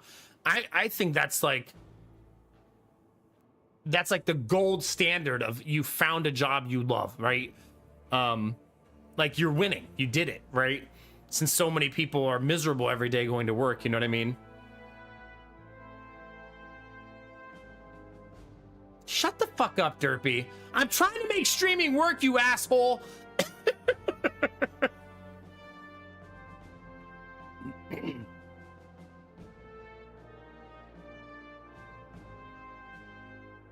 Yeah, that's...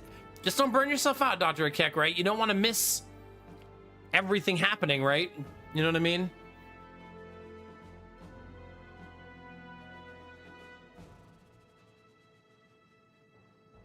Yeah, it makes sense, Sereth, yeah. No, I love what I do and I still get burnt out from streaming. It just, there's no job that won't burn you out, right?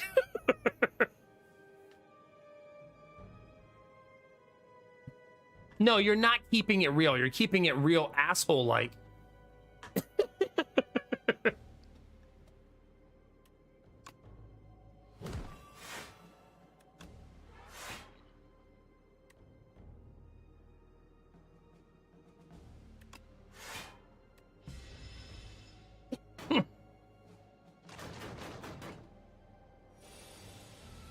Yeah, exactly, Crafton, yeah.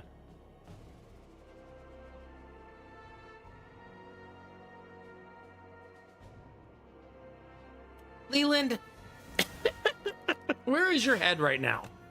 Get your head out of the booty clouds.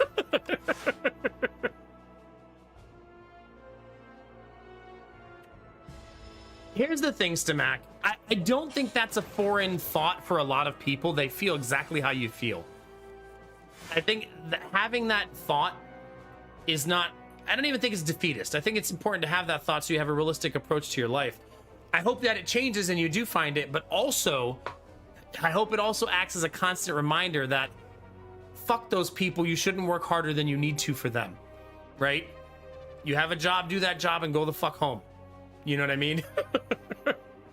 They don't need your extra hours, your extra time, your extra tasks. Go home, live your life, go on vacation, take time off, use your sick days, even if you're not sick. Don't go saving them. You know what I mean?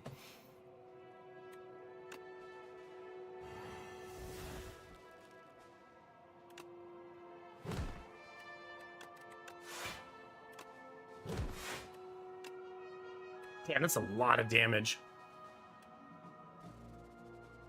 They'll actually save it around. Because greed. Oh yeah, for sure.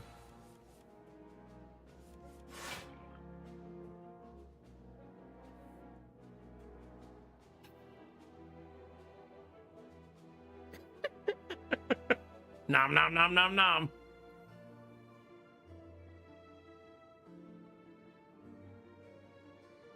Oh yeah, for sure. I mean, I worked in a corporate job for a really long time, and the company never actually cares about you. You kind of learn that lesson the longer you work in those kind of jobs, right? They're not your friends. They're not going to pay you more. They're going to give you a pizza day, whether you like it or not.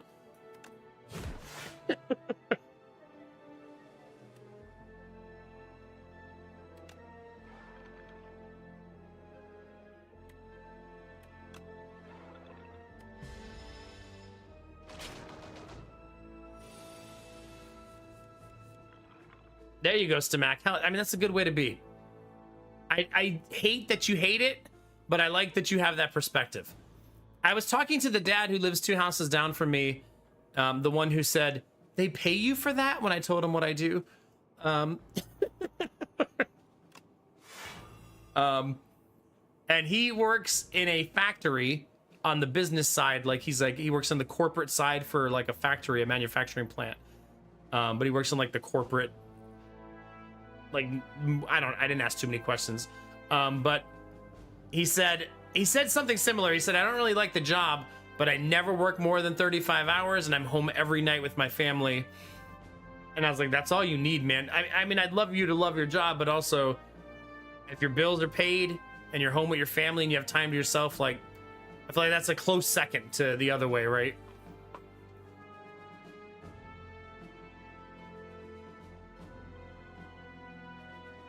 Yeah, we're one big family.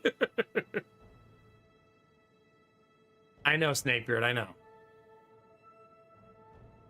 You gotta put it somewhere, Derpy.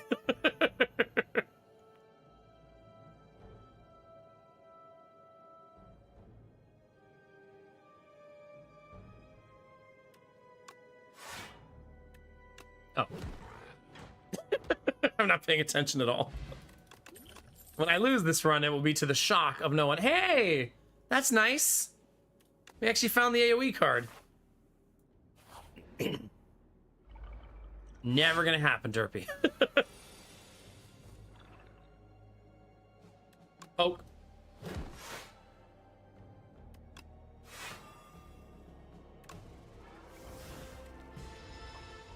Yeah, I mean, I'll play Elden Ring eventually, but not next week. Yeah, that's for sure, Jimmy.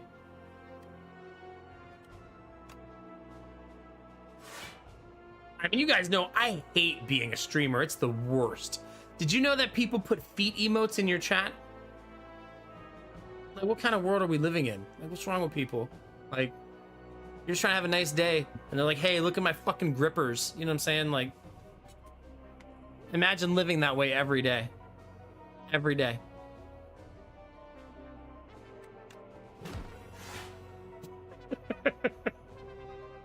As if I would have the Peepo feet emote. As if I would have that.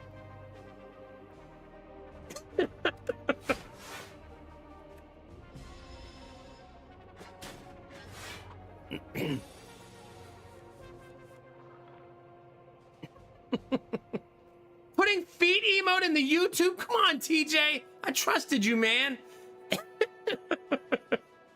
Oh, God. Yeah. Hooray, gambler, hooray. Here's the real question. Gambler, I don't know if you know the answer to this. Are they his feet?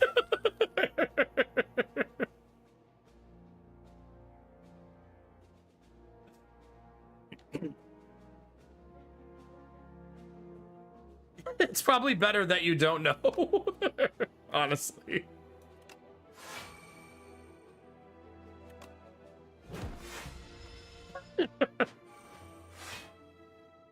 He's using surrogate feet. I'm not looking. Just delete that right now. You're disgusting. Do not sully my Discord with your disgusting behavior.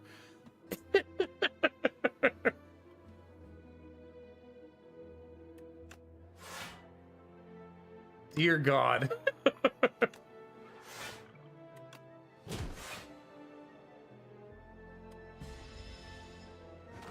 Stop it, Mr. Penguin, please. I'm sorry to hear your school was like that. You'd expect the school to be better, like, for sure.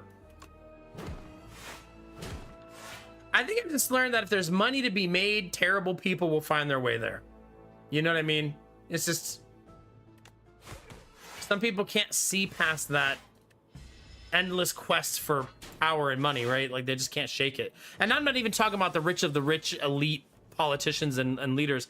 I feel like even in, like, corporate structures and business structures, some people just can't get out of that rat race, you know, that rat race mentality.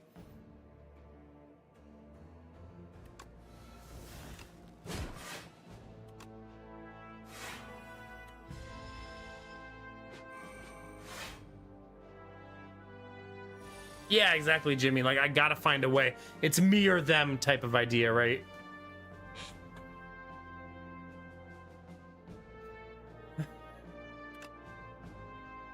Maybe we do need to stop you from being a mod.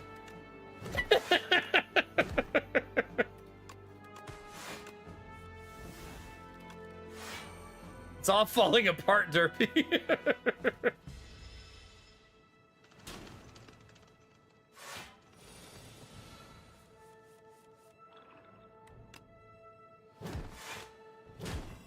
I did that out of order by accident. Crap.